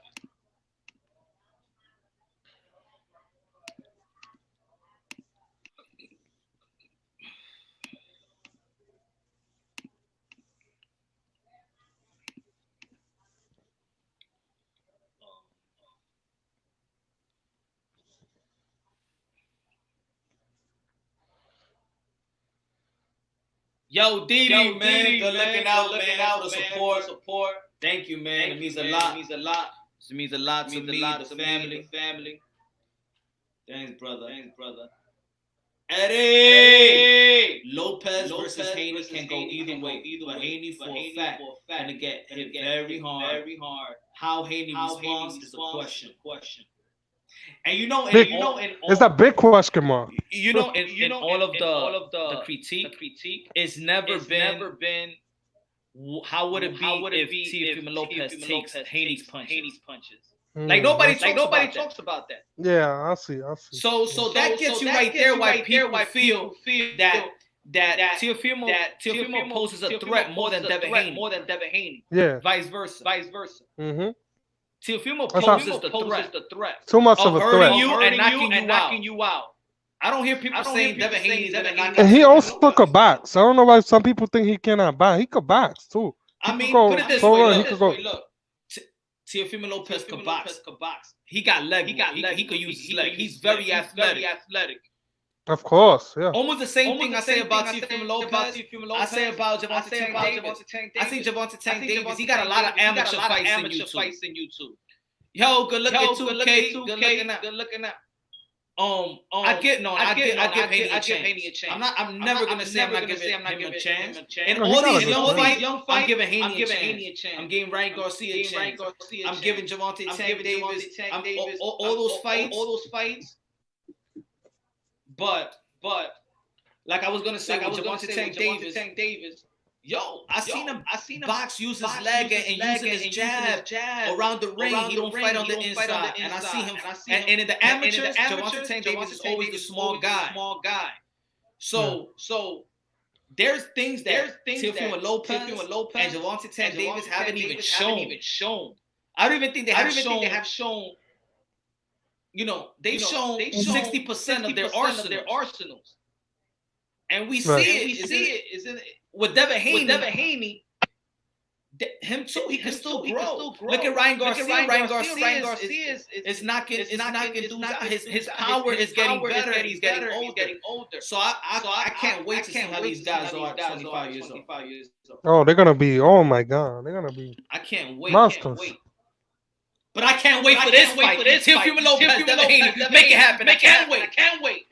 I'm just telling you. I feel more confident than Teofimo. I'm just telling you, bro. By the 5th or 6th round, I'm telling you, if he catches him, he's gonna go down. 2K, Right, jump in here, man. Talk to me. Do you think Tio is like Durant type fighter, and Tank is like Hagler? Ooh. Yo, 2K, that's a good question. I think Hagler was too big. I think Tio and Durant. Mano de piedra. Espérate. Ese tipo tiene mano de piedra. Ese tipo era duro, coño. Oh. That's a good for Gervonta Tank Davis. And I also would like to see Teofimo versus Tank. Aaron Pryor. I give Devin Haney Aaron Pryor. How about that one, 2K?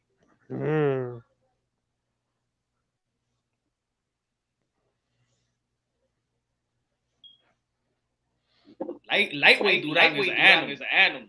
That's a different beast. He's the greatest lightweight of all times. Yeah, man. There's no dispute about that, you know. Yeah, he's the best lightweight. Durant.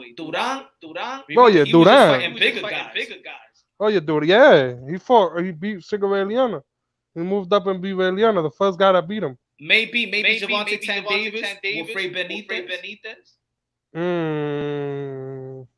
What do you think? 17 years old, became the youngest champion ever in the sport of boxing. Yeah. For the Bonitas. We're not saying Durant versus two. We're trying to compare them. Like who are these guys? Or who could potentially be in their era? Yeah, it's hard. It's really hard to put them like that. How about all these guys are great fighters? All right, let's say Durant. If Teofimo Lopez beats Lomachenko, and then he beats Gervonta Tank Davis, how we rate him? What you mean, like in the pound for pound list? Because I don't like comparing cement and legacy. You know what I'm saying? That's not fair for them. Of course, they're always going to lose. You're always going to look at what? Teofimo Lopez, what? I mean, that's not fair for these guys in this era. They haven't even cracked. You know? Oh, I'll say who's the like Phyllis Trinidad. Who'll be like the Phyllis Trinidad on 147? I don't think I could compare him to anybody. Huh? Like with power, with aggressive, you know. I don't see none of them though. That's with the thing. Leg work. You know, Trinidad was more stationary. Yeah, more pa'lante, right? And these guys are elusive. They move. You know. Oh yeah. You could compare probably Trinidad and Errol Spence. Right. More than anything. Because Errol Spence is not a mover like that. That's a tough one. Yeah. Let's talk about them today because we bring the legends. It's not fair. I mean these. Yeah, they got too much. Yeah. Yeah, I mean, we gotta see. Teofimo Lopez is a champion now. He earned it. I think it's just too early to call it. That's why. Yeah, it's too early. It's too early. But yo. Ryan Garcia, he's been studying a lot of Ray Robinson videos. Yo, Punch, man, I feel like Haney being hit with Tio's combination with your echo.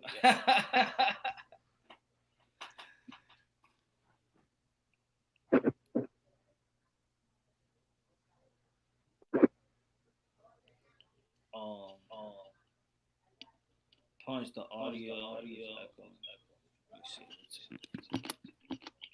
Yo. Yeah. Okay,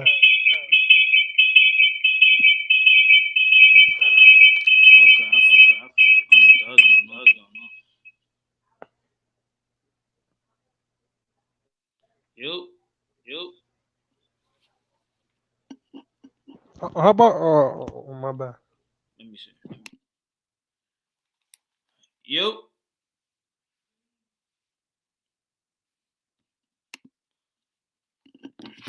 Hello. It's still echo.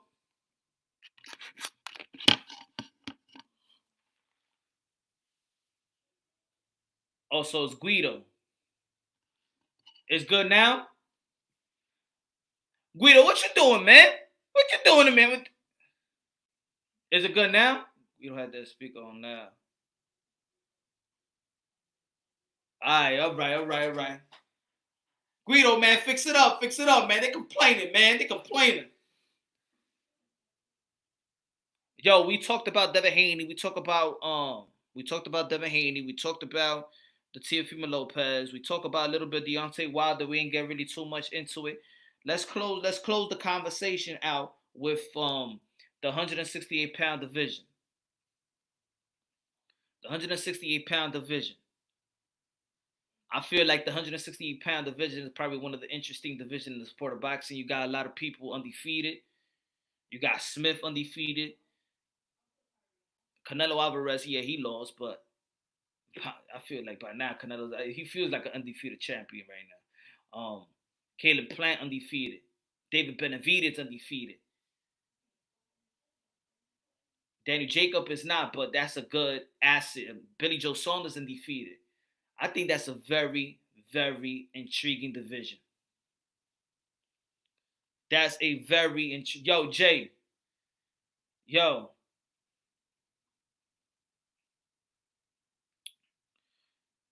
Yo, talk to me. What do you feel? Who's your guy, Jay? Jay Alvarez, who's your guy at 168-pound division? I would like to see Canelo Alvarez, David Benavidez in Mexico. I would like to see Benavidez, Caleb Plant. I would like to see Billy Joe Saunders. I wasn't really a fan of Billy Joe Saunders fighting Canelo Alvarez. I think that matchup stylistically, Canelo got that. Smith and Billy Joe Saunders, that would be a fight in the UK. Could have been good. I think Canelo hurts Billy Joe Saunders real bad. Billy Joe Saunders hasn't looked great to me in his last fight. Lucky that he knocked the dude out, but he hasn't looked great in his last two fights. He balloons up to 200 plus pounds. If you don't come ready for Canelo Alvarez is gonna put that beat down. He's gonna test that body. He's gonna hurt Billy Joe Saunders real bad. I feel like it. Because Billy Joe Saunders just prepare himself when it comes to a contract. He balloons up too much. I just don't got. Plant has the best side-to-side movement, possibly the fastest hands. I feel like technical side, I feel Canelo Alvarez and Caleb Plant probably got the best skill set in 168 pounds with Canelo Alvarez. I could say that. I agree with you there. Because if y'all tell me who wins from Benavidez or Caleb Plant, I say Caleb Plant boxes him out. I think the only way that Benavidez beat Caleb Plant is by knocking him out. But I don't think Smith, Billy Joe Saunders, Benavidez can outbox Caleb Plant. Nor Charlo can outbox Caleb Plant. But Canelo Alvarez and Caleb Plant, Canelo Alvarez just got way, way better, man. Canelo Alvarez is one of the few fighters that has added tools in the toolbox. He's getting better, and it's looking scary. Because the guy's still getting better.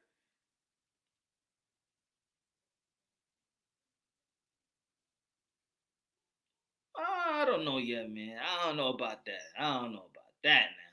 Mr. Moonshine, see you on the next one, bro. Yo, Fisho! Good looking out, man. God bless you, man. Thanks for tuning in. I don't know about that. But he really good. I'm half, but I don't know about that. Yeah, man. Talk to me, Jay. Talk to me.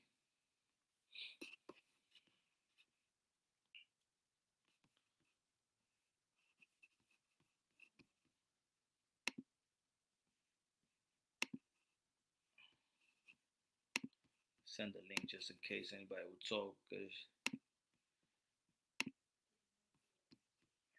that Canelo is scared. The narrative, Canelo, man. Whoever say Canelo's scared of anybody right now in the sport of boxing is drinking the same thing I'm drinking.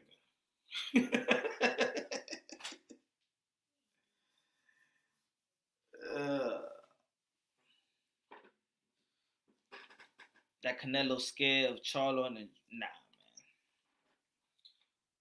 Nah. I don't think so. Let me bring H in. Yo. What's up with it? What he do? Hey, I seen you had Teofimo Lopez daddy up in here. Yo, where were you at? He came in like right after me, kind of. He came in like, you remember I was on? No. It was a guy. Carlo came in. Then it was him. Yeah, man. Hey, so that's your people. You missed it. I seen it. I seen it, but I was letting you do your thing, man. I didn't know you know him like that. So those your peoples then in a way. Those your people, Teofimo and his daddy. That's the first time he timed in. But you know them already though. Nah. Swear that you didn't for real. Nah. So he just watched the show like us, and then he just hit the link. Yes, sir. Damn, dog, that shit is crazy. Yeah. That shit, hey, bro, you doing your thing. I mean, of course they support. If I do they support the video with Teofimo Lopez because I feel it's almost like you how you found me because it was I had a content with Devin Haney, so I had a content of Teofimo Lopez. They see it, they timed him. I had a video with him, with me imitating him. You know what I'm saying? And they find it funny and stuff like that. They good peoples though. They good people. That's your first time ever communicating with him, like ever? No, he actually commented yesterday on a comment box. Damn, that shit is crazy, dog. When you was on, he commented on the comment box. You wasn't reading it? Nah. Yesterday and today. So, Mendo, now I'm not gonna lie, you got something good, bro. You got something real good going on. Now that's your boy.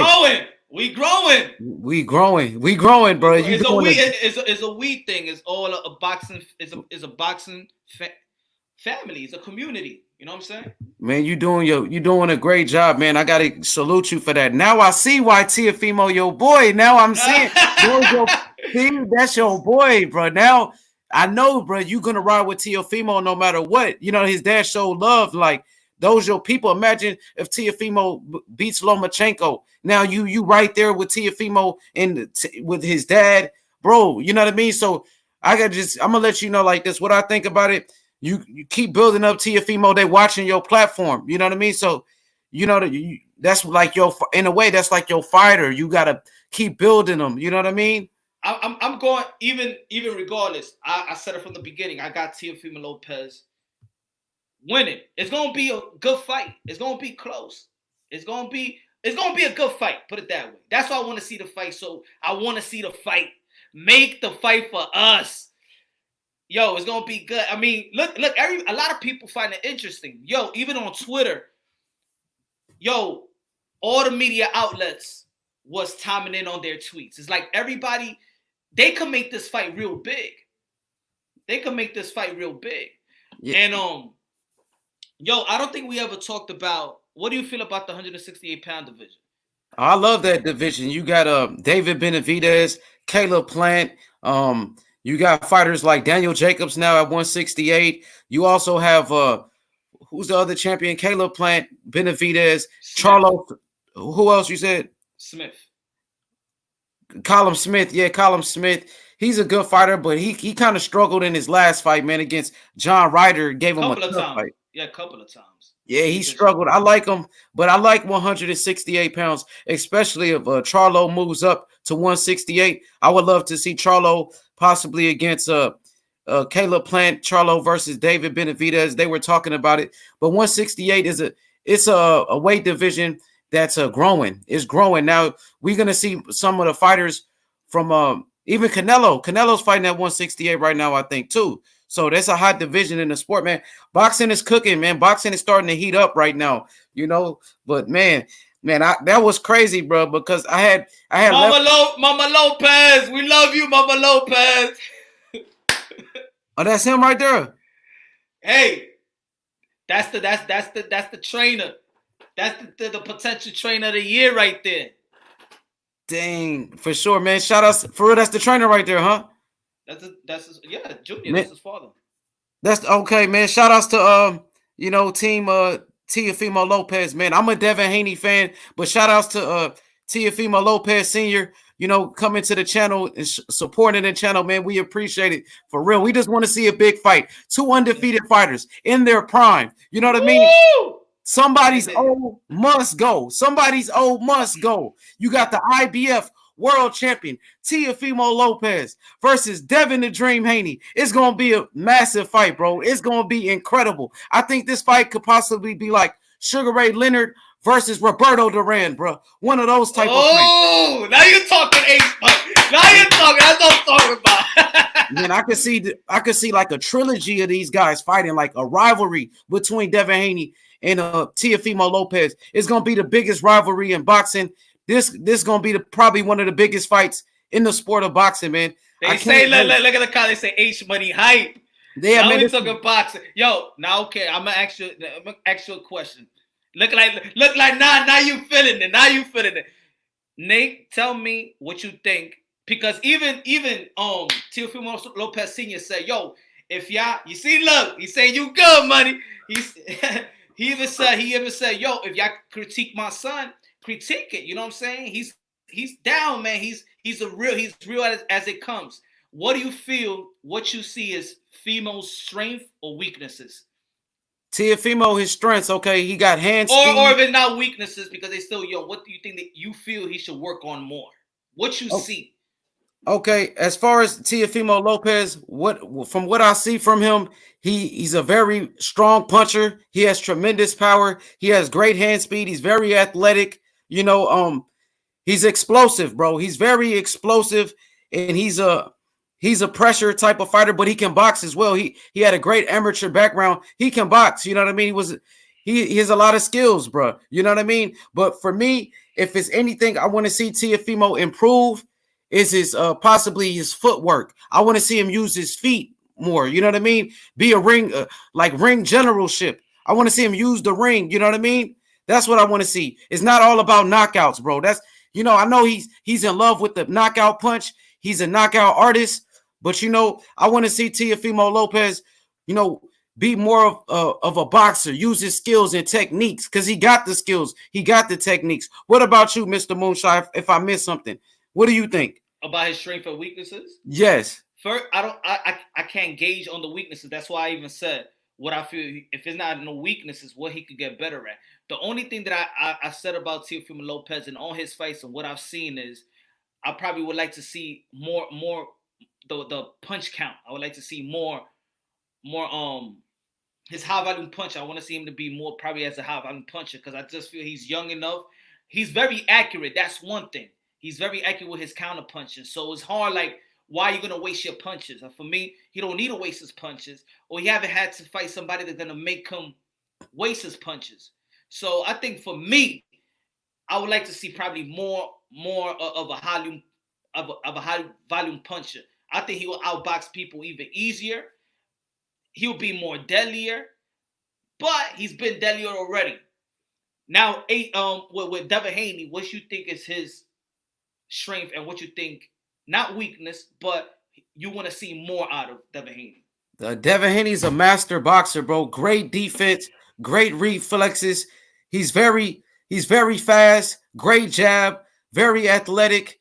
He's very quick in the ring.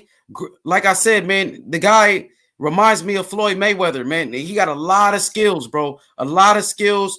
As far as his footwork, some of the best in the world. Some of the best footwork in boxing. A great ring general, great ring generalship, tremendous footwork. As far as anything, I want to see Devin Haney improve. Maybe his punching power a little bit, just improve the punching power. But he's very young. He's 21, so he's only getting stronger. He's putting on his man strength. So Devin Haney's getting stronger. But if anything, I just want to see Devin Haney probably improve on his power a little bit. But Devin Haney's a really good fighter, bro. You know what I mean? Both of these guys, Teofimo and Devin Haney, two of the best fighters in the world, bro. That's why we want to see this fight. It's going to be a super fight.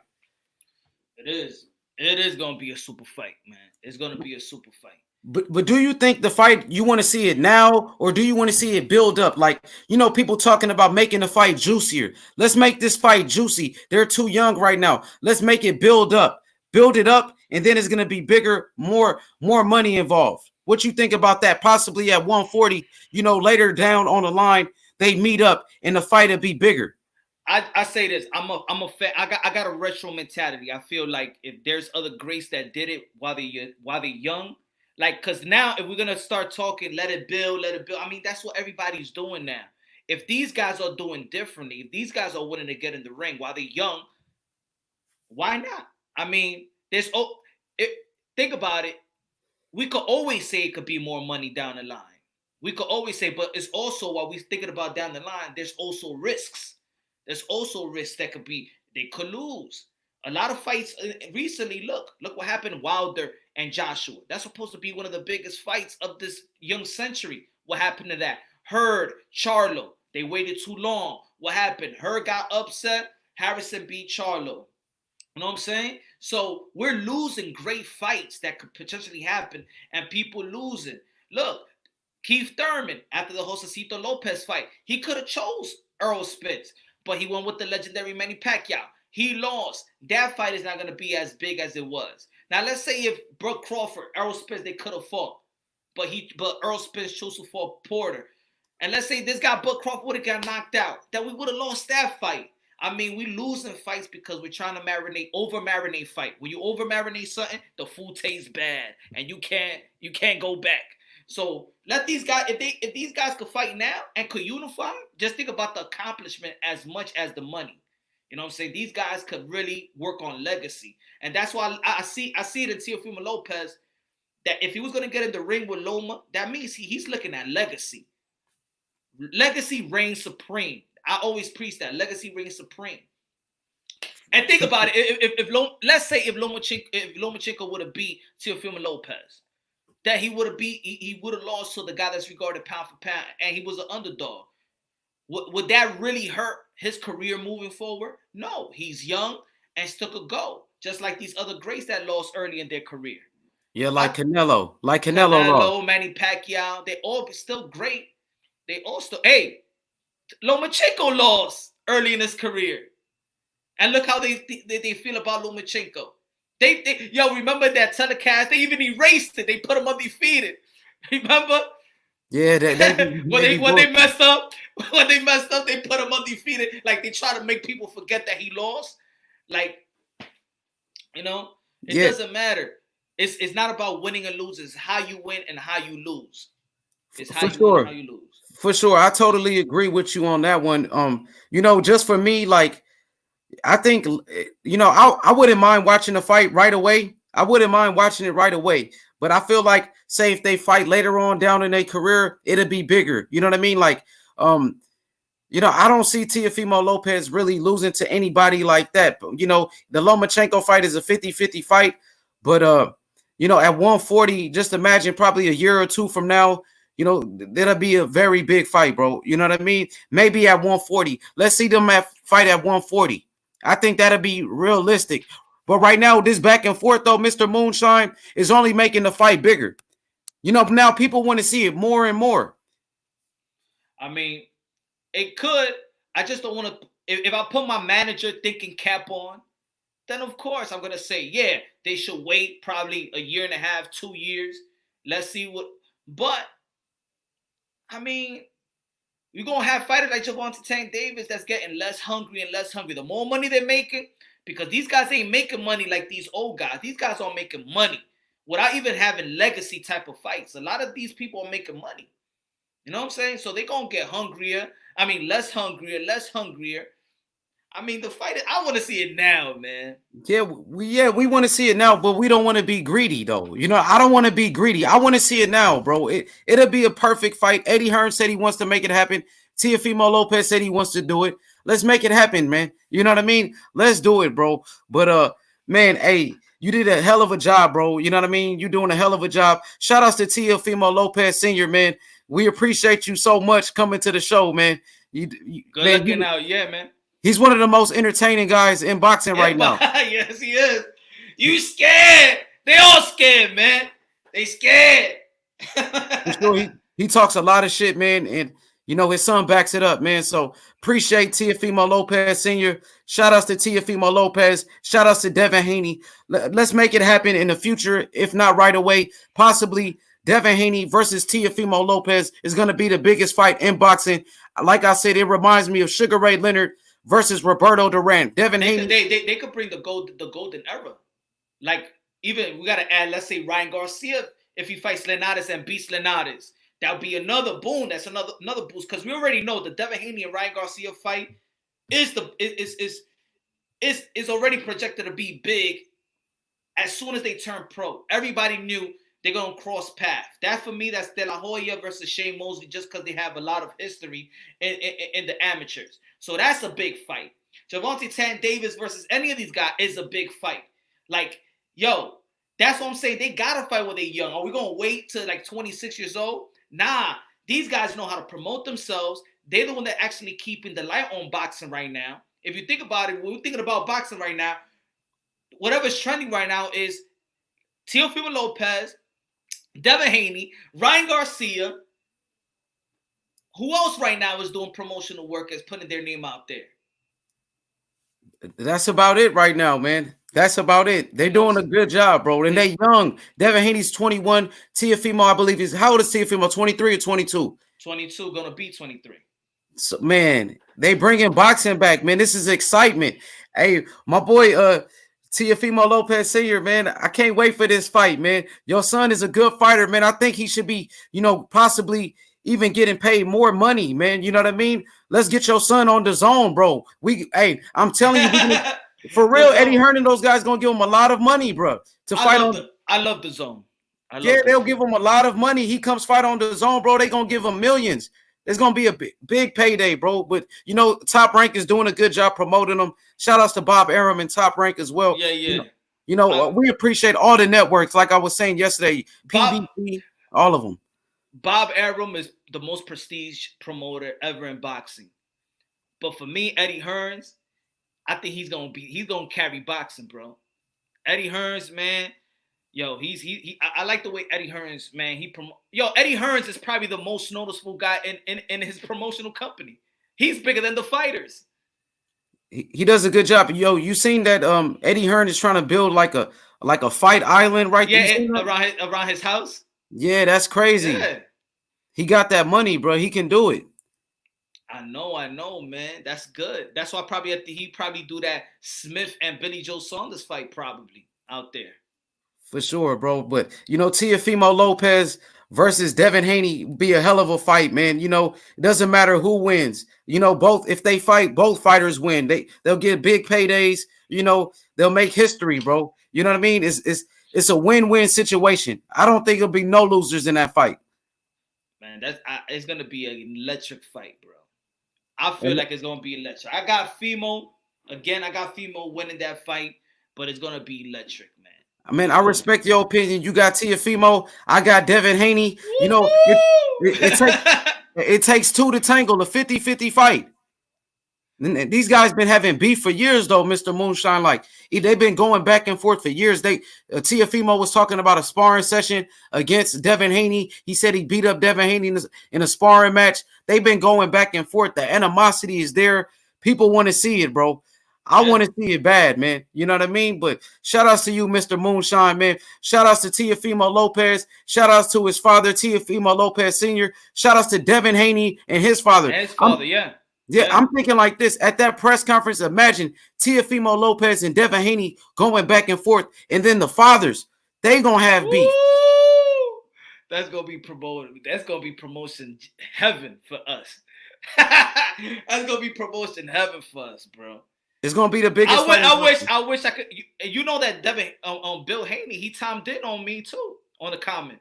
But on another video, I'll show you. I'll probably say, I forgot which video, but he timed in on me. For sure, man. Hey, man, I appreciate you, man, so much. I just want to tell you this, man, before I dip off. You know, last night, Glenn had tapped in on Ring IQ's channel. Glenn, he called in. He went in on him. Glenn was roasting him, dog. Yeah. Glenn exposed him. I got to see that chat. He deleted it. The dude ended up deleting the video. Oh no, but I want to see it. I haven't seen none of his like content. Yeah. I haven't seen none of his videos. Yeah, but ask when Glenn, man. Hopefully Glenn will come through, man. You know what I'm saying? Because hopefully, shout outs to Glenn, but Glenn exposed him last night, bro. And just to let everybody know, tomorrow night, 9:30 Eastern time, I will be going live and I will be exposing Ring IQ Part 3. You guys don't want to miss it. Part 3, exposing Ring IQ, man. So, man, appreciate you, Mr. Moonshine, man. Getting Teofimo Lopez Sr. here. Man, you doing a great job, bro. Shout out to Teofimo Lopez Sr., man. Salute from H Money, Mr. The Zone, man. We appreciate you, brother. Thank you so much. Thank you, my brother. Man. Peace, bro. Peace, my brother. Guido. Sí, dime. You good with the? You know, I don't know what happened. You know, that was a bunch of sound. I don't know. I heard our echo. Everything's quiet here. You know. All right. Yo. I want to talk to Teofimo's. Teofimo Senior. He's on you the should comment. put him in right now. He's on. I don't know if he's live right now. He's on the comment. You could talk to him. I think he said his piece. You know what I'm saying? He said. Oh yeah. Let me see. He said everything he needed to say. You know. And it's gonna be more to say. You know what I'm saying? It's gonna be more to say. I mean, he gave us everything from his son, what he's doing, his skill set, the Loma situation, the Devin Haney situation. He timed in the sparring situation, timed in on everything, man. God bless the Lopez family, man. I love that tight family, man. That's an inspiration. Lo mando un saludo a ellos también. Of course, man. It's an inspiration. Especially his pops. He's been doing good. If you haven't checked the Smelling Salt podcast, the Smelling Salt podcast, I got the episode 4. If y'all want to check out my podcast, it's Fatherhood is Prominent in Boxing, and I'm giving all respect to the fathers in boxing and what they have done and how they build their sons and their family. Yo, because in society we always have this thing that, especially in the inner city community, that we're fatherless. There's a lot of people that's fatherless, and it's so special to point out the fathers in the sport of boxing, that they do their thing. In boxing, what we see is fatherhood. We see the camaraderie of father and son. We see the building. We see Teofimo Lopez Jr. says that he's a dynamic duo. It's beautiful to see, man. It's like my son right now. I'm letting him play video games, but me and my son is mad close too. And when you see fathers like that, even you look at it, you be like, damn, man. And I want to have that type of relationship and stuff like that. And it actually motivates people out there to be the best father they could be, and it's so much I could say. I love when I'm like a activist for fatherhood, man. Everybody out there as a father, man, y'all keep doing your thing, keep taking care of your family, do your thing, man. And for the mothers out there, the beautiful mothers out there, the queens, man, what can you say? The ladies, the queens, baby, the queen. Gentlemen gotta respect the ladies. Respect the ladies. Love the ladies. Without the ladies, man, they give birth to us. Man. And I just want to salute to everybody in the chat. Salute to everybody, man. Yeah, I know. You guys are the real ones. Yeah, I know, Philip. As a matter of fact, I comment on that interview. Yo. And this guy's Nostradamus, bro. He predicted everything, yo. He predicted his son was going to win. Yeah. Same year. Predicted he was going to fight Lomachenko. Coronavirus hated on his prediction.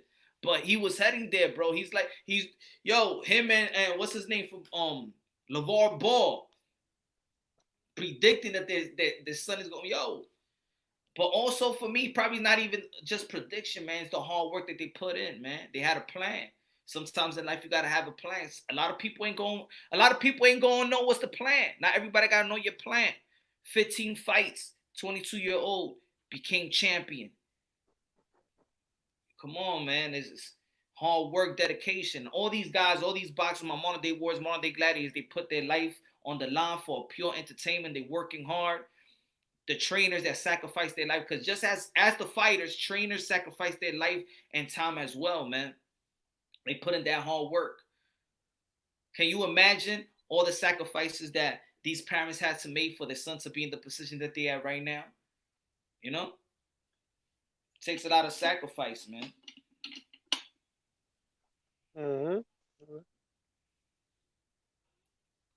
All I know, if I'm going to dinner, I would rather chill with the Lopez because they're going to be cooking me some good Honduras food.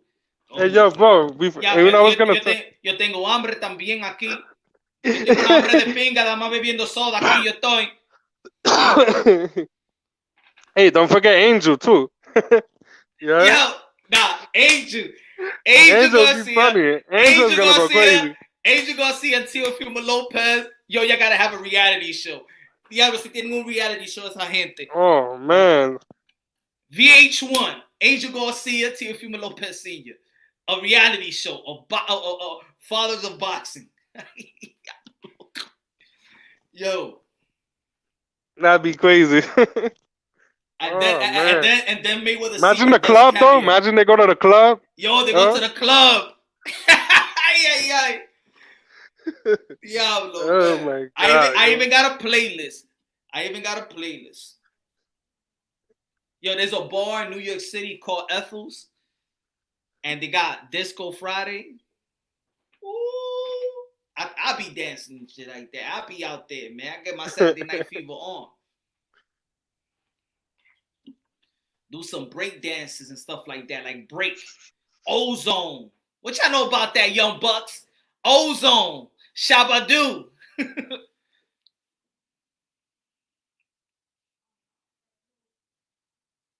Yeah, Philip. Yeah, man. I like that call out though. Very time call out. Very clever.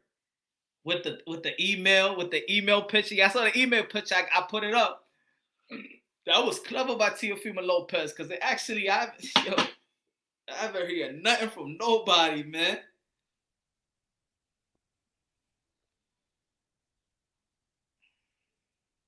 Nothing.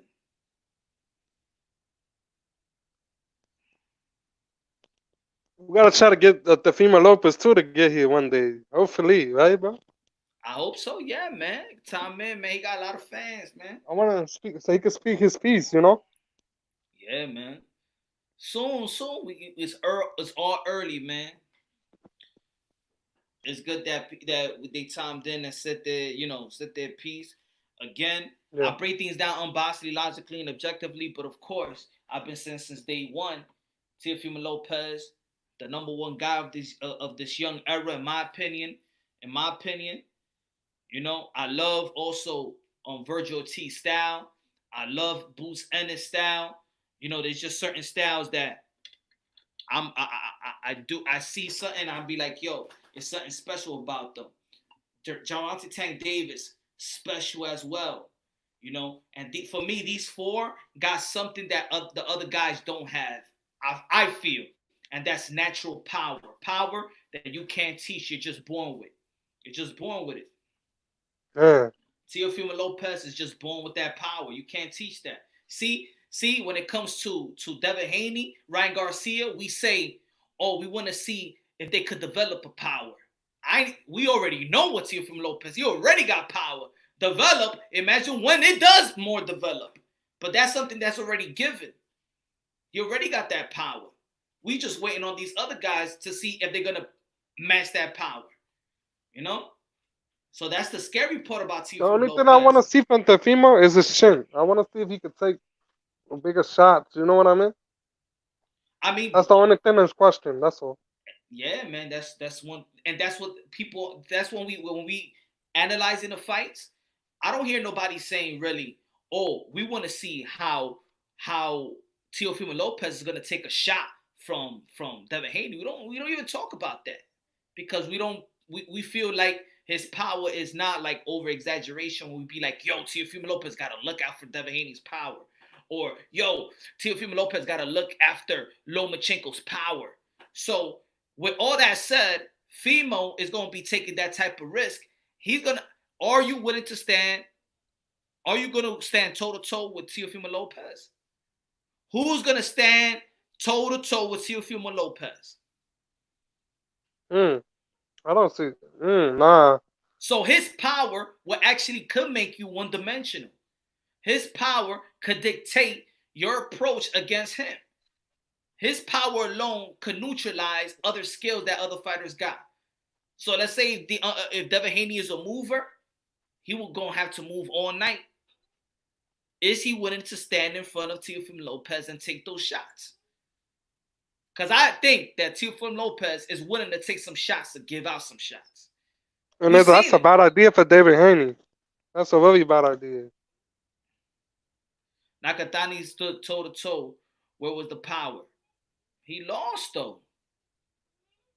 I mean, power just doesn't mean that you're going to get knocked out all the time you just stand in front of them. Some people, you test them with power and they on survival mode. You know? Like, what? You know what's funny? You know what's funny, though? That people will go to the Nakatani fight, but that's not even his last fight. Talk about the Richard Comey fight. Talk about the Richard Comey fight. I don't want to hear about what they say in boxing. What they say about in boxing. Or you as good as your last fight. Talk to me about the last fight. Why y'all bringing Nakatani fight? That's like me bringing Emmanuel Lardy when he fought Errol Spence. And that's probably the only guy that actually buzzed out Errol Spence. I don't bring out no Emmanuel Lardy. And I also feel like Lopez could I also feel Lopez could be 10 too. Yeah, he didn't look great against Nakatani. We all could agree that he looked it great. He didn't look it like we expected that from him. But same goes to Gervonta Davis. But yeah, there's gonna be some fights that they're not gonna look perfect, guys. There's gonna be some fights that they're not gonna look perfect. This is not called perfect boxing. It's 12-round bout. It's a 12-round fight, and it doesn't call perfect fighting. There's gonna be some adversity somewhere. And when we trying to gauge people, sometimes it's good that they could show some adversity to see what they really are, to see what we're really investing on in our hearts or those promoters in their pockets. What are they really made of? You understand what I'm saying? There's certain fights that we need them to go through some type of adversity.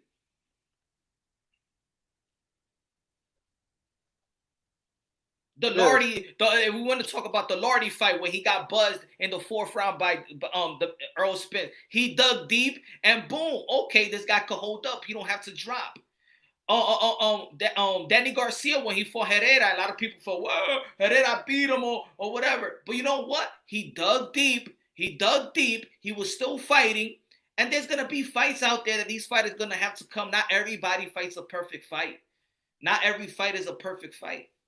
And it's good that they could go through these type of hiccups during some type of fight so they could go out there in the gym and work on it. Tyson Fury got knocked out 3 times in his career before fighting Deontay Wilder. He got knocked down. But look at the way he fights now. He got better. People need to stop depending on fighters to be perfect. Exactly. People want a fighter to be... Yeah, enjoy the journey. Enjoy the growth of these fighters. These fighters is only 21, 22, 23. You know what I think it is? The Floyd Mayweather era. Everybody expect everybody be undefeated forever. It don't work like that. The best fighter have lost in boxing, you know? I mean, there's hiccups, man. It's a fight. At the end of the day, it's a fight. Come on, not everybody is perfect. That's it. Boom. Nakatani. It wasn't a great of an expectation that Teofimo Lopez, all right, he won. Put it in the bag. Next fight, knockout, got hungry, knockout. Let's go. We ready. You understand what I'm saying? For the next bout. And that's it. That's boxing. Pacquiao got knocked out. Look how he came back. Exactly. Come on now. It seems like, come on, people forget about, come on. That's like with Deontay Wilder. Oh, that's it. He needs to retire. Oh, that's it. He's a bum. Why? One loss? Really? That's it? He can't box. He can't fight. He can't. Come on, people analyze. You gotta. Come on, man. And no wonder MMA is doing good. Them guys got like 5-6 losses, and they still get a big fight, and they still get the best fight in the best. Come on, man. It's like, it's like we're trying very hard to take away. We're trying to we're boxing fans first. Let's build fighters. Let's give fighters the respect. It's like we're always trying to look at something to devalue. Oh, he got this. He did that. Come on. I bet all these young fighters do way more good than the nitpicking that a lot of people like doing. That the nitpicking. Let's enjoy the good things that they do, because they do way more good than the little thing that we want to see. Come on, man. No fight. Man. Third Cav. Come on, brother. No fighter is a bum, bro. No fighter is a bum. No fighter is a bum. We gotta respect these fighters, man. I didn't make a channel so I could devalue to disrespect fighters. I made a channel so I want to be a part of uplifting the sport. Exactly. And then we could talk as fans and be like, oh man, he'll beat him. Yeah, this is sports. We have bragging rights and we like to talk, but the bum,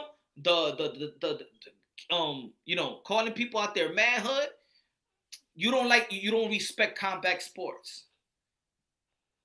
If people want to call fighters bum and pussy, you just don't respect these men and women when they step inside the ring. So while there's a good boxer, yeah, he's a good boxer.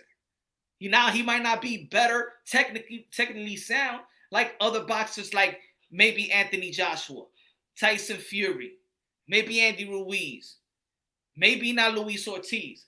But Deontay Wilder is a good enough boxer to outbox a boxer like Luis Ortiz, who was an Olympian. So yeah, he could box. Maybe he doesn't box in your liking, but he could box. He could box. 41, 49. He has knocked down, knock out every man he's ever faced. So yeah, he could box and he could fight. And if people gonna throw that into but he hasn't fought nobody, ain't nobody can name me 10 heavyweights straight off the bat of any era. Nobody could name me 10 heavyweights straight of any era. Top 10.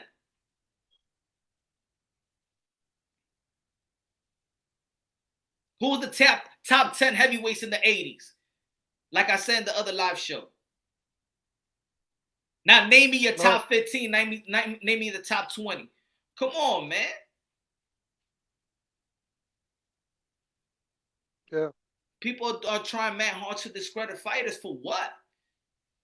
You know who's the number one that they love? Who the hell knocks out 40 people and they say he's a bum and can't box and fight? Who does that? I don't understand people. Come on, man. Oh, he knocked out 40 people. Oh, he's a bum. Who says that? You know the fighters that come to mind when they say that?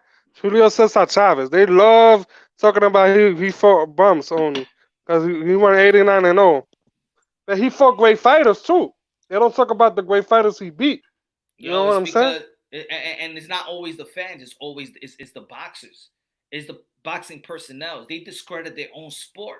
So then when they discredit their own sport, like Teddy Atlas, hating ass, says Deontay Wilder can't fight, he devaluing his own sport, because how you gonna tell the whole world in that same time when we watching a big fight in Tyson Fury, Deontay Wilder, he loses and tells the whole world that Deontay Wilder can't fight? He's devaluing his own sport.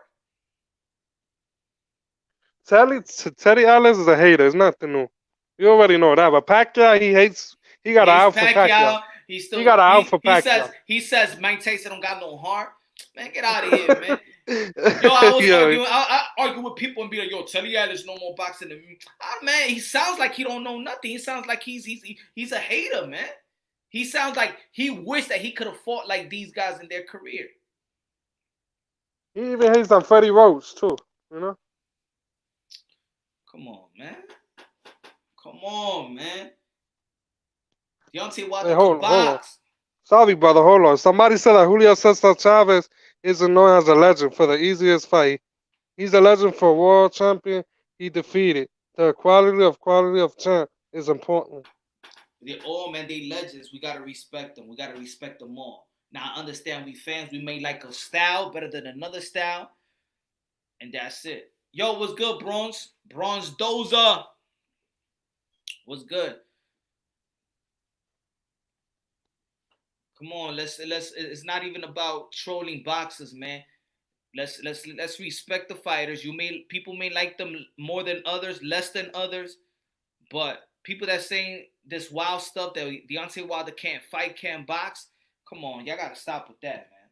If he can't box, and he's a tomato can, and he hasn't fought nobody, that anybody that want to start fighting right now, like Deontay Wilder, because Deontay Wilder started at 20. So if you 20 or you in your 20s, hey, get in there with Deontay Wilder. Go a little. How about if Deontay Wilder can box and I want you to, if whoever is not a boxer right now, start off, fight for 6 months, and then go to the Olympics and win me a bronze medal. Go ahead. He can't fight and he can't box. Let's see how easy it is. Let's see how they ain't easy gonna it answer is. that. They're not gonna answer that. Let's see how easy it is if he can't box. If he can't box, go into a gym 3 to 4 months, because remember, he didn't even had an amateur. He wasn't fighting. He went straight. The same year he started boxing, he was going to the amateur and went to the Olympics. If Deontay Wilder is a bum, I want everybody to do the same thing. Bro, let me tell you, 2 minutes is a lot. Oh yeah. Boxing no joke, man. I'm telling y'all. A minute is crazy. A minute? Oh my god. Do the same thing. If he's I so think much it's of a game, bro. These fans so, think that they think boxing is a game, bro. Yeah. If he's so much of a bum and he ain't never fought nobody, get in the ring with him. Easy. Or if he's so much of a bum, do what he did. Become 40-0, knock everybody out. No, I don't want to see you win a decision. I want you to knock everybody out and everybody down.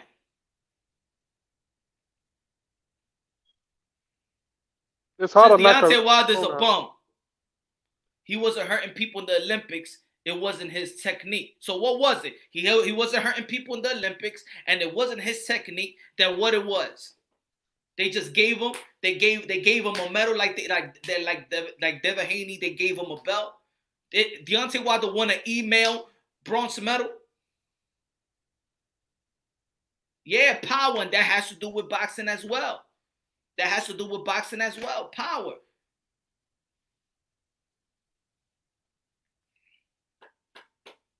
Well, sorry that the other guys that had technique didn't have him. Sorry, Luis Ortiz. What's his nickname? What's Luis Ortiz's nickname? Tell me again. King Kong. King Kong, right? Oh, did he slay the King Kong, right? When King Kong was the boogeyman in the sport of boxing. Brother. Yeah. And he could have fought Povetkin, and Povetkin tested positive. While Deontay Wilder is actually paying for his test, for his drug test.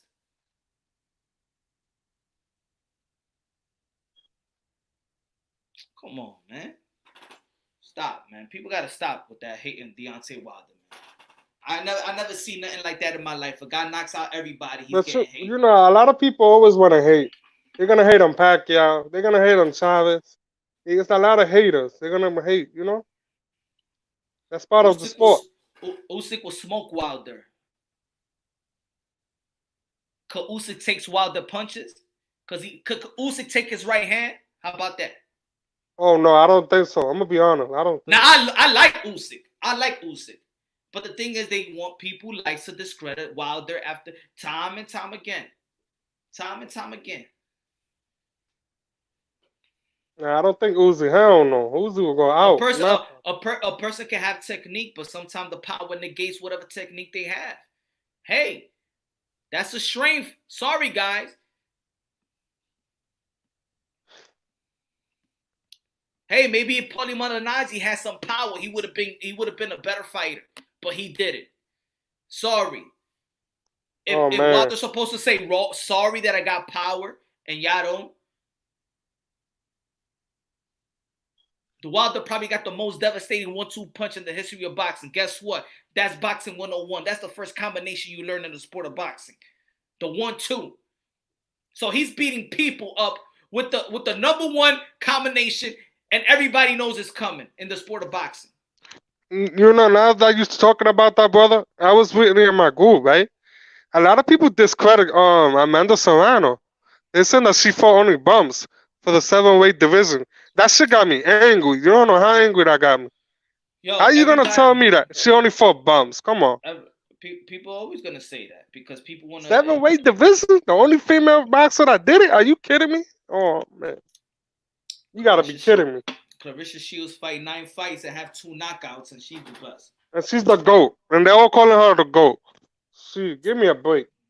Give me a break. While the resume deserves criticism, Punch. Everybody deserves their criticism, but in the end of the day, I understand his resume, right? But also people, when they talk about his resume, talk about Deontay Wilder's himself. Deontay Wilder started at the age of 20. Deontay, put it this way, those guys that people say that he hasn't fought nobody, Deontay Wilder's supposed to be one of those guys. Deontay Wilder is supposed to be a nobody. He exceeded his expectations. He's a freak of nature.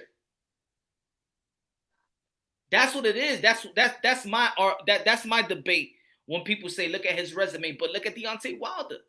He started at the age of 19, 20, y'all.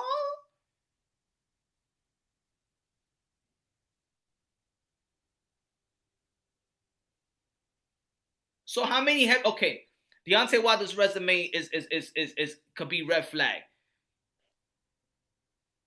Anthony Joshua, you got Tyson Fury. Name me another heavyweight that got a good resume. There's so many heavyweights in the sport of boxing. So what are the other heavyweights that got good resumes?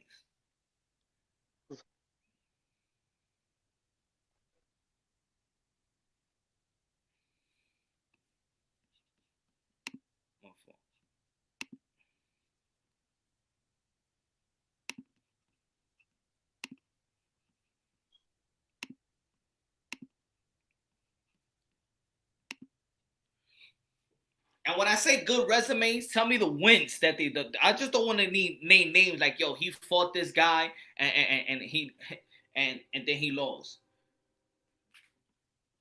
Nah. I don't mean like resumes, like they fought somebody, because I could just say only Samuel, 2 names I got. I could say Samuel Vargas got a great resume. I could say Andre Granados got one of the best resumes in the welterweight division. I don't care if you fought them and lost to them. I want to know who they beat. Only 2 names that could come in my head right now. Only 2 names. Gotta tell me wins, not just because they fought them. That means you just got a name in your resume, but tell me who you beat. Exactly. Who Dillian White beat? It's only got to be AJ and Tyson Fury. Those are the only 2. Exactly. So think about it. We're only naming 3 heavyweights. So that means he's still a top heavyweight. You know what I'm saying? Come on, people with your man hard to discredit. Yo, let me time in IBT. Guido. Oh man. What's good, IP? Hey man, how you doing? What's good? Yeah, so when you're talking about Wilder and resume, the main reason he gets criticism, I'm sure you're aware, is that he has, first let me talk about the positives, right? He has a really good jab. He's very athletic. He stays in shape. Very charismatic character, right? He has spectacular knockouts. But I think you can agree that there are some departments in which his technical skill is lacking. But you said it kind of adds to the spectacle because he's able to win with these big knockouts despite lacking the necessary technical skill to compare to other fighters in his division, correct? Yes, and also, what do we expect from a person that started boxing at 19, 20 years old? Yeah, and you certainly have to consider the context in which he started boxing was to provide for his family and make money for his daughter, right? And his daughter had a rare disease, and he became an amateur, and people don't actually realize, to his credit, he became a bronze medalist with only 1 year of amateur experience. Exactly. So it's not like he's a bronze medalist, but it's not like he had all this time in the amateurs since a kid or a teenager to where he could develop this. He was, his final year as a teenager, 19, basically a grown man. Exactly. Yeah, but you do recognize where his resume is, like you said, it has some red flags, and there's some points in which you said, who has a better resume, and at the moment, his resume is, it's historically significant that he's defended the WBC heavyweight title 10 times in a row. Yep. Yeah, that is significant. People like to bring up Mike Tyson or Muhammad Ali, and there's a little difference there with the fact of their defenses were better. I think you can agree. No, I could agree, but also this is what I'm saying. If Wilder hasn't fought nobody, right? Look when we trying to gauge him, look who we comparing him to. We're comparing to Mike Tyson. We're comparing to legends. See, yeah. Let's compare Deontay Wilder to the top 6, top 5, top 10 heavyweights of his era. Let's compare what the other guys has done to see how much they have done more than Deontay Wilder. Because nobody out here can name me a good top 15 fighters in the heavyweight or top 10 heavyweight division. I could name them, but I don't think Wilder's worse than all 15. You know what I mean?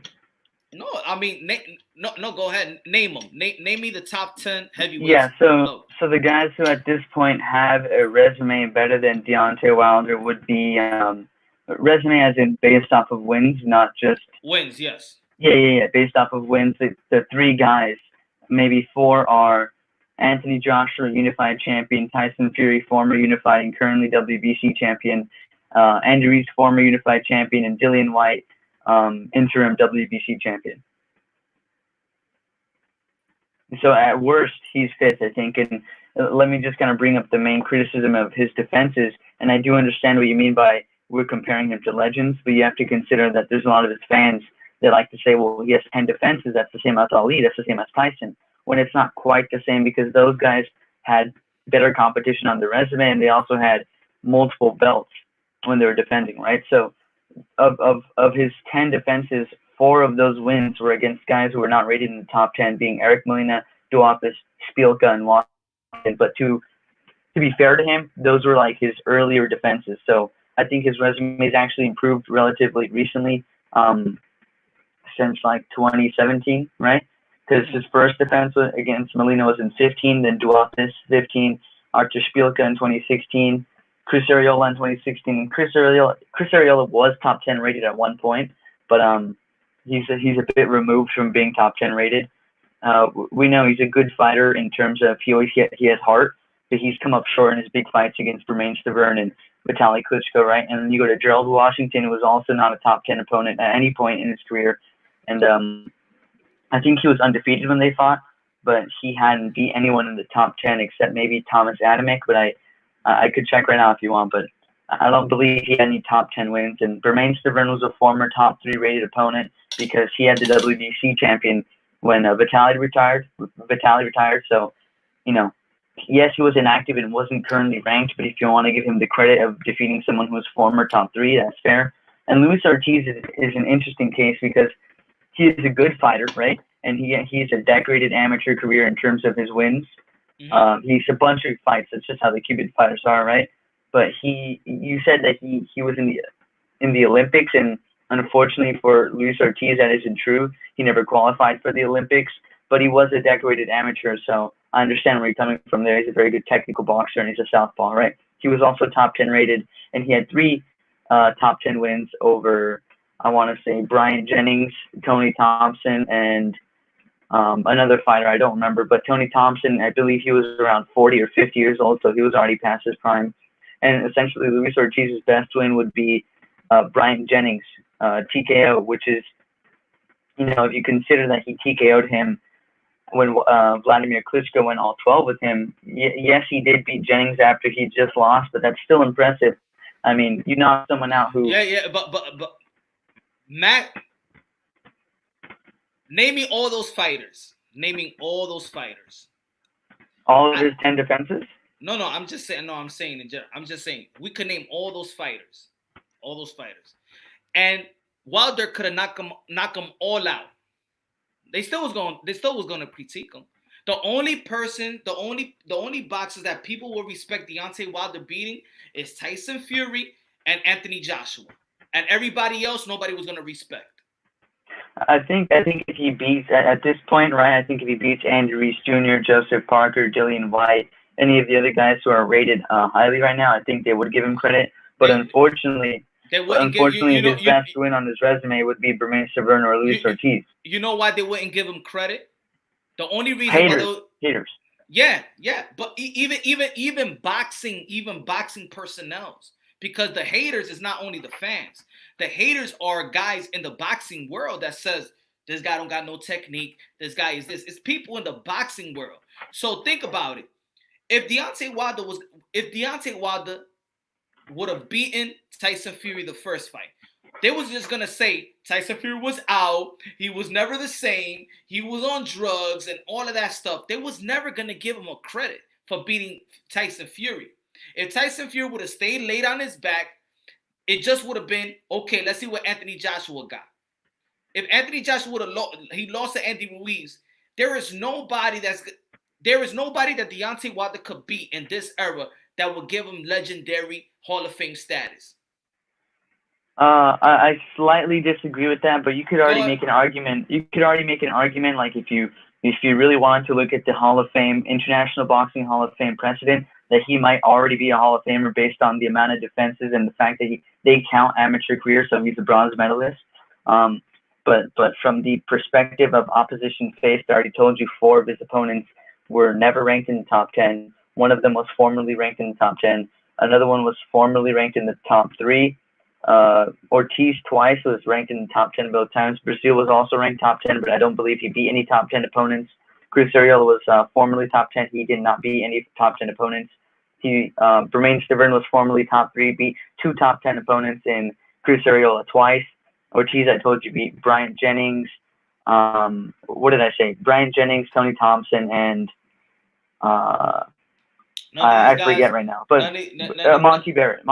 It was Monty Barrett. So he knocked out Monty Barrett, former top 10. So he also had Tyson Fury draw. And when you actually look at a draw that's not a win or a loss, but it is important to say that, Tyson Fury was a former Unified Ring Magazine champion, right? So I actually do give him credit for drawing. Whether or not the decision was controversial, that wasn't up to him to control. So, I'm not going to take away credit from him, but he did draw with the former ring champion, former Unified champion as well. And then Dominic Brazil is very impressive, spectacular knockout, but I don't believe he's been top 10 before. He might have defeated someone who is in the top 10. I don't quite remember. And then he defeats Luis Ortiz again, who was in the top 10. But I don't think he got another top 10 in between the rematches. So for me, I think Wilder's a fun fighter to watch.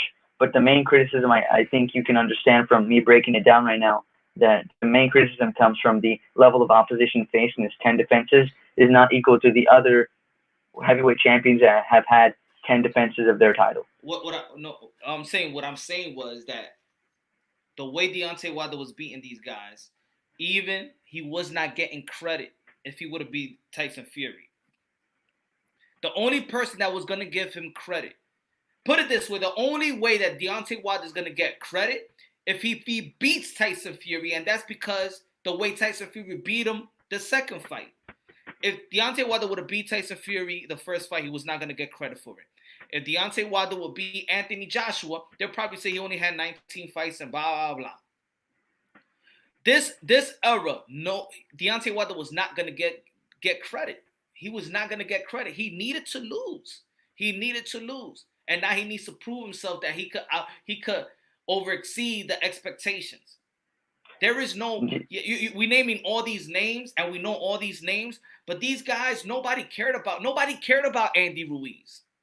Nobody cared about Andy Ruiz. The only reason people care about Andy Ruiz is because he beat Anthony Joshua. Everybody said that he was going to lose to Andy Ruiz. Nobody had hope for Andy Ruiz. Not a lot of people. Yeah. So we got to keep. People do not respect, not because they don't respect Deontay Wilder, it's that people just don't respect the heavyweight division like in the past. That's why we always want to compare Deontay Wilder. Oh, but see what Mike Tyson fought. He fought these guys. Oh, Deontay Wilder can't do nothing if he was fighting Riddick Bowe or Lennox Lewis. We're going to legendary status now. Hey, how about Deontay Wilder's probably a legend in this era?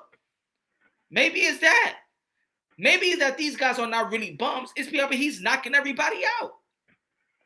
Yeah, and I get what you're saying. I do think he's the top level heavyweight in this era for sure, and I don't think that he will be forgotten or dismissed. You know what I mean? I spent practically my whole teenage young adult life arguing with people that even in boxing they used to say Roy Jones Jr. ain't fought nobody.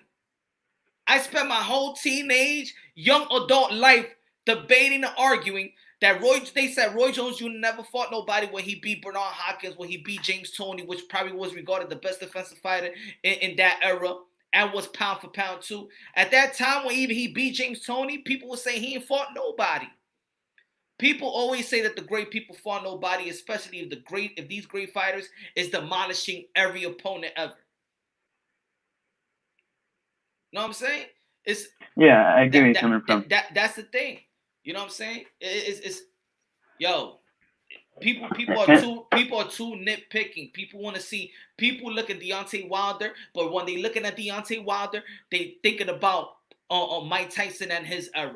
That's the problem. We got to look at these eras like that. Just like if we're looking at the welterweight division or the lightweight division, we're looking at but these guys ain't Roberto Duran and Hagler, and they fought everybody and they won. We always looking at the past to discredit the present.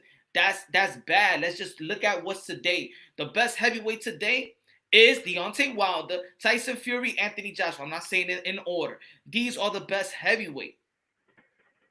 Yeah, let me ask you, what do you think will occur in the trilogy? If the trilogy fight is to go through, I assume it does, with the Wilder and Fury. What is your prediction? I think it will be a mixture of the first and second fight. I don't think that Tyson Fury will. I don't think he's gonna demolish him like he did the second fight. I think it will be a little bit of both. A little bit of what Tyson Fury did the first and the second fight. Maybe I feel like probably Deontay Wilder was very overwhelmed that he even approached him that way. Everybody was. As a matter of fact, the only person that actually that said that he was going to knock him out in the 7th round was actually Teofimo Lopez and his father. They're the only ones that actually predicted that Tyson Fury was going to knock out Deontay Wilder in the 7th round. Look at the interview. Nobody thought that everybody thought Tyson Fury could win. We all know that. We all know that Tyson Fury could outbox Deontay Wilder. But nobody thought that he was going to do in that form. Nah. So you're predicting a more competitive fight, but a Fury victory? Yeah. I'm predicting a more competitive fight, but a Fury victory. But also, I won't be surprised if Deontay Wilder knocks out Tyson Fury. Just catches him like Luis Ortiz rematch. Yeah, I won't be surprised, but I'll be very surprised if Deontay Wilder comes and learns something new at the age of 35. Yeah, that's true. With the same trainer.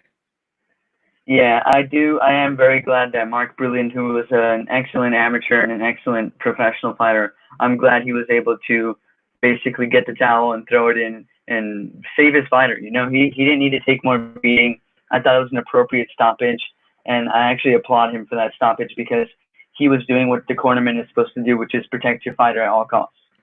Yeah. I feel you, H Money. H Money said, Punch, don't forget about Andy Ruiz. I'm not forgetting about Andy Ruiz. We know what Andy Ruiz said. But I'm saying, in general speaking, people didn't respect Andy Ruiz. If people really respect Andy Ruiz like that, they would have never put Andy Ruiz to fight Anthony Joshua in a month. Remember, he fought a month before that fight. He fought Alexander Dimitrenko. Yeah, so people were just throwing him into the lion's den. They thought so. think about it. If Andy Ruiz is fighting Anthony Joshua on a short notice, elite fighters don't fight on short notices. That's when you're still a prospect. If Andy Ruiz was that great, he wouldn't fight no Anthony Joshua on a month notice. So we can't even get. I'm telling you, Deontay Wilder was not going to get props by beating anybody in this era.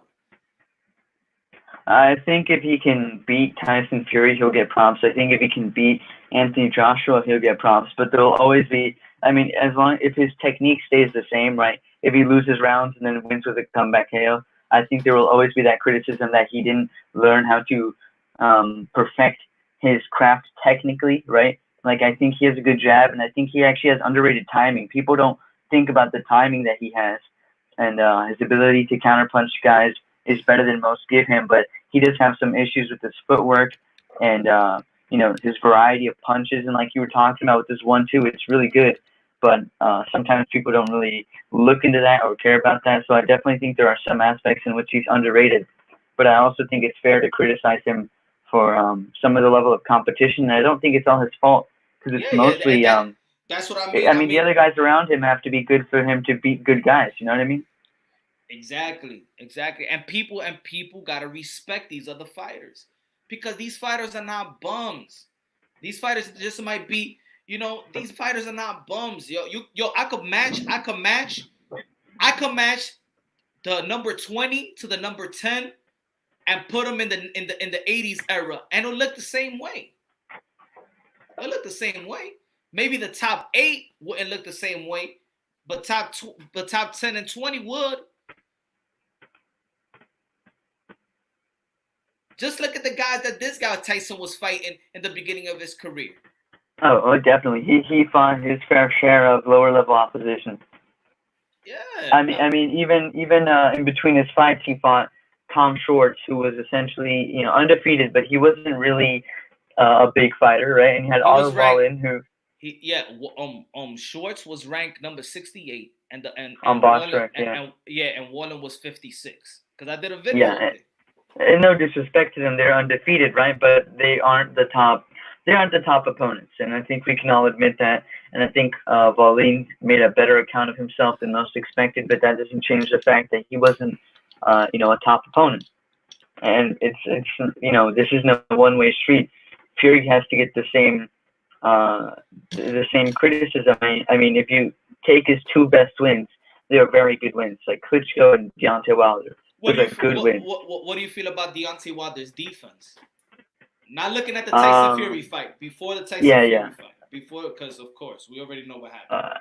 I think he has good heart and good chin, but his actual defense I think is okay. There have been some cases in which guys like Gerald Washington or Arthur Spielke were able to get in and hurt him a little bit. Like, didn't have him out on his feet like Ortiz did, but Ortiz is better technically. But I think I think what he lacks in defense and skills, he has in power and heart and chin. You know what I mean? And also, what people also got to remember too, that Deontay Wilder is the lightest heavyweight too. Yeah, I think he should come in lighter versus Fury. I think he bulked up against Fury and he got too slow. He lost his speed advantage. I agree 100%. I agree. I think something about Deontay Wilder. I do actually think that he listens to the outside people. I think he does listen to social media, because he adjusted to whatever social media people been saying. Oh, you too skinny, you should come heavy, and he's killing himself. He says to himself, it's hard for me to gain weight. Why are you killing yourself by gaining weight? Yeah. Why? Who's telling you that you got to gain weight? Who's telling you this? He came in top heavy. Yeah. And people that don't understand weight, Deontay Wilder came in 238 pounds or 233. I think it was 233 or 238. That's over 20 pounds going to 100, like that's 20 to 30 pounds. That's a lot of pounds, man. And if a guy never been used to carrying that much weight, if that's his first time carrying that weight, he's gonna be a little sluggish. Yo, 20 pounds is a lot, man. Yeah, and it's muscle. It's not flab, it's muscle. I mean, that guy is not, you can't really point out any flab on him. He's in good shape. But even with 20-pound muscles, remember, if you're in training camp, right, and you build 20, 30 muscles, but that's in 8 weeks. Yeah, you build the muscle, but that doesn't mean your body is used to it. That doesn't mean you're used to maneuvering in that type of mass. And he'll get you lose endurance. You gain a little slower because your muscles are tighter. Yep. And I think that him coming in heavy, I think he thought that he would have more power, but he's already got enough power. What he needed was the speed advantage, and he really lost that when he came in top heavy, and his legs weren't able to support the large muscles. And also, he does something that is very bad in that you can't. It's very bad not to do in boxing. He does not run miles, so he doesn't care about really the stamina part of his game. I didn't know that. Yeah, Deontay Wilder don't run. He'll run sprints, but he don't do jogging. You won't do distance. You got to run your 8 miles. In boxing, you got to. Because what happens when you go to the 7th and 8th round? Exactly. Yeah, perfect. I think brother Boxing Talk wants to hop on, so if you want to swap me out, I've said my piece. Thank you for having me on the panel, and I'm gonna keep tuning in. Yo, thank you, my brother, man. Great insight, bro. Great insight. Thank you. I'll be in the chat. Peace. All right. Yo, brother Boxing. Man.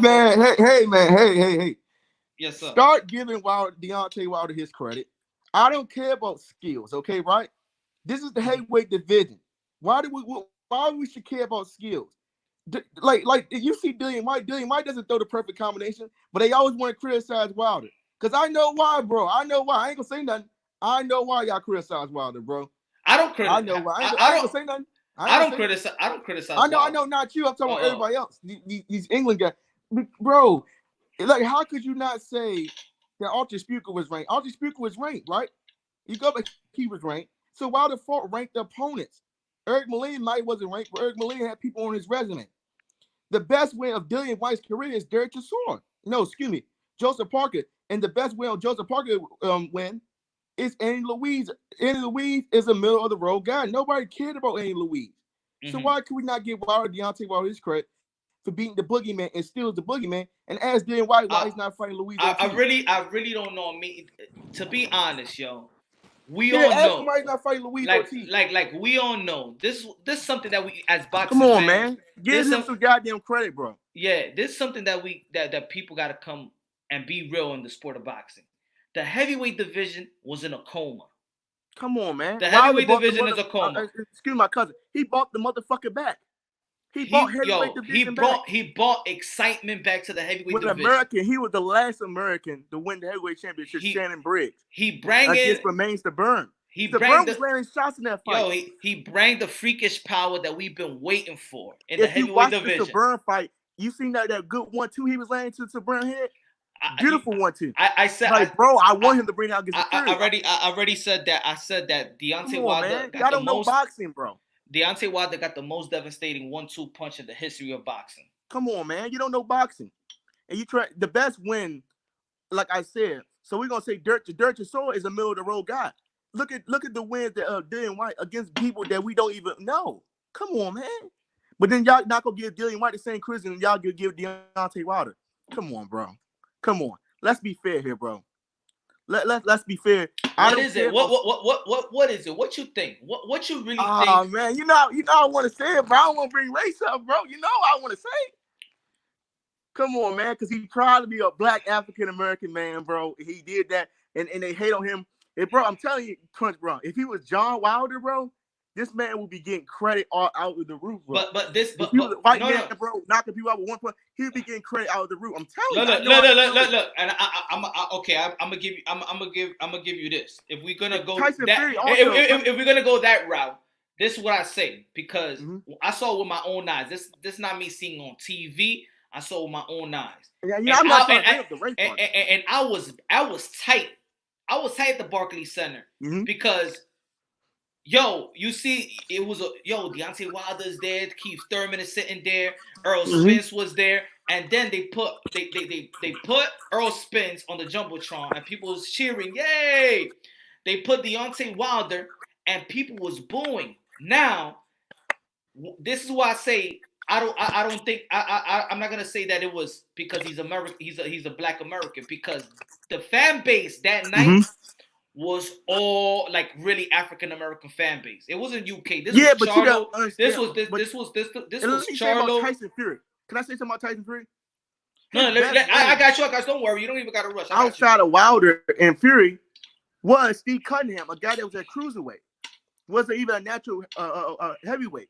Mm-hmm. So the best two wins of his not world beaters were Chisora and Steve Cunningham. With them guys ranking the heavyweight division. Dirk Chisora is a middle of the road guy. So what are we talking about here? And Wilder did try to fight Povetkin twice because the man failed the drug test. And he's about to fight Luis Ortiz when Luis Ortiz failed his drug test. So what are we talking about here? I mean, we keep you know that name keeps popping up. Chisora. Who Chisora beating? Thank you, bro. He fought because this is what they do. They give him credit because he fought Vladimir Klitschko. Bro, Vladimir Klitschko destroyed him, I think. Destroyed him. Like, I mean, who Chisora beating? That's what I'm trying to tell him. Because I don't even know. Come on, man. You telling me to stop, but you know I'm telling the truth. That's why these dudes trying to tell me I need to stop. You know I'm telling the truth, bro. Wilder has beaten people that we know, okay? Mainster Burn, people keep on talking about the Mainster Burn was a punching bag in the first fight. The man landed shots in that fight. No, you know what happened that fight? Deontay Wilder wanted to prove, because see, people got to go back. Deontay Wilder wanted to prove to everybody that he could box. He proved it that night to win his first title. He can box, bro. And then he can't box again. But he proved, I want everybody to go back when you get the chance. Go to the post-fight interviews. Let me tell you why. Vitaly Klitschko retired because the Mainster Burn was number one. You gotta remember that also. Vitaly retired because he didn't want to fight Stavern. Yo, listen to the commentators. Listen to the commentators on the Deontay Wilder first fight with Stavern. And people was giving him man props. Oh, Deontay Wilder is showing us a new wrinkle to his game. 1-2 to the body, 1-2 uppercut. He showed uppercut. I remember he showed uppercut. I'm like, he got that in his back uppercut. I'm like, bro. Yo, I just in the combat. I don't understand it either, bro. If Deontay Wilder was in the UFC, they'll love him. Thank you. Like if Deontay Wilder was in the UFC, they'll love him. Come on, man. They'll be like, yo, he knocking everybody out. Yo, this is the fight game. I can't believe Vitaly retired. I can't believe Burn was number one. What are you talking about? Yo, Burn was number one. I can't believe a guy that's knocking out everybody. This guy is Burn tell him not to retire, and what he did, retire. This man is a highlight reel, man, and now he gets hated, bro. He gets hated. Come on, man. You never seen a heavyweight knock somebody out with one punch. One punch. That's unheard of, bro. Can you name me any other fight in history that will knock somebody with one punch? One punch. That's unheard of in boxing history. Come on, man. Cut with the race. Stop race baiting. Nobody's race baiting over here, bro. You say I even want to bring the race up, bro. So what are you talking about, man? I'm out of here, Punch, man. It's 5:30, man. All right, man. Salute, brother. I know, man. I'm gonna give 5 more minutes. 5 more minutes. All right, go ahead. All right, peace. All right, bro. So yeah, man.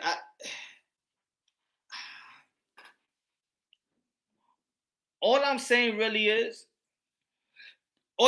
is, I feel like the hate of Deontay Wilder, I think is too overwhelming, man.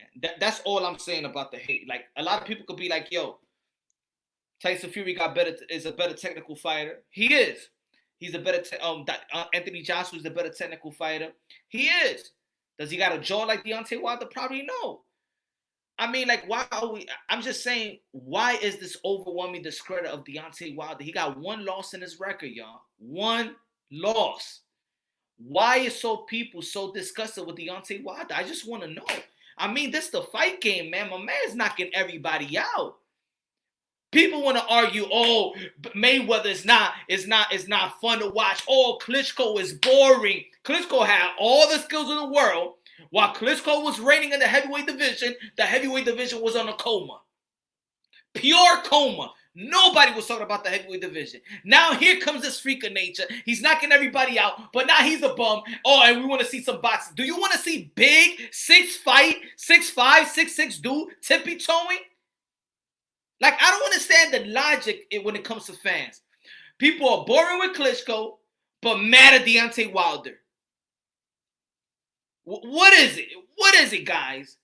People love the action of let's say, a Manny Pacquiao, but they was getting bored with Floyd Mayweather because he was boring and he's just a defensive fighter. What do people want to see? Action, knockout. They want to see a fight. What do people want to see?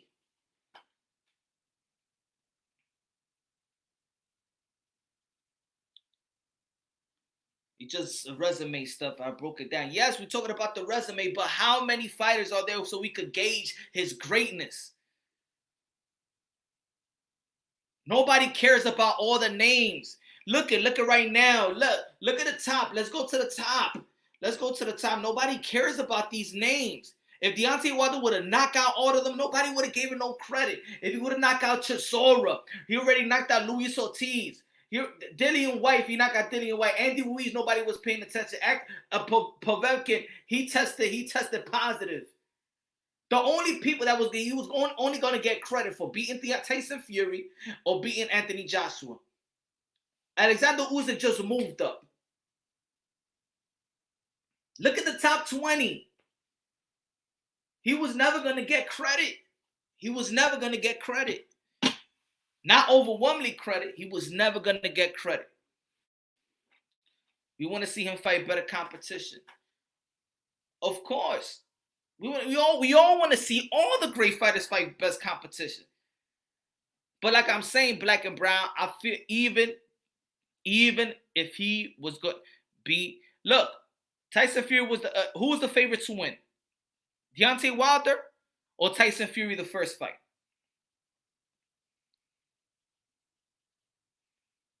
Deontay Wilder was the favorite to win that fight. So if he would have knocked out Tyson Fury for good, they was not gonna give him credit. Y'all know it. They was gonna say that he had the 2 years hiatus. He was not the same after the Klitschko fight. The only reason, man, this became relevant because he survived that last round. But if he would have stayed flat in his back, that was expected. People only gauge greatness when they exceed expectations or they do something that they beat in the odds. He was not gonna get credit. He was not going to get credit. Forget the resume. And I'm going to go gully with it. That's it. I don't care about the resume. He knocked out every man he ever faced. That's it. Y'all people got to stop nitpicking, man. Stop nitpicking. He knocked out every single man he ever faced in his damn life. Come on, y'all. He knocked out every man he ever faced in his life. And y'all nitpicking a resume? And he started at the age of 20? Come on, man. I don't understand people now. I'm tight now. Stop nicking Deontay Wilder. Dude has knocked out every fucking man. Every fucking man. Y'all never heard that in the sport of boxing. Every man, bro. Every man, bro. Every man. He started at the age of 20. He ain't supposed to be knocking out every man. Fuck the resume, yo. Forget the resume, man. He beat every man up, man. Knock him out cold. Turkey. Out.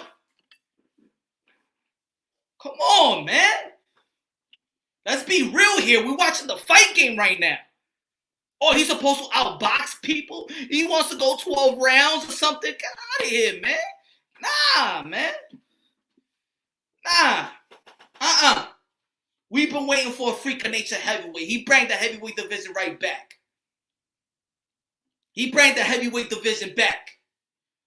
His highlight reel brought the heavyweight division back. This is boxing, but when we don't go, we're gonna watch the boxing bout. People bringing up Chisora. Chisora haven't beaten nobody. Nobody. Yeah, Black and Brown, he lost to Fury, but he lost to the best technical heavyweight in the world. In the world. Who's better than Tyson Fury technical side in the heavyweight division? Who's better than Fury? He lost to Fury and now he's a bum. He hasn't fought nobody. Come on, man. Come on, guys. Come on, let's be real. Are we boxing? Are we boxing heads or are we trying to nitpick everything? Nobody give a damn about the top 20 heavyweights. Who's 10 and 20 right now? Name me the top 20. Who's number 20? Who's number 20? Who's number 19, 18, 16, 17, 15? Who are they? Nobody.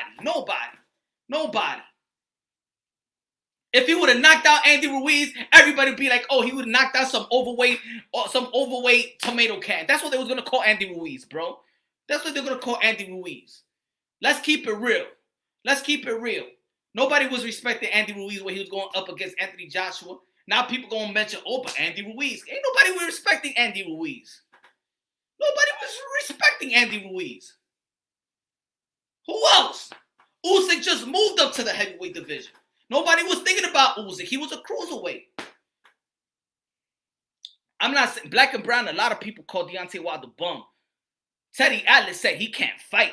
Teddy Atlas is a prestige trainer calling a guy that can't fight. Deontay Wilder is just not getting hate by fans. He's getting hate by the people in the sport of boxing. He's getting hated by the people in the sport of boxing.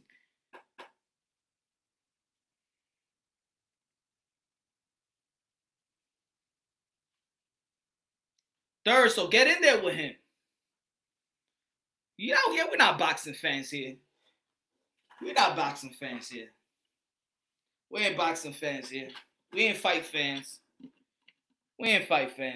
People that said that Deontay Wilder can't box and all, they not fight fans. They just want to nitpick. Just say you don't like Deontay Wilder.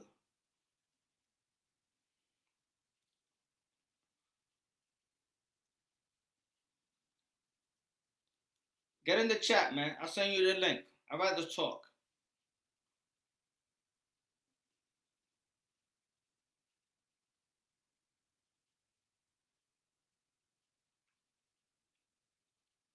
Nah, Deontay Wilder's a bum. He can't fight. Deontay Wilder can't fight. Let's put it like that. Straight like that. Deontay Wilder can't fight. He's straight a bum. Get in there with him. Deontay Wilder can't fight. I want y'all to get in the ring 6 months, win an Olympic medal. He can't box. He can't fight. I want who? Anybody right now. Well, I'm gonna take your name. I want y'all to go right now and be heavyweight champion of the world and knock out 40 people. Because he wasn't fighting that long. He didn't learn too much. And he got a rookie trainer. He can't fight. He can't box. He can't fight. He can't box. He went 12 rounds with Fury, but he can't fight. He can't box.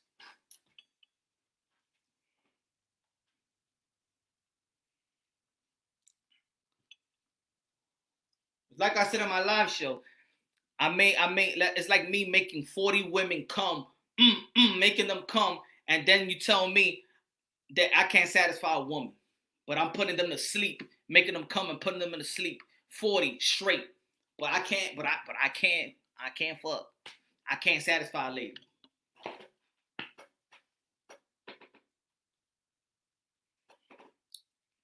People, man, discrediting. What an analogy. Yo, I gotta put an analogy like that because I don't understand. I don't understand what people say he can't box, he can't fight. I mean, people say he can't fight and he can't box.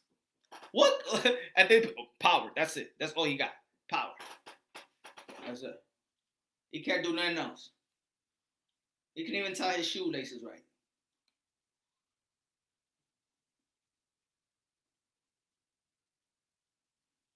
If you think Wilder was right for firing his trainer, yeah, he should have fired him a long time ago. Loyalty is not just keeping the people that got you there, but loyalty is also the people got to understand, got to be loyal enough to be like, you know what, Deontay, I can't take you to the next level because I don't have that much of experience. What you should do is get you a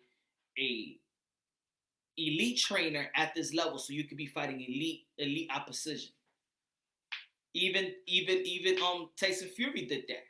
Forget my friends. I'm gonna fight you. I need to win this fight. I need to prepare for that right hand. So what you want? You went back to Stewart, the masters of negating that right hand. Tyson Fury did the right thing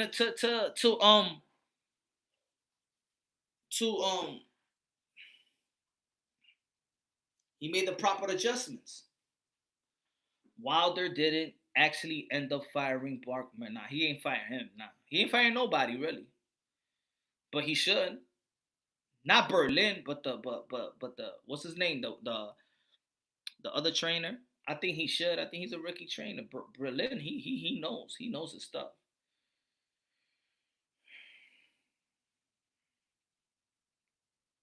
They ain't making you breakfast though, Punch. That's all.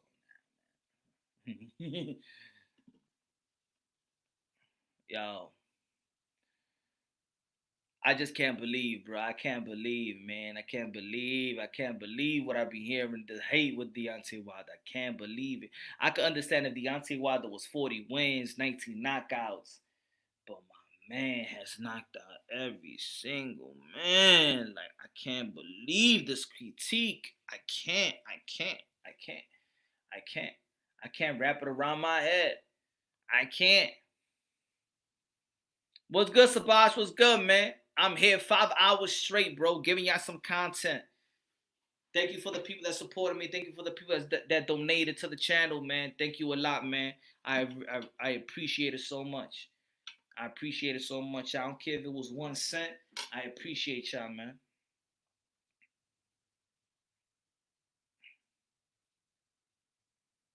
Fed up, you gonna play the race card? Nah. No race card. We don't even need to play the race card. We could just go skill for skill. Let's not go with the race card, man. Nah. Don't go with the race card, bro. We intellectual enough to go by skill for skills. We don't need that. It's a world sport. We don't need that. It kills the vibe, man. It kills the vibe. Nah, no race.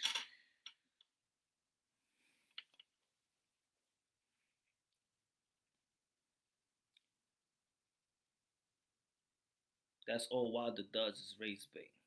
Come on, man. Like, Third, I see you hate Wilder. That's what it is.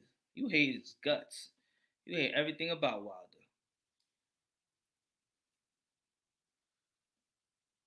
You hate everything about Wilder.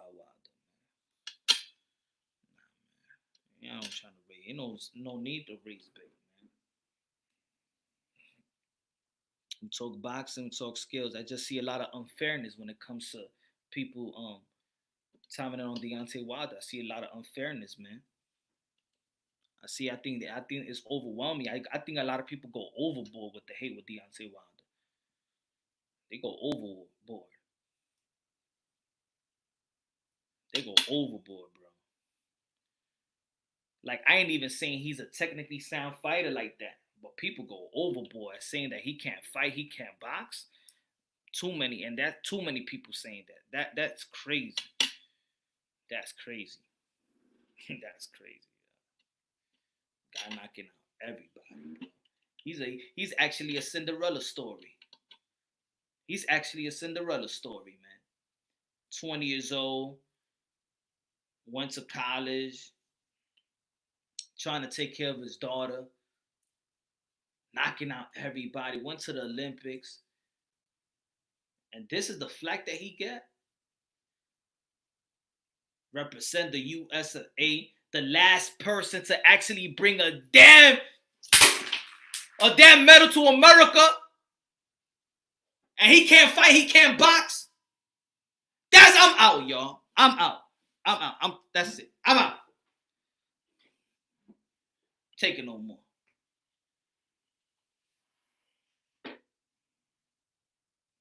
Can Wilder beat Joseph Parker? Yeah, he could beat Joseph Parker.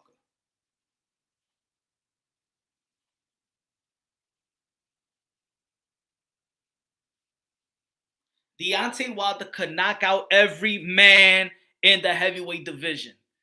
Anybody going to debate that too?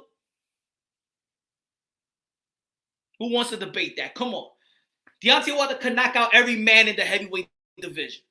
Let's see who's going to debate that now. Come on. Who he can knock out? Talk to me. Talk to me.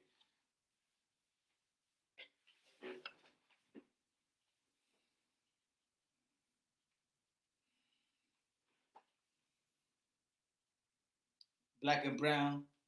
Yo, Black, talk to me. What you drinking? Come on, tell me, man. I got moonshine, man. What you drinking, man? Talk to me, man. He already knocked down Fury.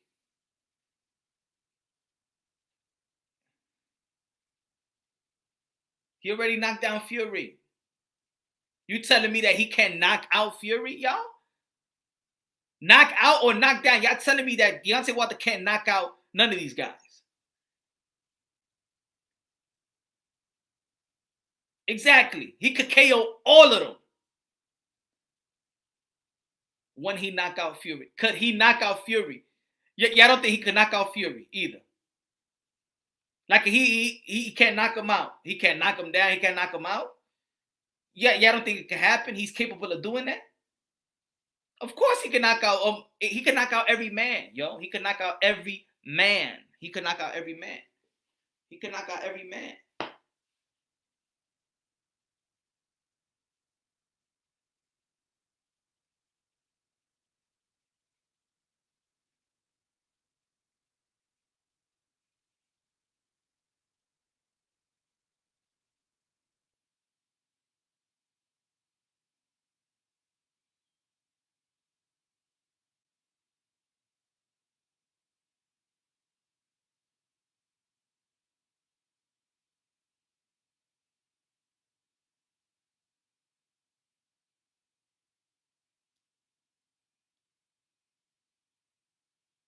Yo, I'm just reading your comments, bro, because I'm not saying he can't be. I'm not saying.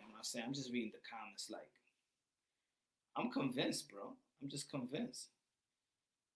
Has Deontay Wilder done anything to anybody's family here, or like, is he done? Yo, people hate Wilder that much. Wow.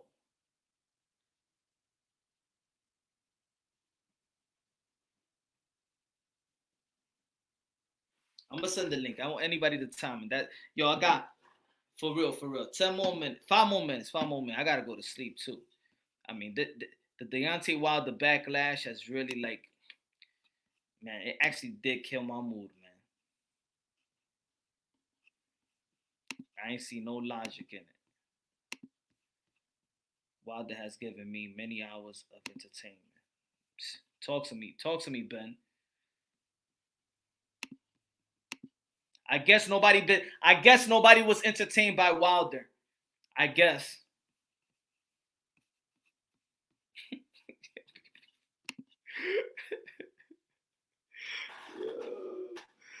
Yo.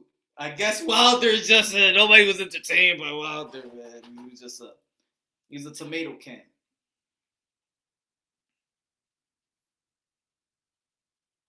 How I feel about AJ? I think AJ is a good fighter, man. He's a good technical fighter. I think he's a little stiff. But I think he's a good fighter, a good heavyweight. Reminds me a lot like Frank Bruno. He reminds me a lot like Frank Bruno. But more pop, way more pop. But his stiffness reminds me of Frank Bruno.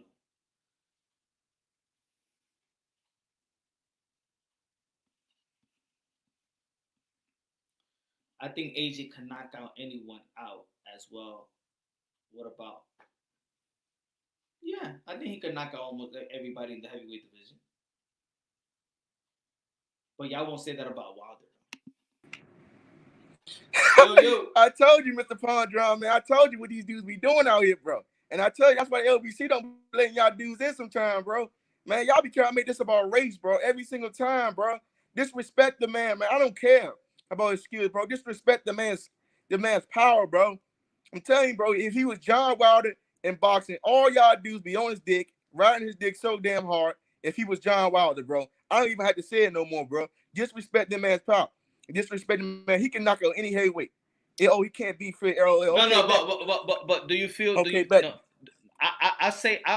I mean, I don't even think you needed a race bait on that one. I think if he was from the UK. But they try. But look, bro. Look, Mr. Punk. But they trying to go there, bro. Like I see these little sleek comments, bro. No, because in the UK they respect AJ. He black. So I think if maybe Deontay Wilder was from the UK, he'll get massive respect. Bro. Come on, bro. Like y'all gotta start respecting that man. Do I have to go over resumes? Who the fuck was Andy Louise, bro? Y'all who is Joseph Parker? Y'all talking about if he would have knocked out Joseph Parker. Joseph Parker only has one win on his resume. That's good. Wilder got a lot of wins on his resume. That's good. I think if I say this, I think if Deontay Wilder was probably from the UK people will love him with a capital L. Mm-hmm. They will love him. LBC stands for Black Raycon. They will love him, or maybe I don't know. I really do not. Some of the LBC stands for Black Raycon. See, bro, they're trying to make this about race, bro. And I'm telling you, Lance Mitchell, you trying to make this about race, right? Okay, but y'all not gonna give Wilder his credit. You know what I'm saying? The last American heavyweight to win a championship, bro, since Shannon Briggs, bro. But y'all not gonna give him credit at all. Okay? The heavyweight division was born. Let me just explain. The heavyweight division was not fun. Okay? Let's be honest. When Vladimir was here, did anybody care about the heavyweight division? Punch? Nobody. The thing is, everybody known that in the chat that the heavyweight division was in a coma. Who do you have? I don't. Okay, Joseph Parker. Who do you fight then? Okay, if you had multiple divisions, who do you fight? Who was ranked? Who was Carl's tackle? Who AJ? Who was Carl's tackle? What Carl's tackle were you doing heavyweight division? That Wilder never did. Okay. Can you please explain me? Mace Brand was a world champion. You talking about he's a puncher bag. The man's a former world heavyweight champion. Let's see. I understand. IBT. Wilder had. You know what his amateur win was? You know how many amateur fights Wilder had? Mr. Pondra, he had 30 wins. And he got to the Olympics with 30 amateur wins. Can anybody do that? No, you cannot. They only send the best people to the Olympics on the UFC team. Okay, so can y'all please explain that? You have to make the Olympics. You have to be the best amateur, one of the best amateurs in the world to make the USA Olympic teams. I'm telling the truth, Mr. Pondron. Yo, come on, man. Look, y'all don't know boxing. I'm being very. But I'm out of here, man. They don't know boxing. No, I'm peace, man. Peace. Have a good day and peace, man, brother. Brother. I'm being very honest with y'all, bro. I'm being very honest with y'all. The way y'all going at Wilder, I'm actually almost not even respecting. I'm actually dumbfounded right now. I'm actually like mind boggled to hear and just read what I'm reading, to be honest. That's why I'm even like, I don't know if I'm really talking to boxing fans, to really hardcore boxing fans. I don't know now.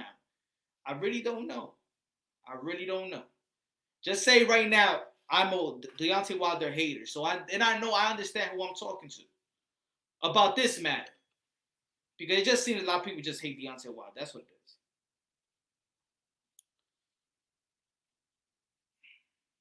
I just think so.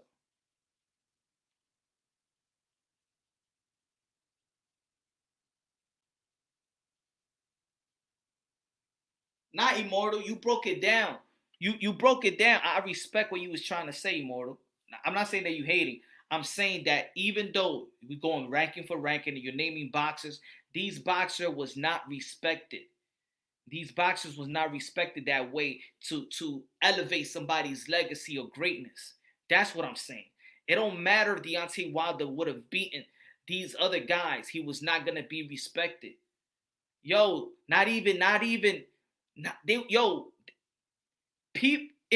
even in America, these guys, they wasn't even mentioning Deontay Wilder probably 3 years. They just started giving him interviews in big platforms like 2 years ago.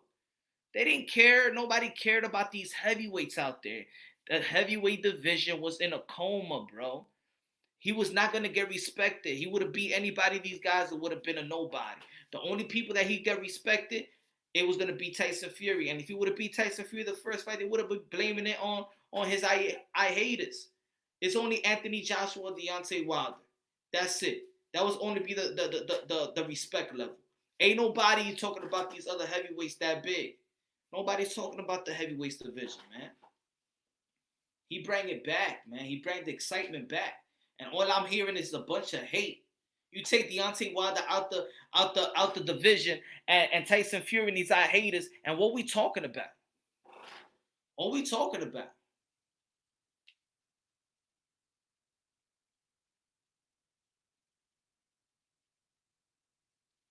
Take out Deontay Wilder, Tyson Fury.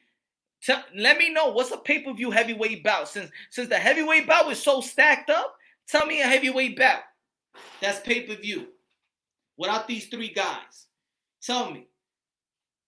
Since he don't got no resume, let me know what's a big fight in the heavyweight division that's a pay-per-view caliber fight. Prime time. Or give me a prime time. Let me know. Let me know who make great numbers. Since he ain't beat nobody, and these other guys beat people, name me fighters. Come on. Give me a matchup. Do not mention Anthony Joshua, Tyson Fury, Deontay Wilder. Name me the matchup. Name me the matchup. It's a pay-per-view matchup right now. Since Deontay Wilder ain't beat nobody and these other guys beating people, name me the matchup. Let's go. I'm giving y'all the floor right now. Give me the pay-per-view matchup right now.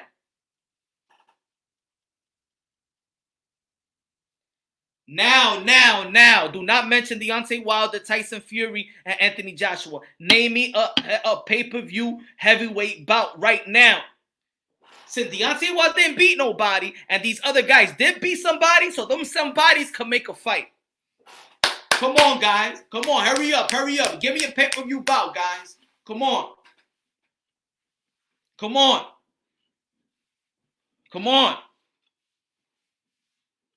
Give me a pay-per-view fight right now. Let's go.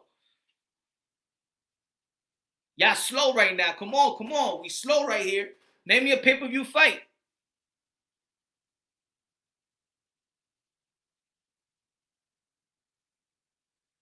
White Ruiz in the UK. Come on, let's go work pay-per-view. Come on. Let's go. Ain't no pay-per-view fight.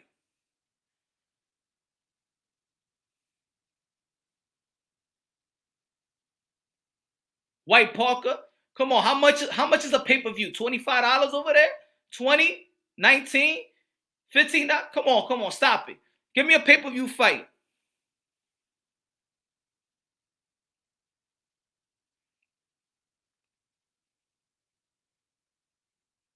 Ruiz Parker? Really? Come on, guys, let's go.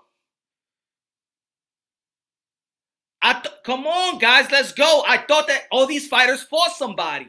I thought that Tyson Fury, I thought that Anthony Joshua fought people. I want to know. Come on, guys, y'all slowing up, man. I'm up now. I ain't even going to go to sleep. I ain't going to sleep. Fuck. That's it. I'm sleeping on Sunday. Name me a pay-per-view fight. Do not mention Anthony Joshua. Anthony Joshua fought a lot of people, right? Tyson Fury has a great resume, right? If they got a resume, that means they was fighting somebody. So those somebodies, match them up. Let's go. Come on.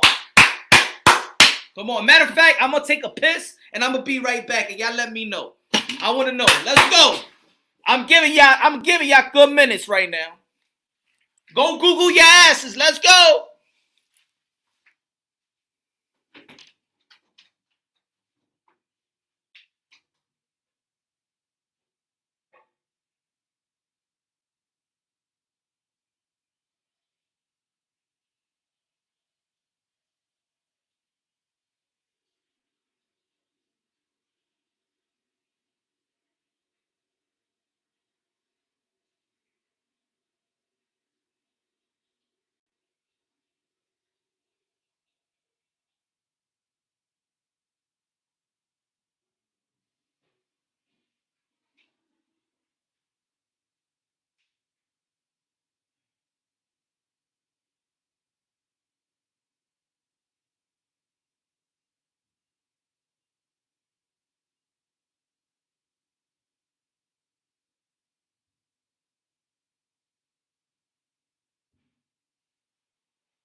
Usyk just got into the heavyweight division. Come on. His last fight didn't go pay-per-view. Parker last fight didn't go pay-per-view. Come on. Give me a matchup. Come on, yo, man. Y'all slowing up, man. I thought these guys fought people. Come on.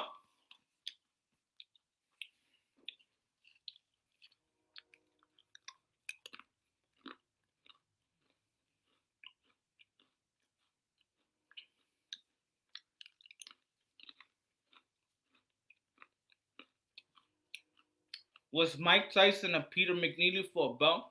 If not, that's only one fight. It was pay-per-view. That's Mike Tyson.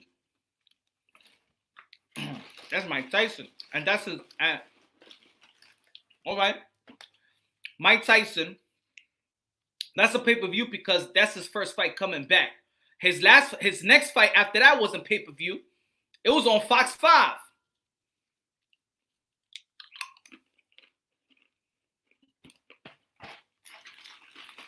Go check it out. Mike Tyson fight after Peter McNeely was on Fox 5 primetime TV. It wasn't even a pay-per-view fight. Let's go. Talk to me. Give me a pay-per-view fight. I said, I rest my case. I gave you enough time. All that BS about these guys fought people. They ain't fought nobody just like Deontay Wilder. That's it. I rest my case. We moving on to the next division. I gave you a good 5 minutes and none of y'all could have come out with a real pay-per-view heavyweight bout.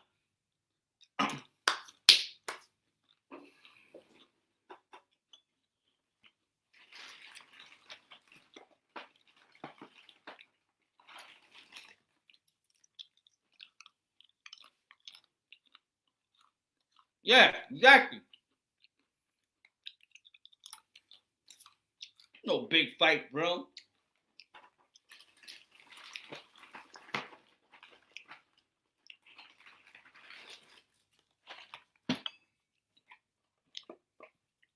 Talking about Deontay Wilder ain't fought nobody. Everybody else fought somebody, and these people can't even match up two dudes to make me a pay-per-view fight.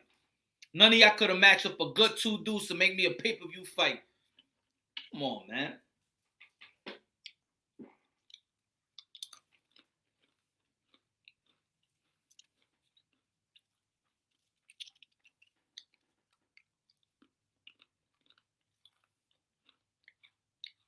Highly rated opponent doesn't mean it has to be. There ain't nobody.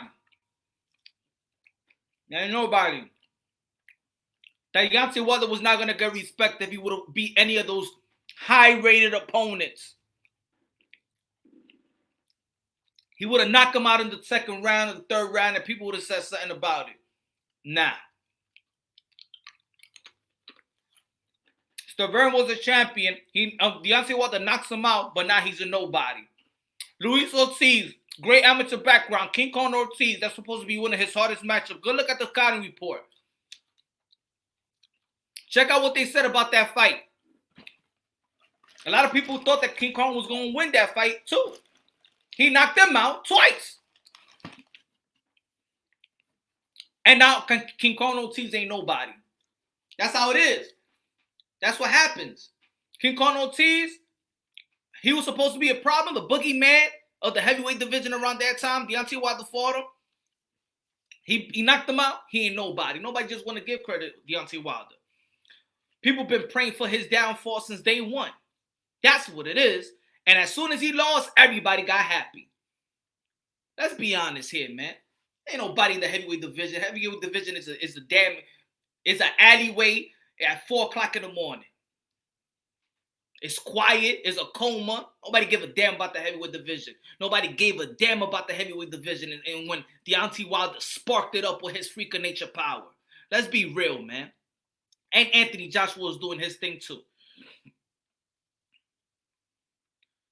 When Tyson Fury left his 2 years, was people saying, "Oh man, boxing took a deep loss. We lost Tyson Fury." Nobody even give a damn about Tyson Fury when he had his 2 years off. Matter of fact, when Tyson Fury left, the heavyweight division even got interesting. When Tyson Fury left and beat Klitschko, everybody thought that was a boring fight. Tyson Fury left. It was still in a coma. Here comes Wilder. Here comes Anthony Joshua. But Wilder didn't fight nobody, but everybody else is. But y'all can't match me 2 good fights. 2 great fights. Give me a legendary fight. Y'all can't match them up. I hear people talking about fucking Chisora. Chisora, man.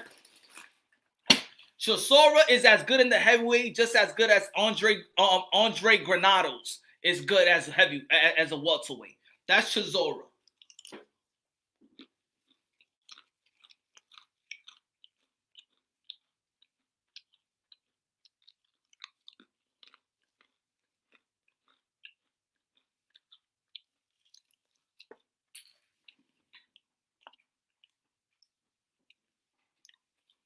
And if Wilder would have fought Usyk and he would have knocked out Usyk, people would be like, well, he just moved up from the cruiserweight. He didn't have enough fights in the heavyweight division. Come on, man. Come on, man. What am I talking to here? I love Usyk. But if Usyk even loses to one of these top guys, they're going to be like, well, he just had 1 fight in the heavyweight division. He's green in the heavyweight. It's a different type of power up here. They'll find an excuse.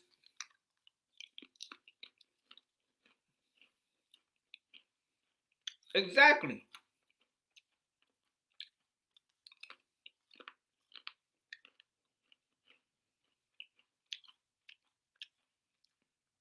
So if Deontay Wilder would have fought Andy Ruiz and knocked out Andy Ruiz before Andy Ruiz knocked out Anthony Joshua, would everybody be impressed? Talk to me. If Andy Ruiz would have fought Deontay Wilder before Andy Ruiz beat Anthony Joshua, everybody here would be impressed.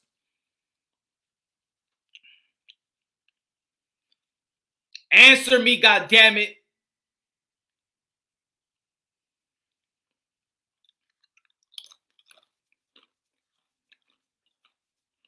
Nope.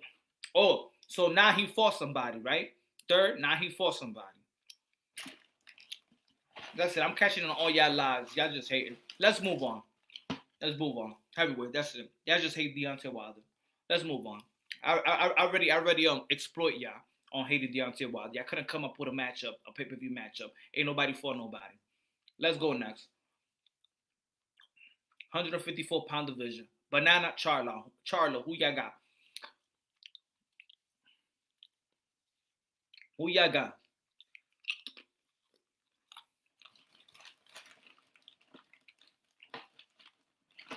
I bet Ruiz will beat. If I lost, I had to pay 300. Okay, fine. I don't think Ariola is anyone. Haha. I'm just saying you say you don't get credit, but people do give credit. Ain't nobody giving credit. But let's move on. Let's move on. I couldn't come up with a good pay-per-view matchup without mentioning those big names. And y'all, and for like an hour, y'all was saying that all these people fought this people. They fought somebody. He has a better record. He's fought these guys, but y'all couldn't come out with a measly just 1 fight. I ain't even say come up with 3 fights. I say come up with just 1 pay-per-view good fight. And y'all couldn't come up with 1. Let's move on, ladies and gentlemen.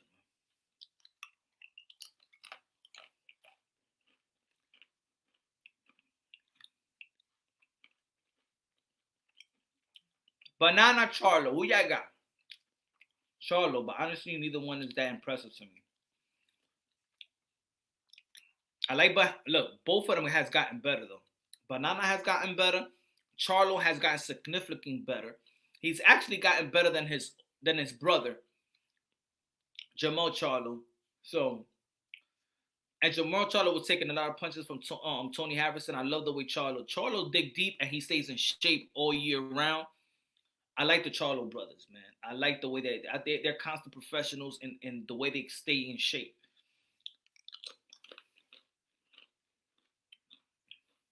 Thanks, H. I'm just speaking truth about Deontay Wilder, man. The hate is too overwhelming. It don't make no sense.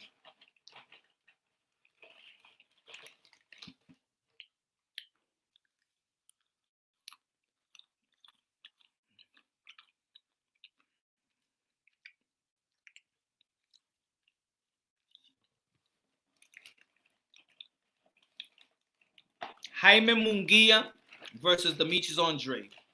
I mean, that could be a good money fight for them.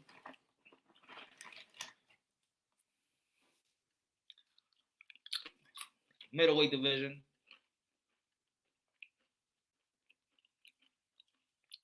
Triple G is going to fight another who mandatory, ducking the hell out of Andre.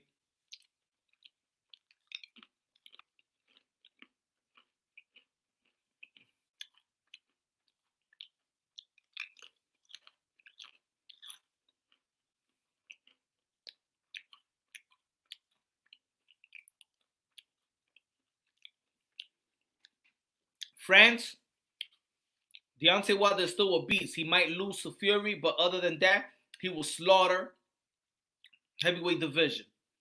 Now that's logical to me right there. That's logical. Thanks, France. Thank you for being logical. Thank you, man. Andre beats Munguia. Andre too much experience and bad style for Munguia. I agree too.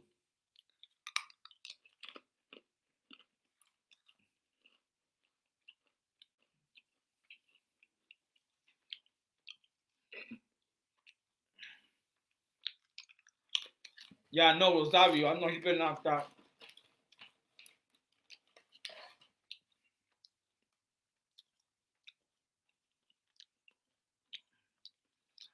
I guess the 154 got. Could Lubin resurge himself in the 154? I think Lubin can make some noise, man. I think that loss by Charlo was. I was shocked. I was shocked by that outcome. I think Lubin is good, man. I think Lubin could really be a champion. Jamel Lara. I got Jamel. I do want to see Jamel Hurd. I'm not really a fan of his skill set, of her skill set. I think he's just a big guy. Lubin might be the best talent. I like Lubin, man. That fight really, man. I was very, very surprised, man. I was very, very surprised the way he lost. But I still think that would be a good fight, him and Charlo. But how can you get that rematch and lose like that? I don't think Lubin will lose a fight like that.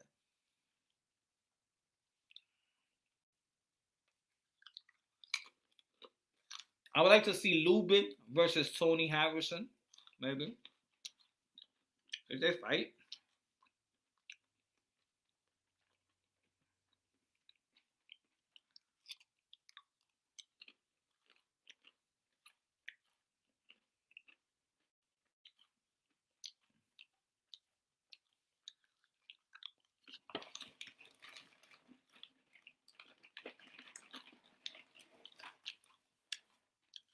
In the heavyweight division, nobody care about skill set.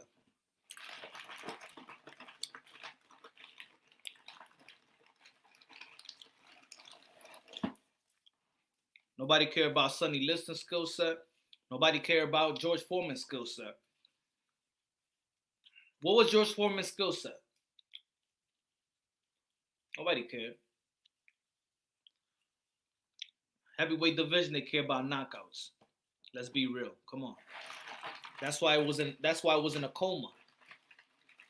That's why the heavyweight division was in a coma. It don't matter if Klitschko has skill set. We was all sleeping.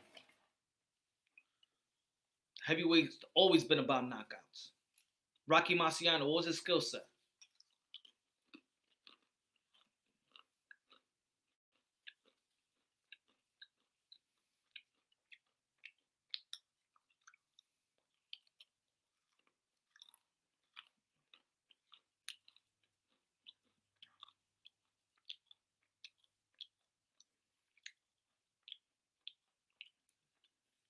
It was in a coma.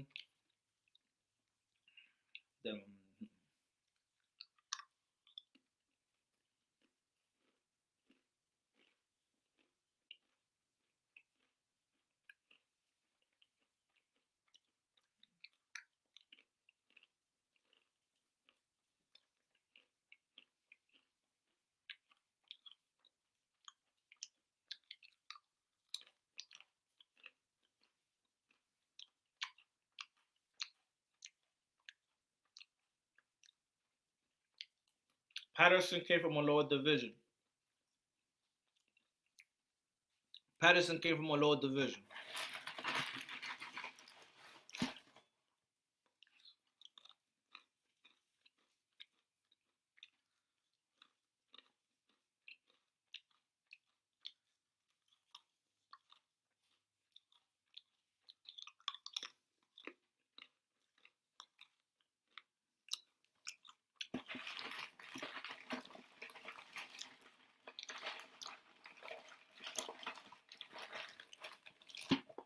If they cared about skill set, why the heavyweight was never mentioned when it comes to pound for pound champions in the pound for pound list? This is just now, but back in the days they never used to put heavyweights in the pound for pound. Why not?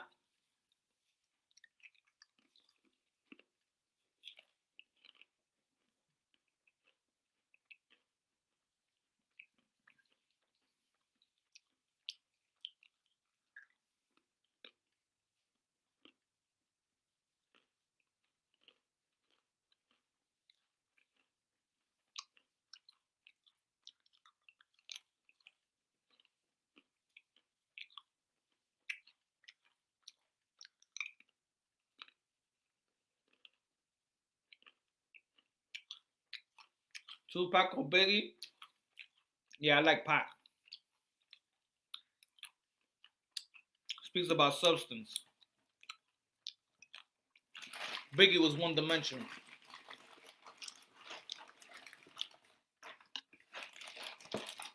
But had multiple flows. I like his flow, but Pac was broad.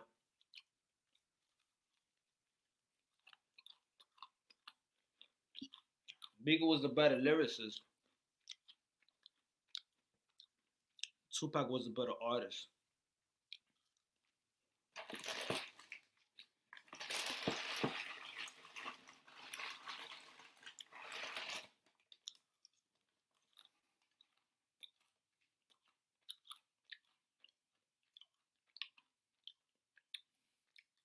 I like Shakespeare's song. My favorite composer, Aaron Kaplan. Y'all know about that.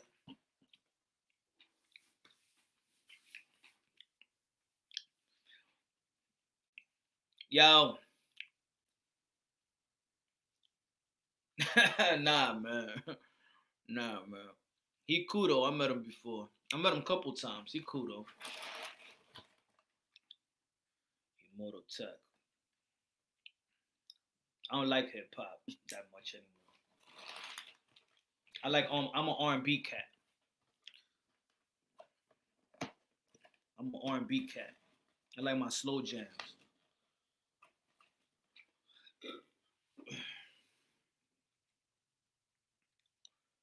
Yo, but fellas, I get 6 hours, bro. 6 hours, man. I gave y'all my time, man. Thank you for rocking with me, y'all. Of course, tomorrow we got more we could talk about more fighters, whatever. Let's see the clouds that's gonna be out there in the sport of boxing. Y'all, I love y'all. Thanks for rocking with me. Take care. Peace out. On to the next. I love y'all, man. Take care.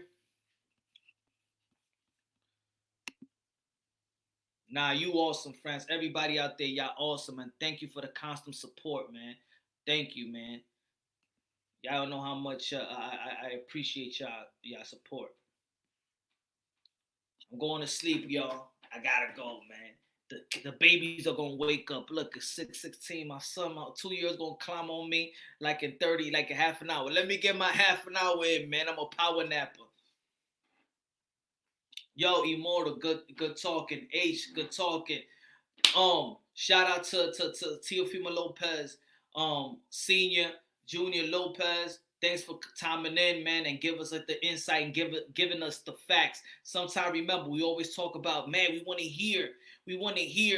talk about the managers. He came through, he said the piece. I wish that we could have Bill Haney as well. Maybe you could reach out to him. I know they probably mad at me. They have blocked me on Twitter and stuff like that, but I said it once before.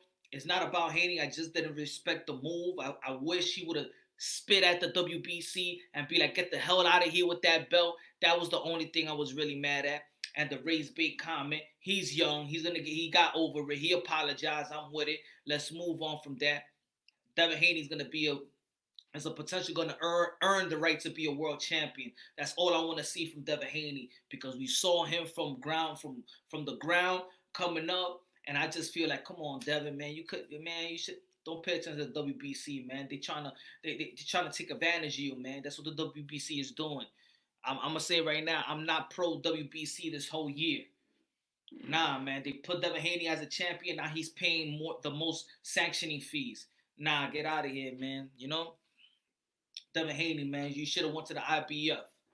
You know, they played you, and that's why I wanted him to get played. I wanted him to play the WBC and throw that belt and throw it in the garbage like Riddick Bowe did in their face.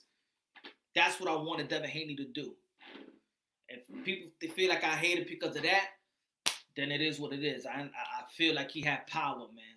He had the power to be like, hell, give the middle finger to the WBC. What you said in that interview, that he could be undisputed? That he could be undisputed? So you giving me a belt? Y'all making me look like a second class citizen out here in the WBC. That's what they was doing to Devin Haney. That's all I wanted Devin Haney is to throw that belt in the garbage like Riddick Bowe did. That's it. Yo, love y'all. Tomorrow, stay tuned, baby. Probably the same time. I don't think I'm going to go 6 hours, but if there's something new we could talk about, you already know, man. Love y'all. Peace out. On to the next.